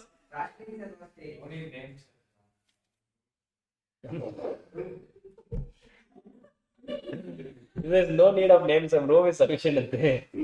Smart Bazaar, a store located registered in Gujarat, has come out with a big discount offer during Durga Puja.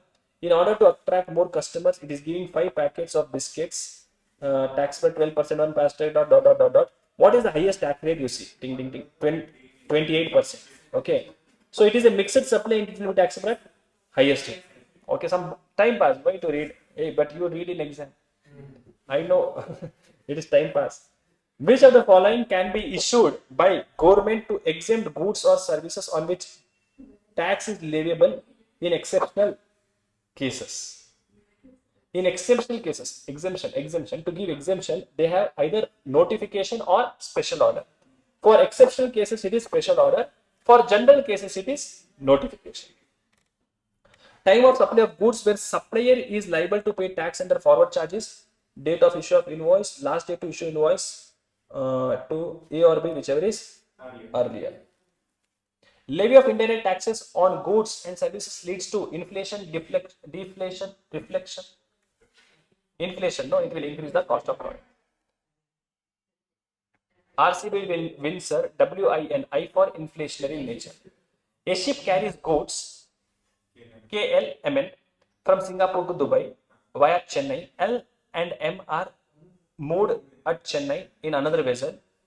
L is meant for Kochi and M is gone to Dubai.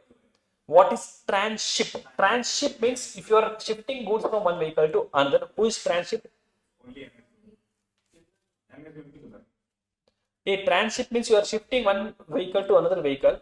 Now the ship transit is in same vehicle it is going. So here goods which is going to Cochin, L and M are moved at Chennai to another vehicle. So who are transshipped because they are giving to another vehicle, L and M. If they ask you what is transit goods, whatever is going to Dubai, M. Basic custom duty on imported goods is levied because of which act, sir? As per Customs Act, first schedule, second schedule, what schedule, sir? Customs Act. See, in first schedule, they give the custom duty rate for import goods, and second schedule, they give the custom duty rate for export goods. That is also important. And insurance, 1.125%. Safeguarding duty can be levied for 4 years and can be extended up to 10 years.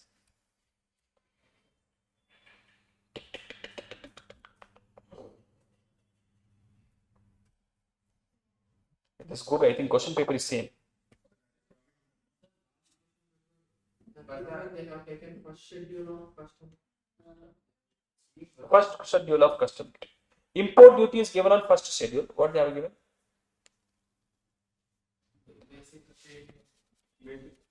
Now, imported goods. Okay, custom duty on imported goods. On imported goods, the custom duty will be given in first schedule.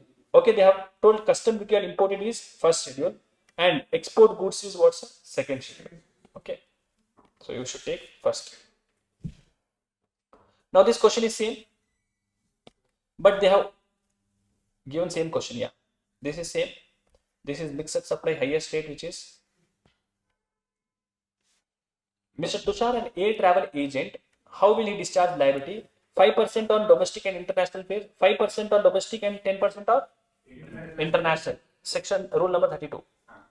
What is the time of supply of goods were liable to pay under forward charge? Again, same question, A or B, whichever is.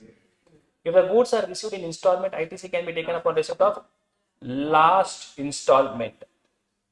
Within how many days you should apply for registration? Within 30 days of becoming liable. First return should be filed. First return should be filed from the date when you are liable for registration till the date of grant on registration. If you took an example wherein I was liable when my turnover crossed 20 lakhs, I applied for registration and registration was granted to me. So first return is recorded and filed from the date when you become liable till the date of last month from the date when you become liable and till the date of grant of registration. Exclusive economic zone is up to 200 nautical miles and safeguarding duty is 4 plus 10.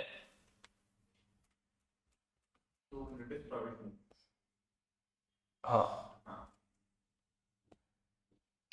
Cascading effect means tax on goods. A tax on tax. Services by way of dash to single residential unit is exempted. Services by way of pure labor contracts. Value of supply of goods shall be transaction value, MRP, transaction value.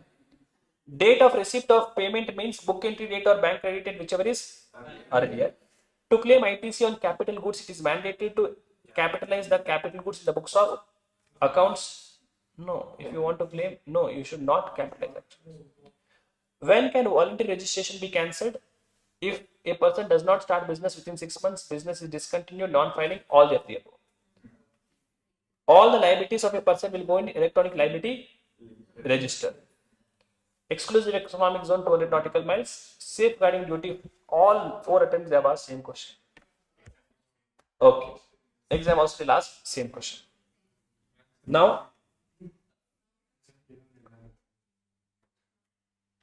what shall we do? We'll go 25 attempt. We'll see that paper. Yeah, you airdrops.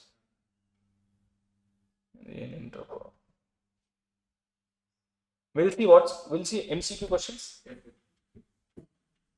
Yeah, nothing is there in that MCQ. What is MCQ? The easiest in your exam. I'll write your exam only because I want to score full marks in MCQ. No intention as that's what MCQ all subject 30 on 30 I should score.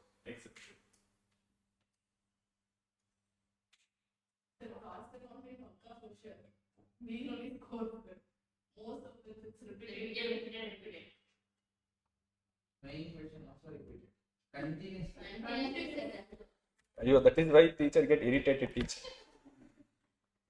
you understand now why. Now, okay. Assessment year 25-26 as per the Income Tax Act, liability to deduct TDS under section 193 in case of interest on security arises at the time of payment or credit, whichever is earlier. So answer is option number C. Then for assessment year 25-26, 80 JJAA of Income Tax Act in respect of employment of new workers shall be allowed for any assessees to whom section 44AB is applicable. Meaning your books of account should be audited. P Limited is a domestic company bought back 10,000 equity shares of rupees 100 each on this date. Original issue price is 110 and buyback price is 300. So what is the difference? 190 into 10. 190. What is the tax treatment for this? Who has to pay the taxes? Buyback of shares, taxable in the hands of recipient as deemed dividend. It is treated as deemed dividend and taxable in the hands of shareholder. Nakul won 6,000 lottery prize. What is the TDS amount? 6 3s are 80. They have given nil, sir. Eh? Hint they have given. They have given nil in answer. They have given answer as nil. Oh, yeah, nil. I'll tell why. If the amount is more than 10,000, then only TDS will be applicable. If the amount is more than 10,000, then only TDS will be applicable. Or else it is 30%.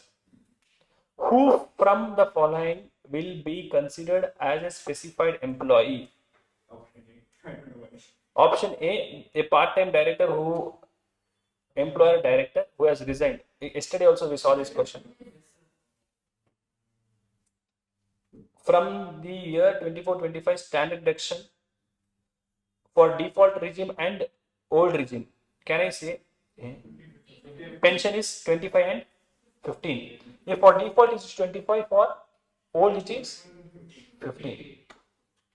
Which of the following is not a supply? Importation of services free of cost from father residing in USA for business purpose. No, it is a supply. Machinery disposed of free of cost on which input tax rate is taken a supply. Goods supplied free of cost by ex and sons to his agents. Supply. Expensive watch of 50,000 given to 50,000, not more than 50,000. Therefore, last one. Because it is not more than 50,000. As per GST law, if goods are received in installment, then ITC is last installment. If you see MCQ questions which they have asked is same whatever they have asked in MTP. Two MTPs merged together, they have asked those questions. So MTP is important. Almost around 20 marks question will come from MTP, they say.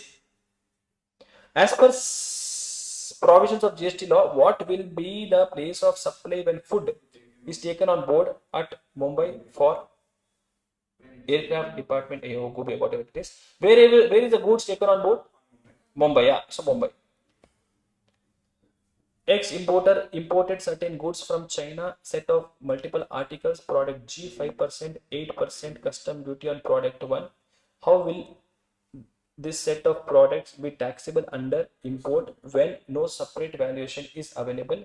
If no separate valuation is available, we will take highest rate 20%. Why will you take? So product, okay, 3 products are there. 1, 2, and 3.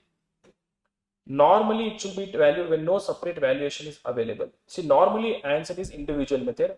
When we don't have individual method, we take average method. So I'll take, if you don't have all those options available at all, take highest rate. Every registered person who is required to furnish return under section 39(1) of CGST Act and whose registration has been cancelled should file final return. See, once your registration is cancelled, you have to file a return called as final return. That final return is required to be filed within 3 months from the date of cancellation or cancellation order, whichever is earlier. Composition dealer wants to withdraw from composition scheme. No. A composition dealer wants to withdraw voluntarily from composition scheme. He will have to file form GST CMP 04. 408 is for paying the taxes. Tushar is an air travel agent, 5%, 10%. Last date for declaring details of credit note is what? 30th November of next financial year, or date of filing annual return, whichever is earlier. Credit note is issued on this date. The credit note you are supposed to do, last date to issue is 30th November of 2025. Valuation and customs duty. Similar goods means what, sir? Which are, although not alike in all respect, have like characters. Option number A. Wait. Option number D. Which are produced in same country and are by the same person. Okay. I mean, we'll wait after exams. If you all guys are here, we'll try to meet. I'll be here only. Next up. So I'm coming here only. Day after tomorrow, I'll come over here. Group I don't take anything. Finals we can learn. Okay, anyways. Thank you, online students. Thank you very much for giving your time. Okay, thank you for taking time from your preparations. And don't worry, you will all clear your examination. I have no doubt. Offline as well as online students, I am definitely sure that you are all going to clear your examination. Only thing required is that you should have studied something, little bit. Even if you have covered 50% of your syllabus, you will clear your examination. That guarantee is there. I am not talking about my paper, okay? I am talking about all the paper together. If you have cleared 50% of everything, you will clear your examination. So don't worry. Meaning you don't have to take tension. Ayo, this is not done in life. No problem. Okay. You will still clear your examination. Just study well. Be motivated when you are studying.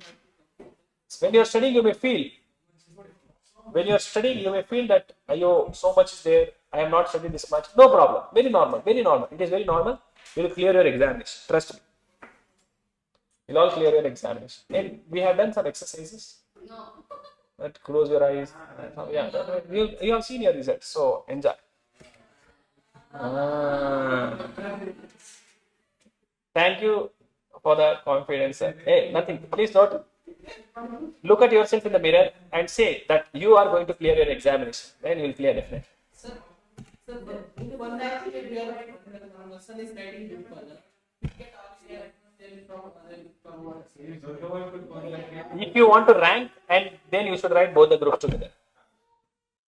Okay, so welcome back. Let us continue our discussion. So next topic for discussion is what, sir? Payment of tax. Of course, payment of tax is something which is required to be read with input tax credit chapter, because input tax will tell you how to take, whether you can take input tax credit or not. Now it is a payment of tax which talks about how the ITC should be adjusted. See, normally a person will have output tax liability, correct? You will have to pay tax on your outward supply. The tax which you have to pay on your outward supply, that can be paid by utilization of input tax credit, and whatever is remaining, that can be paid by cash. So repeat. Whatever tax you are liable to pay on your outward supply, that can be paid by you by utilization of input tax credit. Whatever input tax credit you have, you utilize that and pay the taxes. Or if you don't have input tax credit, adequate input tax credit, the balance amount which is there, you pay in cash. Now this chapter talks about three ledgers. We have electronic cash ledger, electronic liability ledger, and electronic credit ledger and electronic liability register. Cash ledger is what, sir? Cash ledger is a ledger which will record all the cash transactions. So if you have deposited any money, if you're using any money, then that will go get recorded where? So that will go get recorded in your electronic cash ledger. Then what is electronic credit ledger? Whatever input tax credit is claimed by an assessee, whatever input tax credit is claimed by an assessee will go get recorded in this electronic credit ledger. And then what is electronic liability register, sir?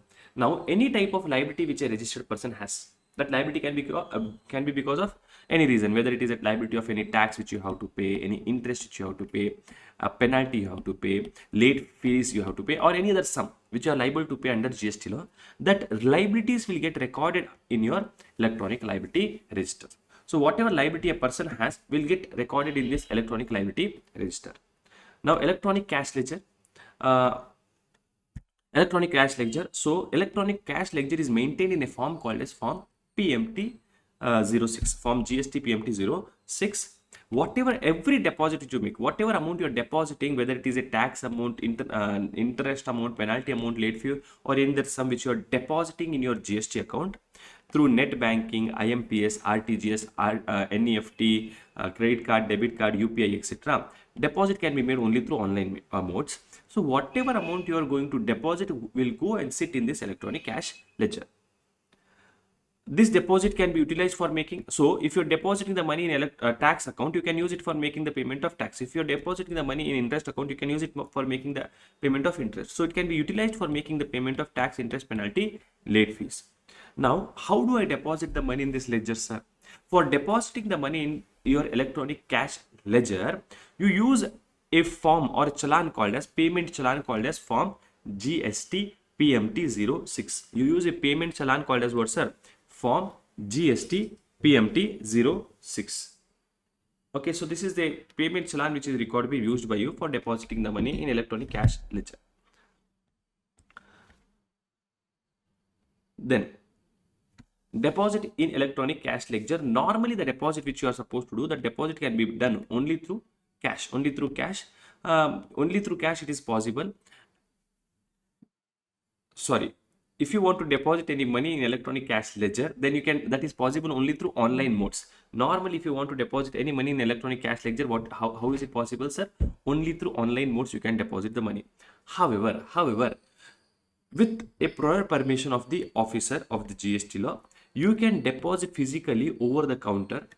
Is also possible. You can deposit cash, check, DD, etc. for a maximum of 10,000 rupees. You can deposit a maximum of 10,000 rupees over the counter physically through cash or check or DD, etc.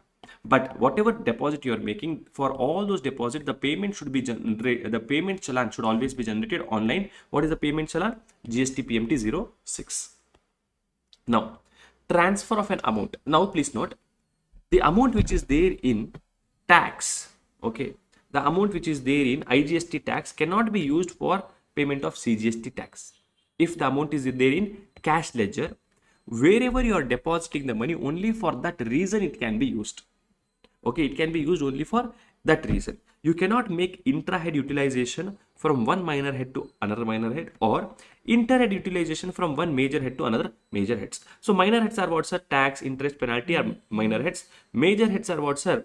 IGST, CGST, SGST, they are all major heads. Okay, so you cannot use it, but you can transfer the money from one head to another head using a challan called as form GST, using a form called as form GST PMT 09.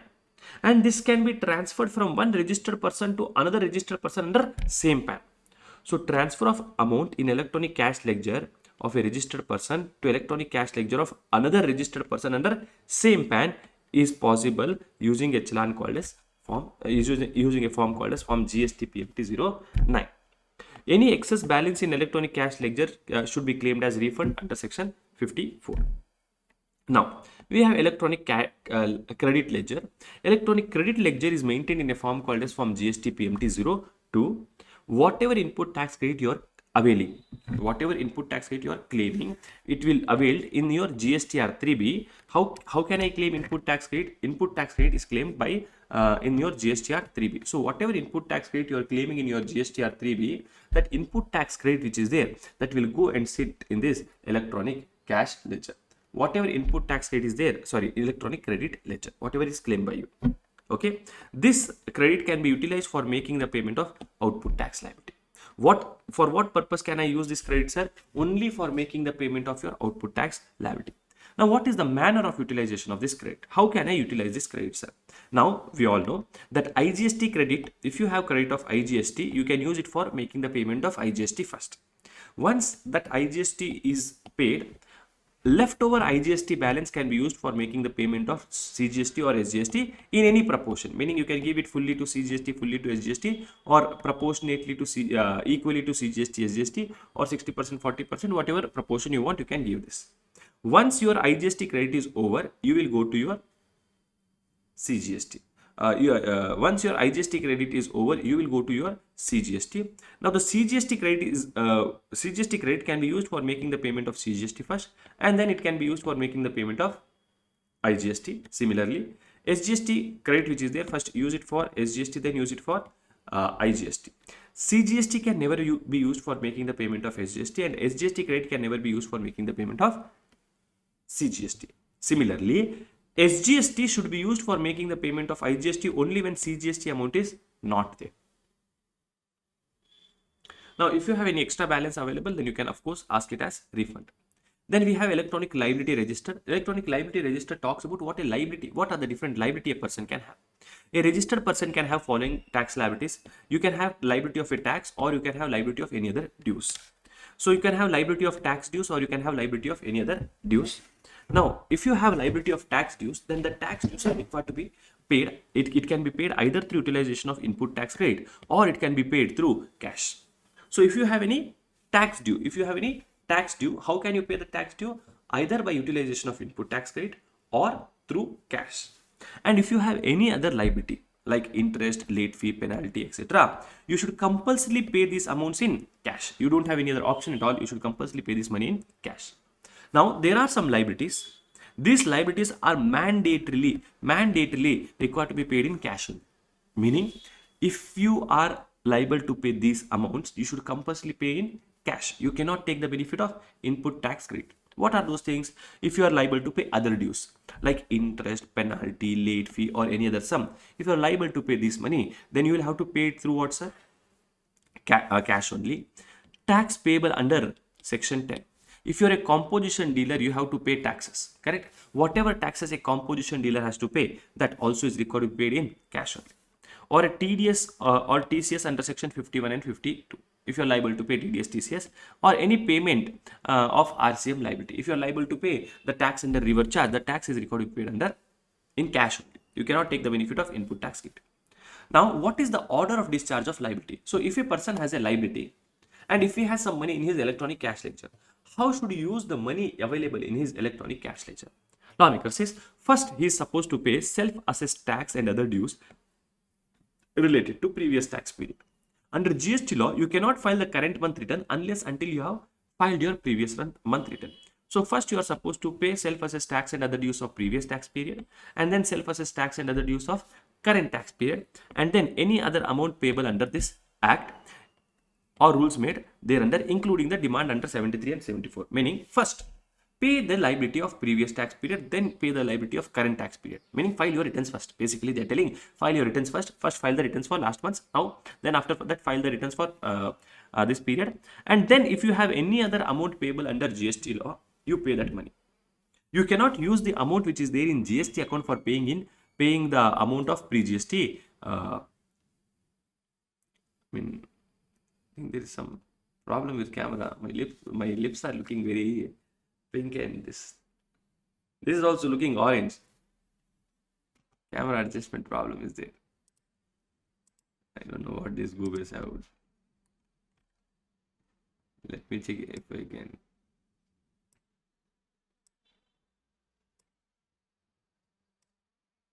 Anyways, Maja is there. You must be wondering, sir, lipstick you have put? No, I have not put lipstick. Maja is there. Anyways, okay, concentrate.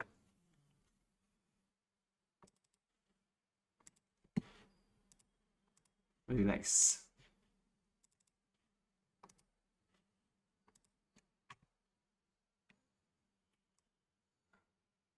One second.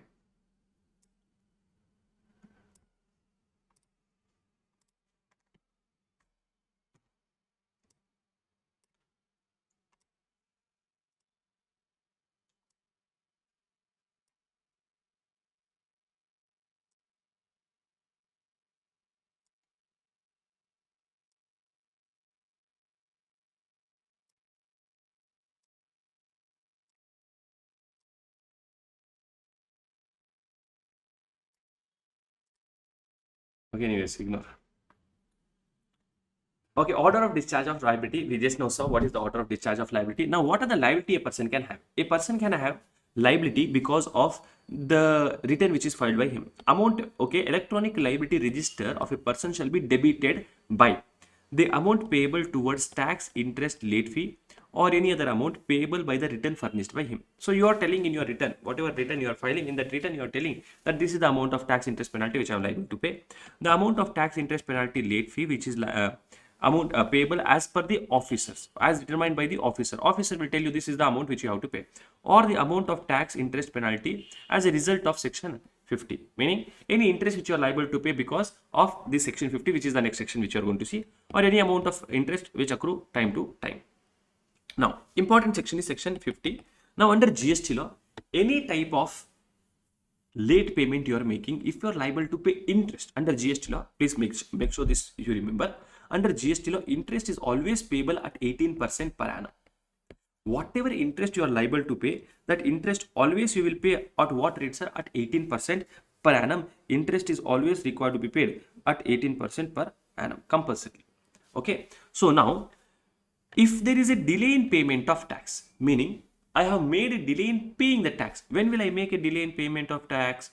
If I have filed my returns late, correct? If there is a delay in filing of returns, then of course, if I don't file my returns on time, I would have not paid the taxes also on time. So if there is a delay in filing of returns, then interest at 18% per annum is applicable to you. You have to pay interest at 18% per annum. And this interest is required to be paid from the date following the due date of payment till the date of actual payment of tax. Date following the due date means, so whenever you were liable to pay the taxes, next day. Whenever you are liable to pay the taxes next day, till the date when you are actually paying the taxes, till the date of payment of taxes. Now, interest is payable on what amount, sir? Interest is payable on net GST, which is payable in cash. So, you take your output tax liability. From that, subtract your total input tax credit, which you can take avail. So, that will give the difference amount. The difference amount, if it is payable, if there is any positive difference, if you have to pay anything, that on that amount, you pay the interest. Interest should be paid on the net GST liability payable in cash. Next, interest for undue or excess claim of input tax credit. Interest for undue or excess claim of input tax credit, meaning if you take extra input tax credit, then also you are liable to pay interest at 18% per annum. From the date of taking the excess input tax credit till the date of reversal of that extra input tax credit. Now, please note, there is one beautiful point over here.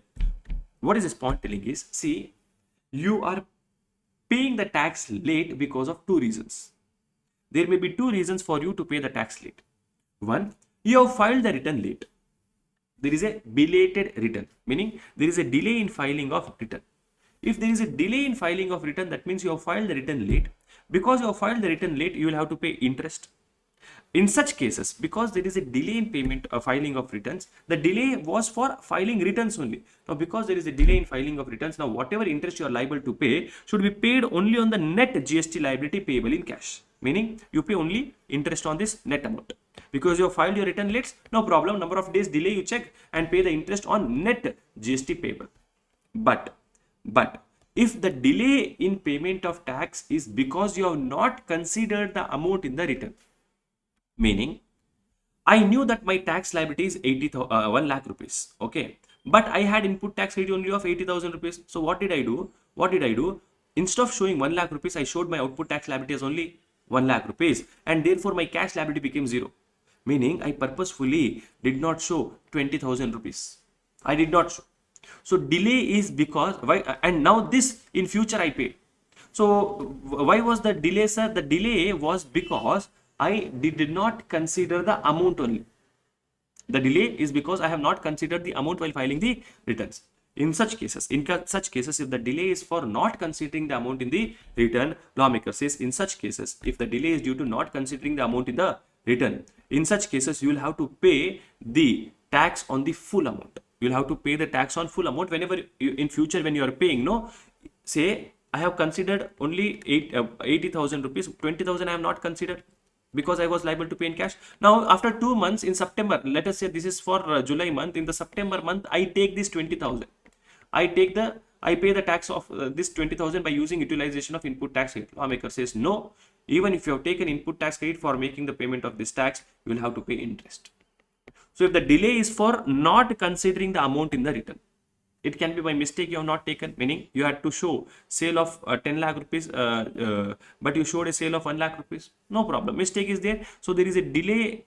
The delay is because you have not considered the amount in the return, or the tax is paid under section 31 or 73 or 74, meaning you have done any fraud and officer has asked you to pay the taxes. In such cases, in the above cases, interest shall be payable on full tax liability, whether paid in cash or through utilization of input tax credit.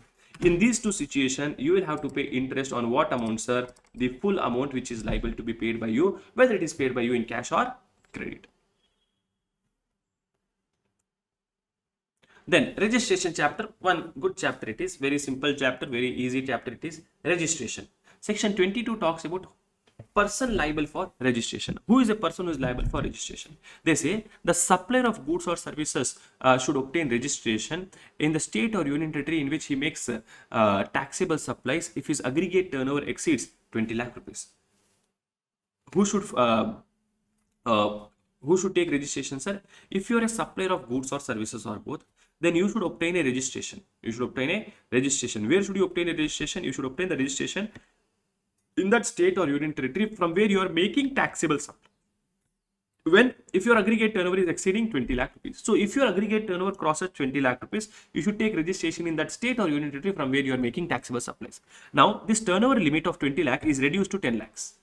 The turnover limit of 20 lakhs is reduced to 10 lakhs in case of 4 special category states. In case of what, sir? 4 special category states, meaning in case of make my trip to Nagaland, the limit will not be 20 lakhs, the limit will be 10 lakhs. Sir, what is this make my trip to Nagaland? Manipur, Mizoram, Tripura and Nagaland. So if a person is doing business in these states or from these states, then for him the limit will be 10 lakhs instead of 20 lakhs. Okay, the limit of 10 lakhs will be applicable. Now, so if a person is making, say, let us say I have Priya sarees in Karnataka as well as in I have Priya sarees, let us say this example, I'll take first example. I have Priya sarees at 4 different places. Okay, so in Karnataka my turnover crosses 20 lakhs, but in other places my turnover is not crossing 20 lakhs. So does that mean that I should take registration only in Karnataka? Answer is no. Now I should see my aggregate turnover. Aggregate turnover means turnover on all India basis. My aggregate turnover over here is 44 lakhs and I am making taxable supplies everywhere. Though individually the turnover of Kerala, Tamil Nadu, Andhra Pradesh, etc. is not crossing the limit, I will have to take registration in all those 4 states. Then, if I am making taxable supply at one place and exempt supply at one place, I will have to take registration only where I am making taxable supply. Now, there is a notification called as notification number 10/2019. Now, what is this notification number 10/2019 telling? This notification number 10/2019 says, if you are a registered person who is exclusively supplying goods, if you are a person who is exclusively, if you are a person who is only supplying goods, and if your aggregate turnover does not exceed 40 lakh rupees. If you are a person who is exclusively supplying goods and if your aggregate turnover is not exceeding 40 lakh rupees, then you will be exempted from taking registration. You will not have to take registration. So, normally the limit for taking registration is 10 lakh, 20 lakhs, correct? But you will get a limit of 40 lakh rupees if you are supplying only goods. If you are an exclusive supplier of goods, then you will get a limit of 40 lakh rupees. You will get a limit of 40 lakh rupees. However, this 40 lakh limit is not applicable if you are liable for compulsory registration under section 24. If you are liable for what, sir? Compulsory registration. Section 24 talks about different cases wherein a person will have to take registration irrespective of turnover. So if you are that person for whom compulsory registration is applicable, you will have to take compulsory registration. Or if you are a person who is supplying only notified goods, if you are a person who is supplying pati bricks, or if you are a person who is doing business from notified states, or notified states are num must time pass. Num must time pass means if you are doing business in or from these places, Nagaland, Uttarakhand, Manipur, Meghalaya, Mizoram, Arunachal Pradesh, Sikkim, Tripura, and Telangana and Puducherry. If you are doing business in these special category, these states, these notified states, then you also, for you, this limit of 40 lakhs is not applicable. Or you are a person who has opted for voluntary registration. Now, I want to take registration irrespective of what my turnover is. No problem, lawmaker says you take the registration. Section 22, subsection 3. Where the business of a taxable person registered is transferred due to succession or otherwise. If the business of a person is transferred because of the succession, because it is taken over by their children, or amalgamation merger as a going concern, then the transferee or the successor, whoever is the new person, he will have to take registration from the date of succession. That new person will have to take registration from the date of succession. Similarly, section 22 clause 4 says, section 22 subsection 4 says, if there is any transfer of business because of High Court order, if there is any transfer of business pursuant to any scheme of amalgamation, merger, demerger by an High Court order. So if there is an amalgamation, merger, demerger happening because of High Court order, then the new company, the transferee, will have to take registration from the date of certificate of incorporation. Now, section 23 talks about who are the persons who are not liable for registration. 22, person liable for registration. 23, persons not liable for registration. Who are not liable for registration? A person making only exempt supply. If you are a person who is making only exempt supply, then you are not required to take registration. But why, sir? Why? What will you do with the registration? You don't have to pay tax at all. Or if you are a person who is making only non-taxable supplies, if you are a person who is making only supplies which are not taxables, or you are an agriculturist who is supplying produce out of cultivation of land, or you are a person who is an agriculturist and supplying whatever is cultivated by you out of whatever is produced by you out of cultivation of land. Then there are some more people who are exempted by way of a notification. If you are a person who is making interstate taxable supply of goods, interstate taxable supply of services up to 10 lakhs, 20 lakhs, or if you are a person who is making supplies which are taxable under reverse charge. So I am an advocate, my services are always taxable under reverse charge, so I don't have to take registration. If you are a person making interstate supply of notified handicrafted goods, so if I am making interstate supply of goods, they say it is compulsory registration, but if I am supplying handicrafted goods, I don't have to take registration. Or a person who is supplying services through e-commerce operator up to 10 lakhs, 20 lakhs. Section 24 talks about compulsory registration. Sir, are there any person who is required to take registration in the GST law compulsorily? Yes, they have to take registration compulsorily. There is no limit applicable to them. Even 1 rupee sale you make, you will have to take registration. When, sir, if you are a person making interstate taxable supply of goods, if you are a person who is making interstate taxable supply of goods, or you are a casual taxable person making taxable supplies, or if you are a casual taxable person who is making taxable supplies, or you are a person who is liable to pay tax under reverse charge, or you are any person who is required to pay tax under reverse charge, because you as a recipient have to pay tax. How will you pay taxes? Only when you take registration. Or you are a non-resident taxable person making taxable supplies, or you are an e-commerce operator who is required to collect tax under section 52, or you are a person who is supplying through an e-commerce operator liable to collect tax under 52, or you are an e-commerce operator who is required to pay tax under section 9 subsection 5, or you are a person who is required to deduct taxes under section 51, or you are an input service distributor, OIDAR service provider, online information database access and retrieval service provider, or you are any person who is making taxable supplies on behalf of another person, or you are a person who is supplying online money game services, and such other persons has been notified by government. So basically this question, if they ask, it will be theory question. List any 8%, 6% who are liable to take registration compulsory.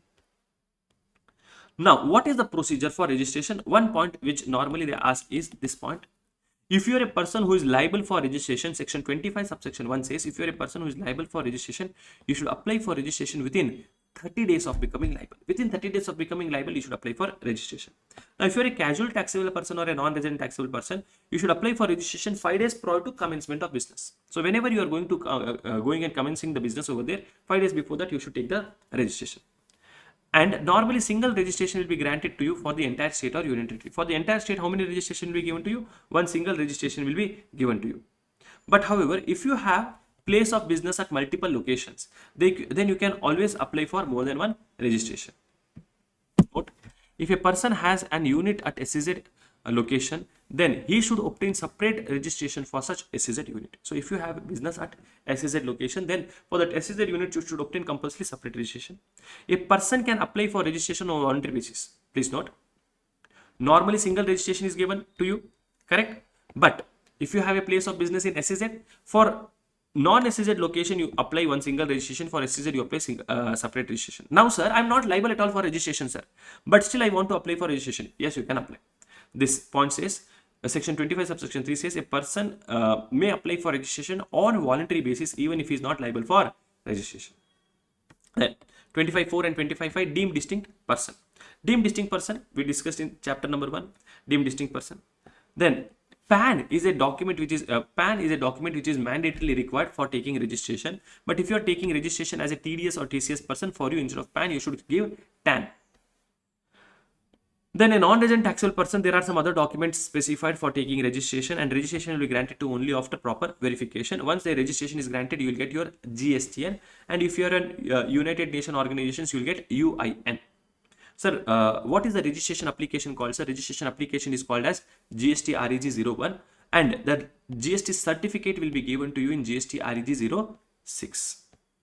Once you get your GST number will be 15 digit, wherein first 2 digit will be the state code, then next 10 digit is your PAN number, then your registration number of that, how many registrations you have taken in that state. Depending on that, it will be 1, 2, 3, 4, etc. And one just a common number called as Z, and last digit will be checksum digit. Now, one important point which they normally test you in the examination is what is the effective date of registration. What do you mean by effective date of registration? What is the date from which you your registration is valid from? From which date will it be called that your registration is valid from? The effective date of registration. Now, I have applied for registration because I am liable for registration all on voluntary basis. So, we are discussing what, sir? What is the effective date of registration?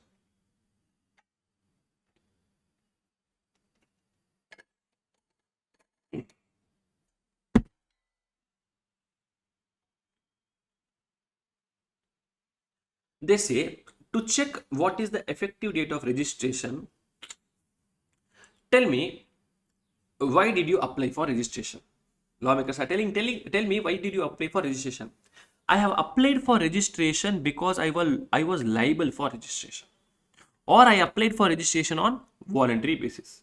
So I applied for registration because I was liable for registration, meaning I was liable for registration because my turnover cost 20 lakhs, 10 lakhs, or because of compulsory registration. So I was liable for registration either under section 22 or 24.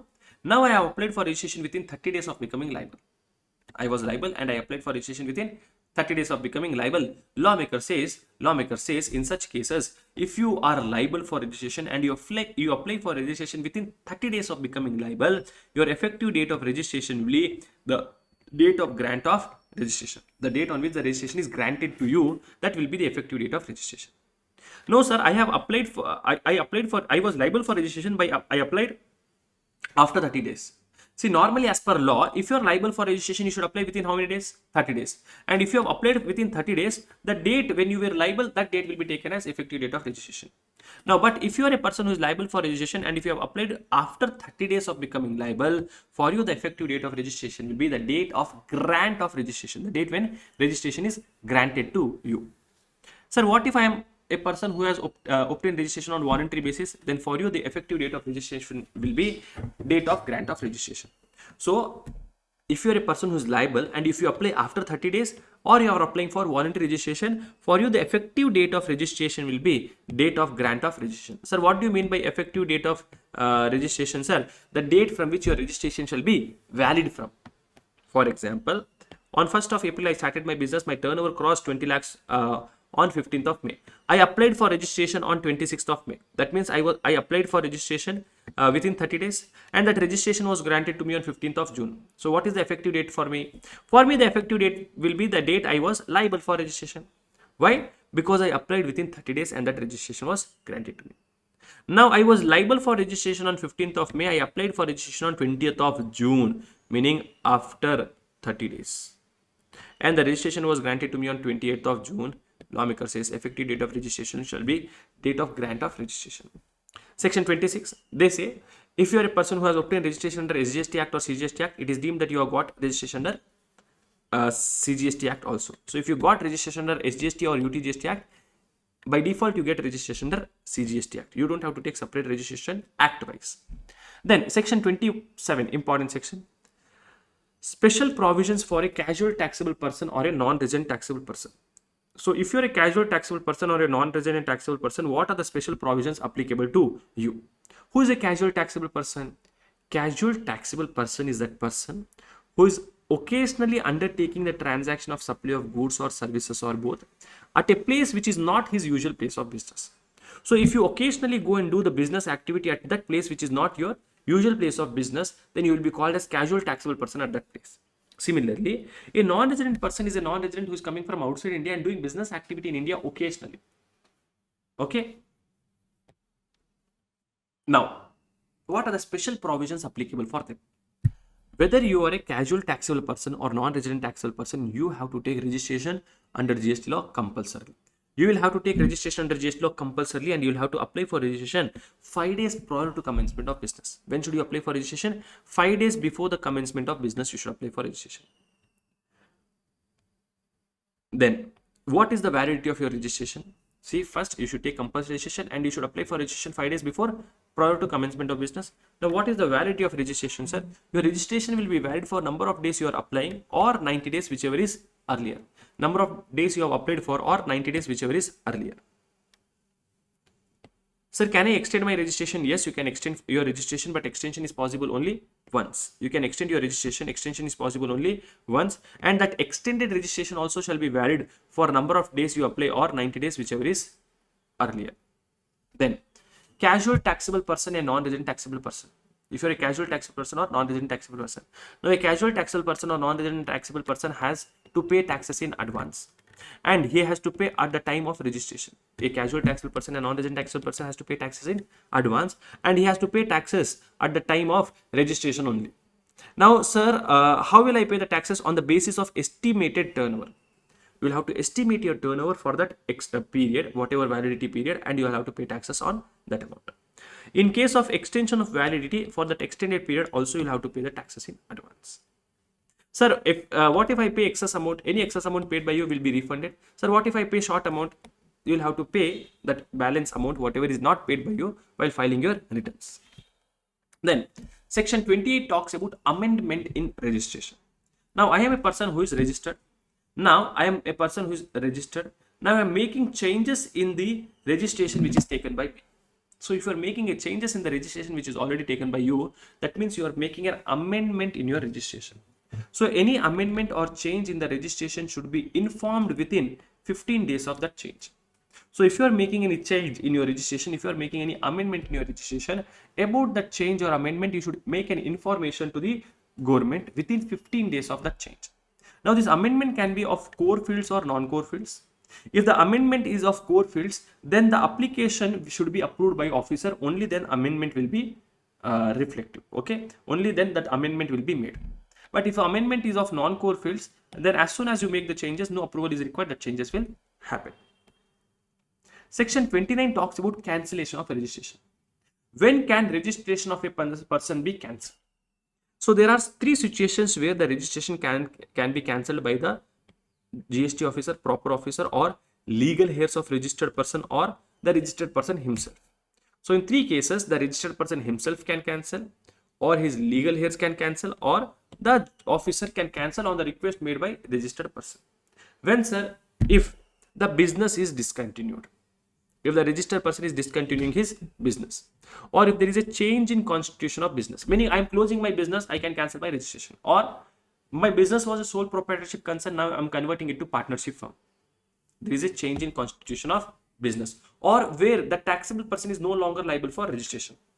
I had taken registration because my turnover was 25 lakhs, 30 lakhs, but now I got a new limit of 40 lakhs, so I am not liable for registration. So I'm no longer liable for registration. I can cancel my registration. But there are situations given in section 29 subsection 2 where only the GST officer can cancel the registration. Only the proper officer can cancel the registration. Which are those situations, sir? Those situations are when registration is obtained by means of fraud, misstatement, suppression of facts. You have done some fraud for obtaining the registration. You have not obtained registration genuinely. You have obtained the registration by doing some fraud.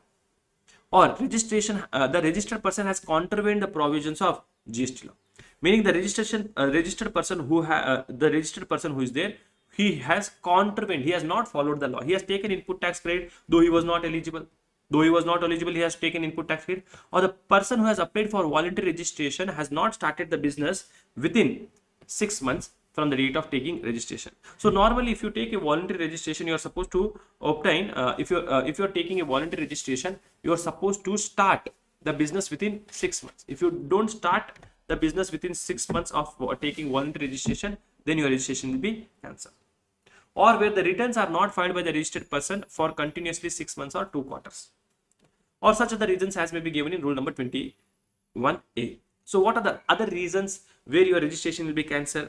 If you don't conduct the business at the place where you have taken the registration, or if you issue the invoice without making the supply, or if you violate the provisions of anti-profiteering measures, or if you violate the provision of furnishing bank account details after obtaining registration. So after obtaining registration within 45 days, you are supposed to give bank details. If you don't give that, or he avails input tax credit in violation of section 16, or you're furnishing the details of outward supply in form GSTR 1 as amended in form GSTR 1A for more than one tax periods in excess of outward supply declared by him in the valid return. So normally you are supposed to see GSTR 1 is the return which you are supposed to file. You are making an amendment in GSTR 1. Now in GSTR 1 you have shown a sale of 10 lakh rupees. In amendment of GSTR 1 you have shown a sale of 15 lakh rupees, meaning you are showing sale of more than what was actually declared by you. That means you are cheating, or you are violating the provisos of section 86B. Now, once your registration is cancelled, you can always go for revocation. Revocation means what, sir? Your say officer has cancelled your registration. Now, officer has cancelled your registration. Because the officer has cancelled your registration, you want to know why he has cancelled the registration. Now, if the officer has cancelled the registration because of any wrong reasons, you can always apply for revocation. Revocation means you can ask him to take back his cancellation order. Now, within how many days can you apply for revocation? Within 90 days of cancellation. So, where the registration is cancelled by the proper officer, the taxpayer can apply for revocation. Revocation of cancellation should be done within 90 days from the date of cancellation of registration by proper officer. Now, this 90 days can be extended for further 90 days period. 90 days can be further extended to a period up to 180 days. Total period should be up to 180 days. You can extend it. So, this is all about your registration chapter. Next chapter is tax invoice, debit note, credit note. Very simple and easy chapter. Tax invoice, debit note and credit note. What is this chapter called as tax invoice, debit note and credit note telling? This chapter called as tax invoice, debit note, credit note will tell what is the type of documents there under GST law when you are supposed to issue. That is the only importance of this chapter. And one major discussion which is there in this chapter is what is the due date of issuing invoice. Now, for goods and services, what is the due date of issuing invoice? If you are a person who is supplying goods, and if the goods which is supplied by you involves movement of goods, if the supply which is made by you involves movement of goods, the invoice is required to be issued on or before removal of such goods. If the supply which you are making does not involve movement of goods, in such cases, invoice is required to be issued on or before delivery of such goods. And if it is a case of continuous supply of goods, invoice is required to be issued on successive statement date or successive payment date, whichever is earlier. And if it is a case of sale on approval basis, invoice is required to be issued on the date of approval or 6 months from the date of removal, whichever is earlier. So this basically talks about what, sir? What is the due date for issuing invoice? Due date for issuing invoice.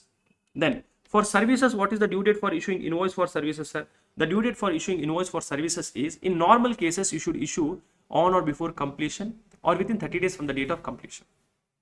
For services, on or before completing the provision of service or within 30 days from the date of completion. Now, this 30 days will be replaced by 45 days in case of banking company, financial institution and NBFC. And in case of continuous supply of services, invoice, if the due date of payment is ascertainable from the contract which is entered between the supplier and recipient on or before that date. Please note, we have discussed this part in which chapter, sir? Time of supply chapter.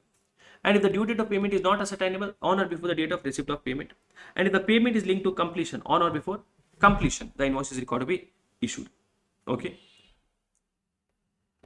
Now, what are the different types of document? The first type of document which is there is called as tax invoice. Now, who has to issue tax invoice? Tax invoice is required to be issued by a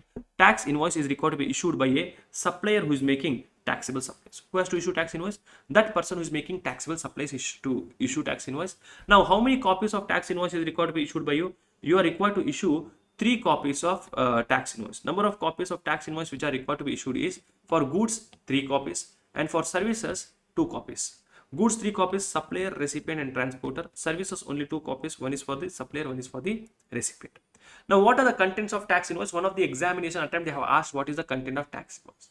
You should have name, address and GST number of supplier, name, address and GST number of recipient, the document number, then date of issue of that document, then description of those goods and services, HSN code. HSN code is what, sir? HSN code is the code which you are supposed to give. The code which you are supposed to give, I will discuss about that. And quantity of the goods, unique quantity code. What is the code of that goods? Whether it is kgs, meters, numbers, etc. What is the unique quantity code?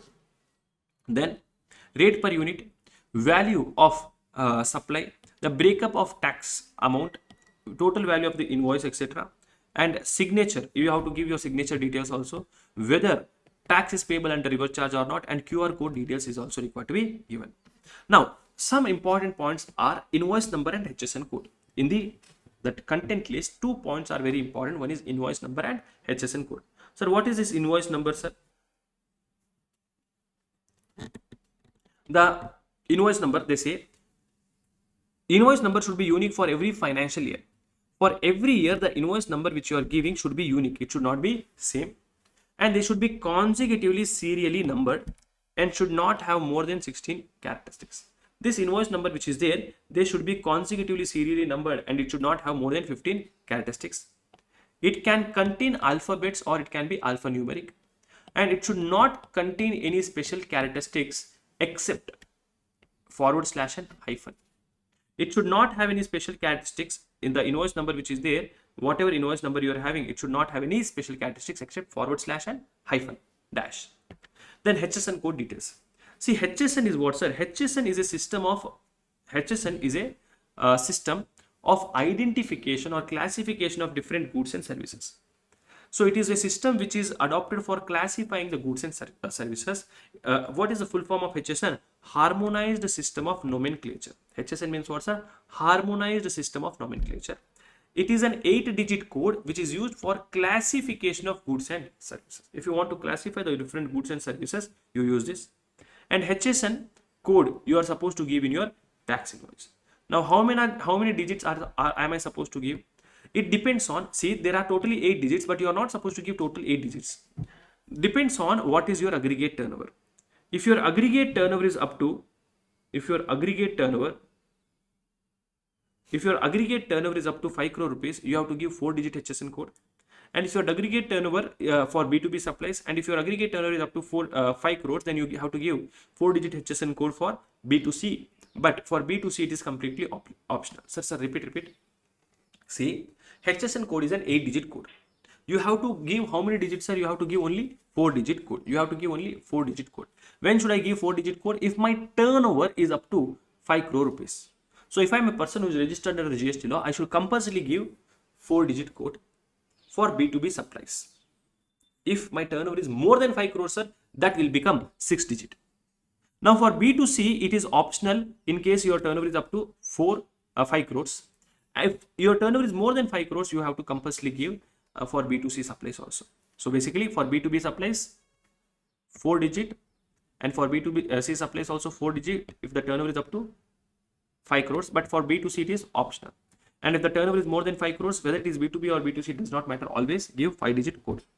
Now, no tax invoice is required to be issued by you if you are making a supply to an unregistered person and that unregistered person to whom you have made the supply is not asking for invoice. You don't have to give tax invoice when the supply is made to an unregistered person, the value of supply is less than 200 rupees and that unregistered person does not require any invoice. So if these 3 conditions should be satisfied, compulsorily all the 3 conditions should be satisfied.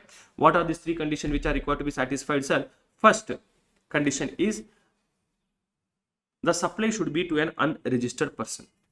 The value of the supply should be less than 200 rupees and that unregistered person should not require, or he says that I don't need any invoices. Now for these supplies made to all this unregistered person, you don't have to give a tax invoice. Then sir, problem will be there. No, you will not record that sales only. No, lawmaker says you don't have to give individual tax invoice. You don't have to give individual tax invoice, but you will have to give one single consolidated tax invoice. Instead of issuing separate tax invoice for above unregistered person, a single consolidated tax invoice can be issued for supplies made to all these unregistered person cover above. So you can issue one single tax invoice for all the supplies made to these people. Now invoice does not require any signature if it is computer generated invoice. Then another important point is with respect to what, sir? E-invoicing provision. E-invoice or invoicing provision. They say, what is e-invoicing? E-invoicing is a system in which B2B invoices generated by a taxpayer are authenticated electronically by GST portal. What is e-invoicing, sir? It is a system in which the B2B invoices which are generated by a taxpayer are authenticated electronically. Basically, it is not generating the invoice online. It is a system by which whatever invoice you have generated, whether it is generated online or offline, whatever invoice you have generated, for that you are supposed to take authentication electronically from the GST portal. Now, under e-invoicing system, an identification number called as invoice reference number will be issued for every invoice which is generated on invoice registration portal. Now, which is managed by whom, sir? This invoice registration portal is managed by GSTN. E-invoice is required to be generated by a registered person whose aggregate turnover in any of the financial year starting from financial year 17-18 exceeds 5 crore rupees. Who has to generate e-invoice? Any person whose turnover crosses 5 crore rupees. Starting from 17-18, in any of the year, if your turnover crosses 5 crore rupees, you have to generate e-invoice. Then, exemption from e-invoicing. In these cases, you are not supposed to generate e-invoice, meaning these people are exempted from generating e-invoice even if their turnover is crossing 5 crore rupees. Who are those people, sir? No e-invoice in following cases. Government CPICs. In case of government CPICs, e-invoice is not required to be generated at all. What do you mean by government CPICs? If you are a government department or a local authority, if you are a cinema, hall or multiplexes, if you are a passenger transport service provider, if you are an insurance company, banking company or a financial institution, or if you are a GTA transporting the goods by road, or if you are an SEZ unit. So if you fall under these categories, you don't have to generate the e-invoice at all. Now there is one more concept called as dynamic QR code. Just like e-invoicing, there is one more concept called as dynamic QR code. For whom is this dynamic QR code applicable? Dynamic QR code says all the B2B supplies issued by all the B2C invoices issued by a registered person whose aggregate turnover is more than 500 crores. So this provision, what provision, sir? This provision of dynamic QR code will come to that person whose aggregate turnover is more than 500 crores. To that person whose aggregate turnover is more than 500 crores. Now, for whatever B2C supplies which they are making, for the purpose of enabling and increasing digital payment, say for us, we are B2C customers, for us to make digital payments, to enable us to make digital payments, we are supposed to give our QR code details. Now, the QR code is not applicable. The QR code is not applicable in this e-invoicing provision or QR code provision. QR code provision and e-invoicing provision both are not applicable to government CPICs. Who are government CPICs? These people. Now, what are the different parameters you are supposed to capture in this QR code? QR code, sir. You should have supplier ka GST number, supplier ka UPI ID, then pays bank account details, the person whom you are paying, that is supplier's bank account details, invoice number and invoice date, total invoice value and GST amount ka breakup should be compulsorily there. These are the information which are mandatory required to be present in invoice. This dynamic QR code. Then what is the next document which you are supposed to issue, sir? The next document which is required to be issued by you is called as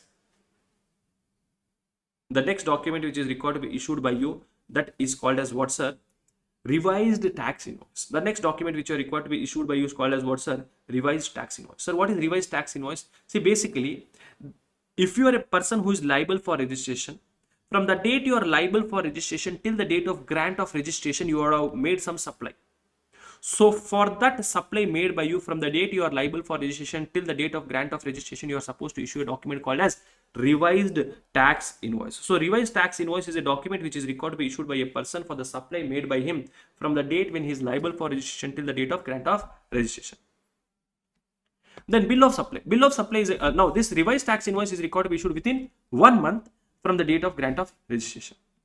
Now, then next document is what, sir? Bill of supply. What is a bill of supply? Bill of supply is a document issued by a person who is making exempted supply. So if you are a person who is making only exempt supply, or if you are a person who is making supply on which tax is required to be paid under section 10, meaning if you are a composition dealer making the supplies on which tax is required to be paid under section 10, then in such cases for you this provision is applicable. Bill of supply. Bill of supply, it is issued by a person who is making exempt supply or a person who is paying tax under section 10. Where a registered person makes taxable as well as exempt supply, in such cases he will issue a single document called as invoice cum bill of supply. Then receipt voucher is required to be issued by you. When are you supposed to issue receipt voucher? You are supposed to issue receipt voucher if you are supposed to issue document called as receipt voucher if you receive any payment before making the supply. If you receive any money if you receive any money before making the supply, you are required to issue a document called as receipt voucher. Receipt voucher is required to be issued if you receive any advance for supply of goods or services, you should issue a receipt voucher. Now, where at the time of receipt voucher, if the rate of tax is not determinable, the rate of tax will be 18%. If the nature of supply is not determinable, the nature of supply will be interstate supply. What is refund voucher? Refund voucher means what, sir? Now you have received the money, you have to refund that money. At the time of receipt of money, you give receipt voucher. At the time of refund of money, you give refund voucher, provided you have not made any supply or you have not issued any invoice. Refund voucher, where any advance is received for supply of goods or services or both, and subsequently no supply is made or no tax invoice is issued, then the registered person shall issue a refund voucher to refund the amount. To refund that amount, he has to issue a refund voucher. Then payment voucher, a registered person who receives supply taxable under reverse charge. If you are a registered person who is receiving that supply which is taxable under reverse charge, you, while making the payment for such supplier, issue a document called as payment voucher. Then we have something called as delivery challan. Delivery challan means what, sir? It is a document which is required to be given by you for as a proof that you have delivered the goods or there is a movement of goods happening. When is delivery challan required to be issued? When you are supplying liquid gas where the quantity is not known at the time of transportation, or transportation of goods or goods. You are transporting the goods for job work purpose, or transportation of goods for any reasons other than supply, or for such other cases as may be notified by the board. Delivery challan, how many copies is required to be issued?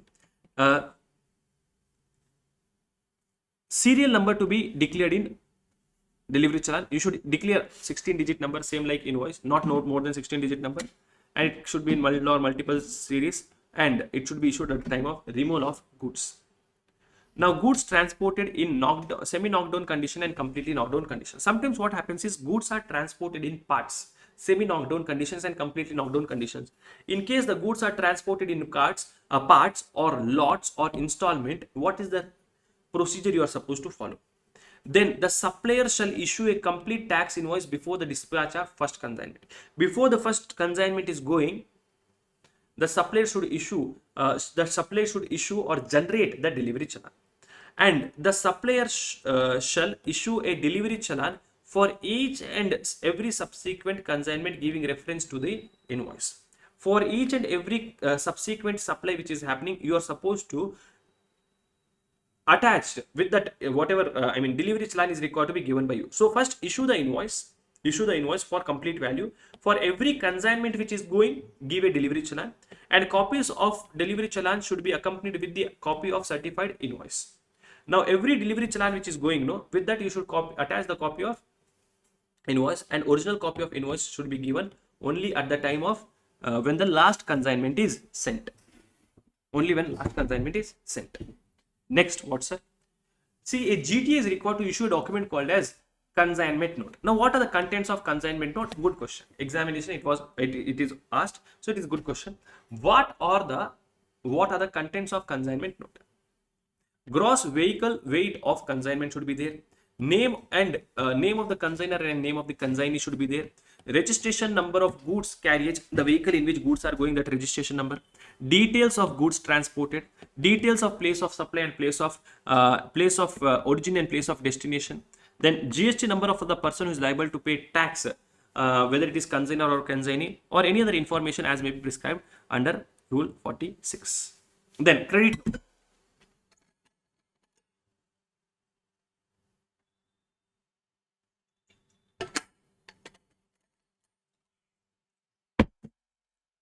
Credit note and debit note. Just understand the simple logic. Credit note is required to be issued by you to reduce the value of invoice which is already issued, and debit note is required to be issued by you to increase the value of invoice which is already issued by you. Credit note shall be issued. When it shall be issued, sir? When the taxable supply is declared by you in the invoice is more than the actual supplies. So the amount which is declared by you in the invoice is actually less. When the taxable supply declared in the invoice is more than whatever actual, when the supply which is made by you is worth rupees 5 lakhs, but in the invoice you have shown 6 lakhs, to reduce credit note. the tax rate declared by you in the invoice is more than the actual tax rate applicable for that goods and services. Okay, or the quantity received is less than the actual quantity declared on the invoice, or the value of goods or services, the quality of goods and services are deficient, or the goods are returned. So what are the situations, sir? 5 situations. When you have shown more value, when you have shown more tax rate, when the quantity sent by you is less than the actual quantity, meaning when the quality of the goods are deficient, or there is sales return happening. Now, what is the time limit within which this credit note is required to be declared, sir? 30th November of following year, or date of filing annual return, whichever is earlier. Debit note, sir. Debit note, debit note, debit note. Debit note is issued to increase the value of invoice. Meaning, if the taxable value declared on the invoice is less than the actual taxable value, then give a debit note. If the tax rate declared by you in the invoice is less than the actual tax rate, debit note. If the quantity received is more than the actual quantity, give the debit note. Then, time limit for declaring the details of debit note. Any registered person who issues a debit note shall declare the details of such debit note in the return for the month during which such debit note has been issued. So when should I declare the details of the debit note, sir? You should declare in that return in the return for the month for which the debit note was issued. Now here, unlike your credit note, you don't have an option debit note, because it will increase your tax liability. Officer wants the tax from you immediately. So you don't have an option to declare the debit note till 30th November. Compulsory you should declare in that month only for which you have issued it. Sir, what if I declare late? Interest you'll have to pay. Next, e-way bill. E-way bill is a document which is required to be issued for movement of goods. So before the movement of the goods is happening, you are required to issue a document called as e-way bill. So when is e-way bill required to be issued, sir? Whenever there is a movement of goods whose consignment value is more than 50,000, whether that movement is because of supply for any reasons other than supply, or you are making a supply to an unregistered person, it does not matter what is the reason. For any of these reasons, you are required to give a document called as e-way bill. You are required to give a document called as what, sir? E-way bill. E-way bill is required to be generated by you in a form called as form GST EWB 01. Form GST EWB 01 is the form.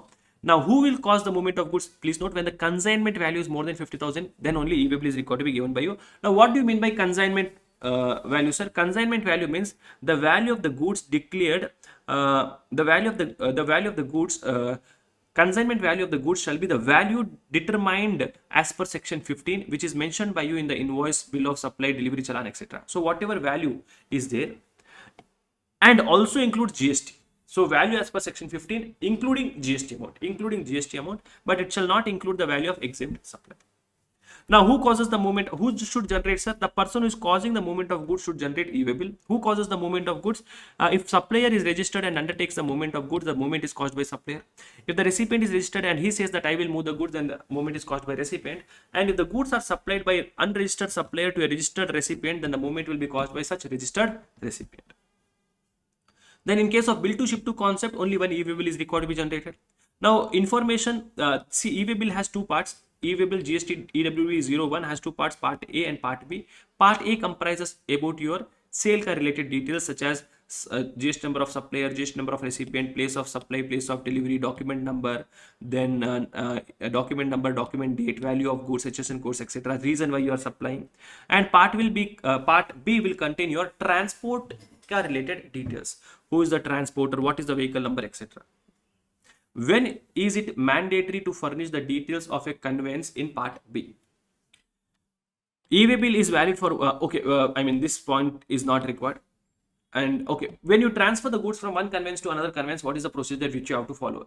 Where the goods are transferred from one conveyance to another conveyance, say for example, you are supplying the goods, and in between what happens, sir, there was an accident of that vehicle in which the goods were transported. So you are going to transfer the goods from one vehicle at that accident vehicle to another vehicle. So where the goods are transferred from one conveyance to another conveyance, the consignor or the recipient who has given the information in part A, or the transporter shall, before the transfer of the goods and further movement, before transferring the goods and further movement of goods, update the details of conveyance in part B. They should update the details of the new conveyance in part B. However, once the details of the conveyance has been updated by the transporter in part B, the consignor or the recipient, as the case may be, who has furnished the information in part A, shall not be allowed to assign e-way bill to any other person. Now, e-way bill cannot be edited by you. It can be cancelled within 24 hours.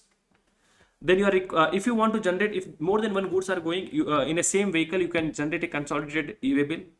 Then validity of e-way bill. E-way bill will be valid for 1 day for every 220 kilometers or part thereof in case of over dimension cargo, and in case of other than over dimension cargo, 200 kilometer. For every 200 kilometer or part of 200 kilometer, the validity is 1 day. You can extend the validity 8 hours before or after the expiry of validity period. Now, other points with respect to e-way bill is what, sir? In case of the goods are transported by railway, you are not required to give that railway vehicle number, etc. Okay, but delivery will happen only when you display the e-way bill at the time of delivery of the goods. E-way bill can be generated even if the value is less than 50,000. E-way bill of one state is valid for another state also.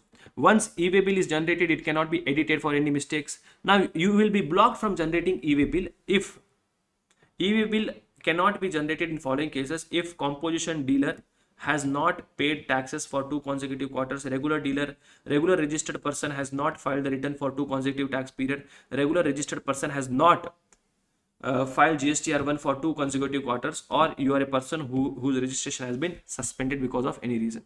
Sir, are there any reasons where e-way bill is not required to be generated? Yes, there are some reasons when e-way bill is not required to be generated by you. What are those reasons, sir?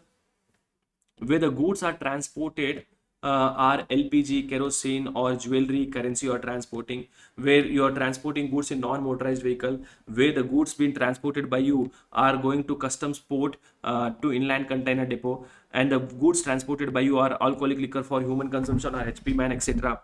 Or where the supply which you are making is not a supply as per schedule number 3, or where the consignor is the central government, state government, union territory, local authority, etc.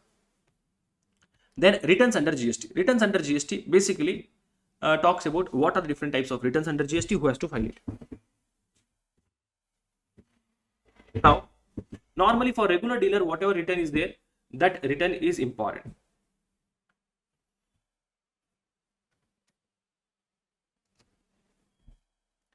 Okay, for a regular dealer, there is a return called as GSTR1. This is a return which he has to file for making the outward supply. And he has to file a return called as GSTR3B for taking input tax credit and payment of taxes. GSTR1 normally is required to be filed by 11th of next month, and GSTR3B is required to be filed by 20th of next month. GSTR1 and 3B is required to be filed by all the registered person except non-resident taxable person, input service distributor, then TDS person, TCS person, OIDR service provider, and composition dealer, because for these people there is a separate return. The contents of GSTR3B, GSTR1 is that it will have the supplier GST number, month, what is this, financial year, due date, trade name, legal name, what are the different types of supplies you are making, etc. That content will be there. Now, due date of GSTR1, see, basically, though the due date I told you is 11th and 20th of next month, actual due date of GSTR1 is what, sir? GSTR1, the actual due date of filing GSTR1 can be filed by you either on monthly basis or on quarterly basis. Now, if you are a person who is filing GSTR1 on monthly basis, for you the due date will be 11th of next month. Now, who should file it on monthly basis? Those people whose turnover is more than 5 crores should compulsorily file the return on monthly basis. Those people whose turnover is more than 5 crores. And quarterly basis is an optional. For those people whose turnover is less than or equal to 5 crores, they have an option to file on quarterly basis. Now, if you are opting for quarterly filing of returns, then you have to select an option called as QRMP scheme. There is a scheme applicable for you called as QRMP scheme, which is called as quarterly return monthly payment, wherein 13th of next month following the quarter, you are required to file your return. When, sir? 13th of next month following the quarter. Now, GSTR3B is a summary return. This is a return which will take the details of outward supply and output tax from your GSTR1 and total input tax credit from your GSTR3B. Based on this, whatever tax is required to be paid is required to be paid by you. The due date of GSTR3B for monthly people, it is 20th of next month, and for quarterly people, it can be 22nd or 24th of next month following the quarter. QRMP scheme for quarterly people. See, there is something called as QRMP scheme. QRMP scheme, Under QRMP scheme, the return GSTR1 is required to be filed by you on quarterly basis by 13th of next month and 3B by 22nd or 24th of next month. Now, but you have to make the payment of taxes. See, what is the scheme telling? Quarterly return. Return to we know. Monthly payment. You will have to make the payment of taxes on monthly basis. You have to pay the taxes every month. The due date of paying taxes is what's the 25th of next month for first 2 quarters of the month, and last month of the quarter you have to pay along with GSTR 3. How much to pay, sir? How much tax to pay? You can pay tax either on self-assessment basis or you can pay tax on fixed sum basis. Self-assessment basis means what, sir?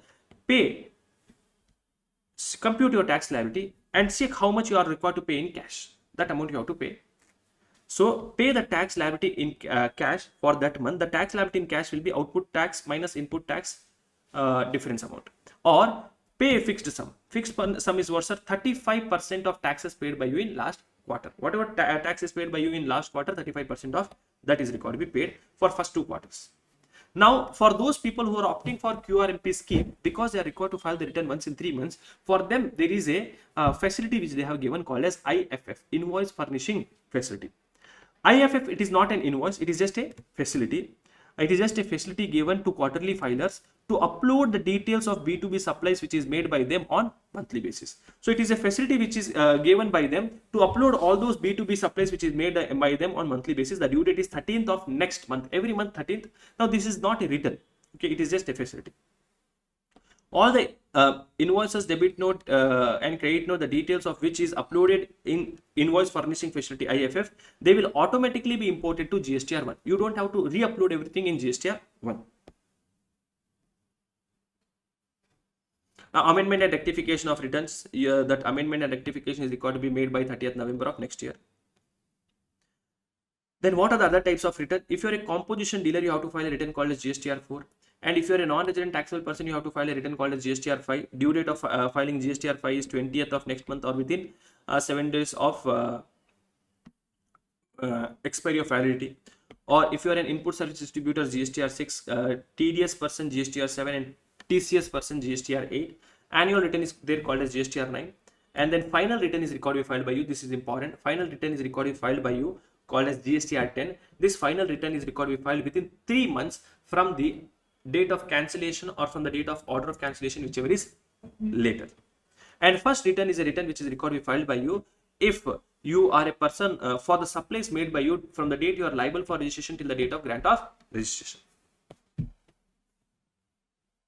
Now, last point we'll see customs law. Customs law basic, major important topic under customs law is your valuation. So entry number 83 of Union List of 7th schedule of Indian Constitution has given the power to central government to levy duties of customs. Customs Act 1962 provides for levy of customs duty. Now,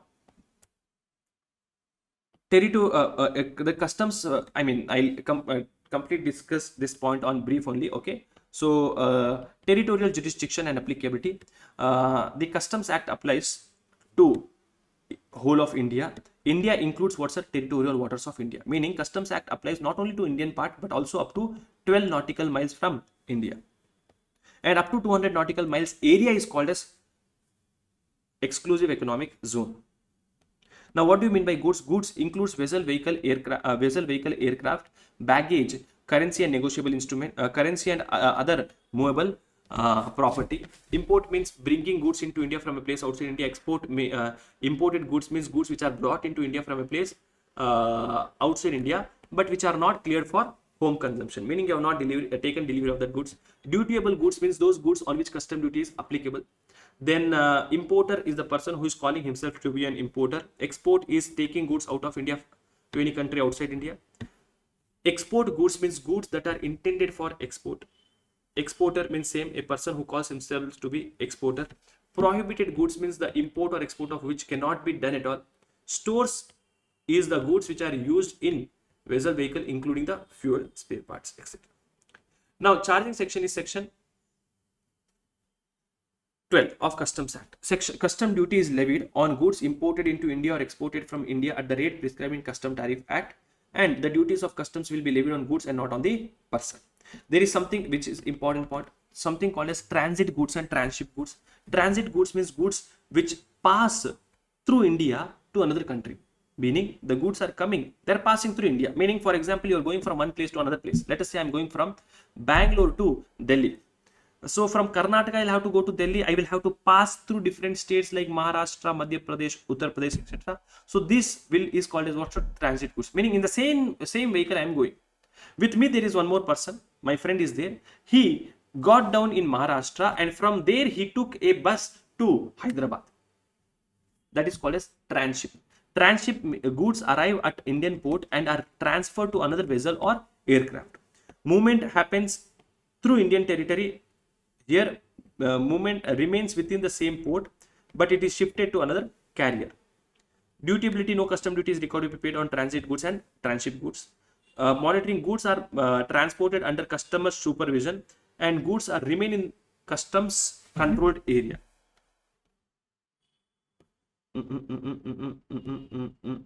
Pilferage, duty remission, etc. There are different types of duties. See, the custom duty rate for imported goods. See, custom duty rates, if you want to know, you should go to Customs Tariff Area 1975. For all the import duty, the custom duty rate is given in Schedule 1 of Custom Tariff Act. And for all the exported goods, the export duty rates are given in Schedule 2 of Custom Tariff Act. Okay, basic custom duty is normally the basic custom duty. Where is the basic custom duty related information given in first schedule of Custom Tariff Act. Now, social welfare surcharge is a surcharge which you have to levy on. See, basic custom duty is required to be levied on assessable value. Social welfare surcharge is levied on basic custom duty ka 10%, compulsory 10% on basic custom duty. IGST is levied as per IGST law on goods imported into India. If there is any product which you are importing into India and on that imported product, if there is IGST applicable in India, then you have to levy IGST whenever you are importing. Anti-dumping duty is levied and it is levied for 5 years, can be extended for 5 years. Safeguarding duty is levied, it can be levied for 4 years, can be extended for 10 years completely. Now in examination, one question will be asked is, when will you not be liable for paying this safeguarding duty? When you are importing from a single country and the total import from that country is less than 3% of the total imports. When you are importing from more than one country and the total import is less than 9%, no safeguarding duty is levied. Or the person who is importing is an export oriented unit, 100% EOU, or you are an SEZ or EEZ unit. Then custom duty, for export duty, the rates are given in second schedule of Customs Tariff Act. Now valuations under customs, very important. You see this point, this is the basic important point. Custom duties are levied on what value, sir? The value on which custom duty is levied is called as assessable value. Assessable value you have to find. On that you will levy basic custom duty, whatever rate is there. Then you will levy 10% of basic custom duty will be levied as social welfare surcharge. And if there is any other type of custom duty like protective duty, safeguarding duty, anti-dumping duty, whatever assessable value is there, into that rate of that duty should be levied. Now the total of assessable value and these custom duties is called as landed value. On this landed value you should levy IGST and GST compensation cess. The total value which you get is the total value of imported goods. Now in the question they will ask you what is the total custom duty, which is nothing but total value of imported goods minus assessable value is the total of custom duty which is paid by you. Then what do you mean by assessable value? Assessable value is the value on which tax is levied. Assessable value is also called as CIF value. The assessable value or CIF value for imported goods, you take the value of the goods at exporters ka factory price and see the freight charges paid from exporter ka country.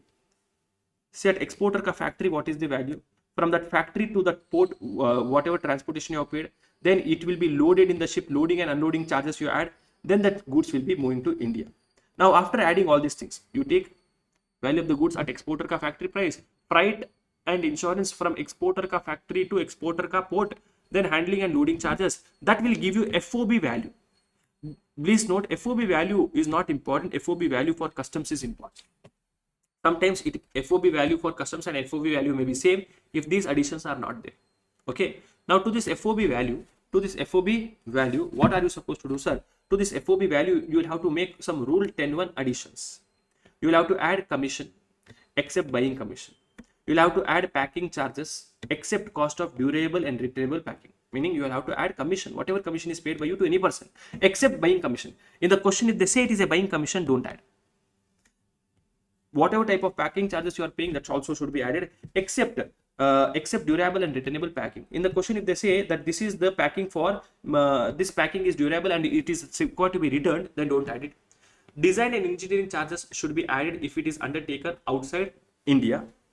Royalty and fees, license fees is required to be added. Free materials which are supplied by you, the free material value should be added, etc. Value of subsequent resale if you are paying anything to the exporter.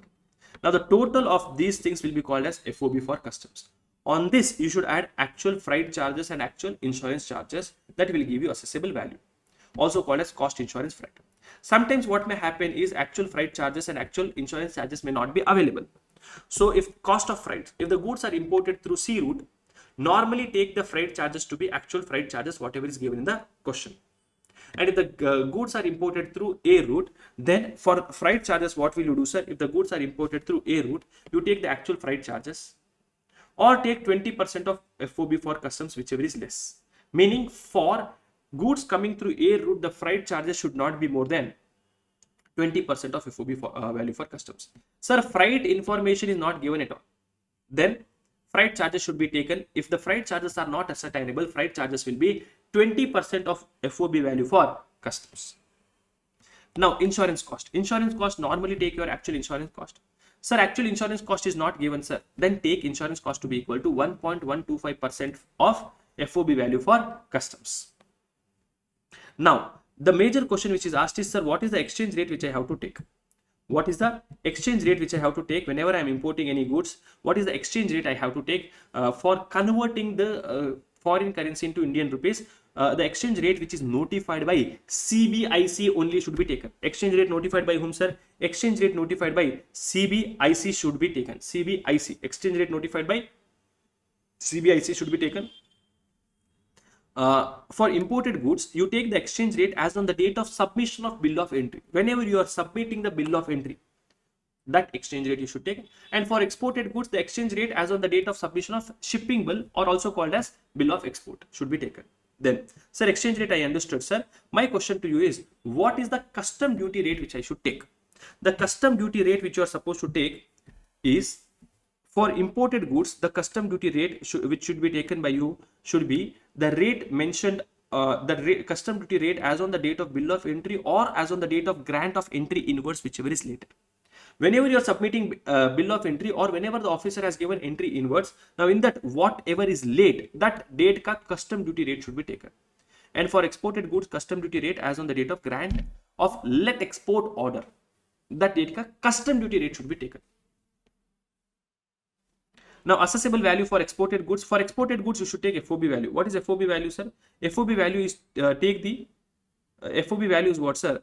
Take the value of the goods at ex factory price. Then to that add freight charges, add handling charges. You will get your FOB value for customs. Yeah, that is all about your customs law, and that is all about your marathon also. I hope you enjoyed learning marathon. I would say all the very best for your examination. Definitely you are going to clear your examination with great marks. Undoubtedly you are going to clear your examination with great marks. Okay, so all the very best for your examination. Take care, enjoy, happy learning. Bye. And please check out our other marathons also. There are other marathons also which are uploaded by our other faculties. I mean, I think costing is already uploaded, accounts will be uploaded, and yeah, law will be uploaded by Karthik sir, Akhilesh sir will upload, and Ashish sir has already uploaded. So you can please watch this marathon also. So yeah, enjoy. Bye.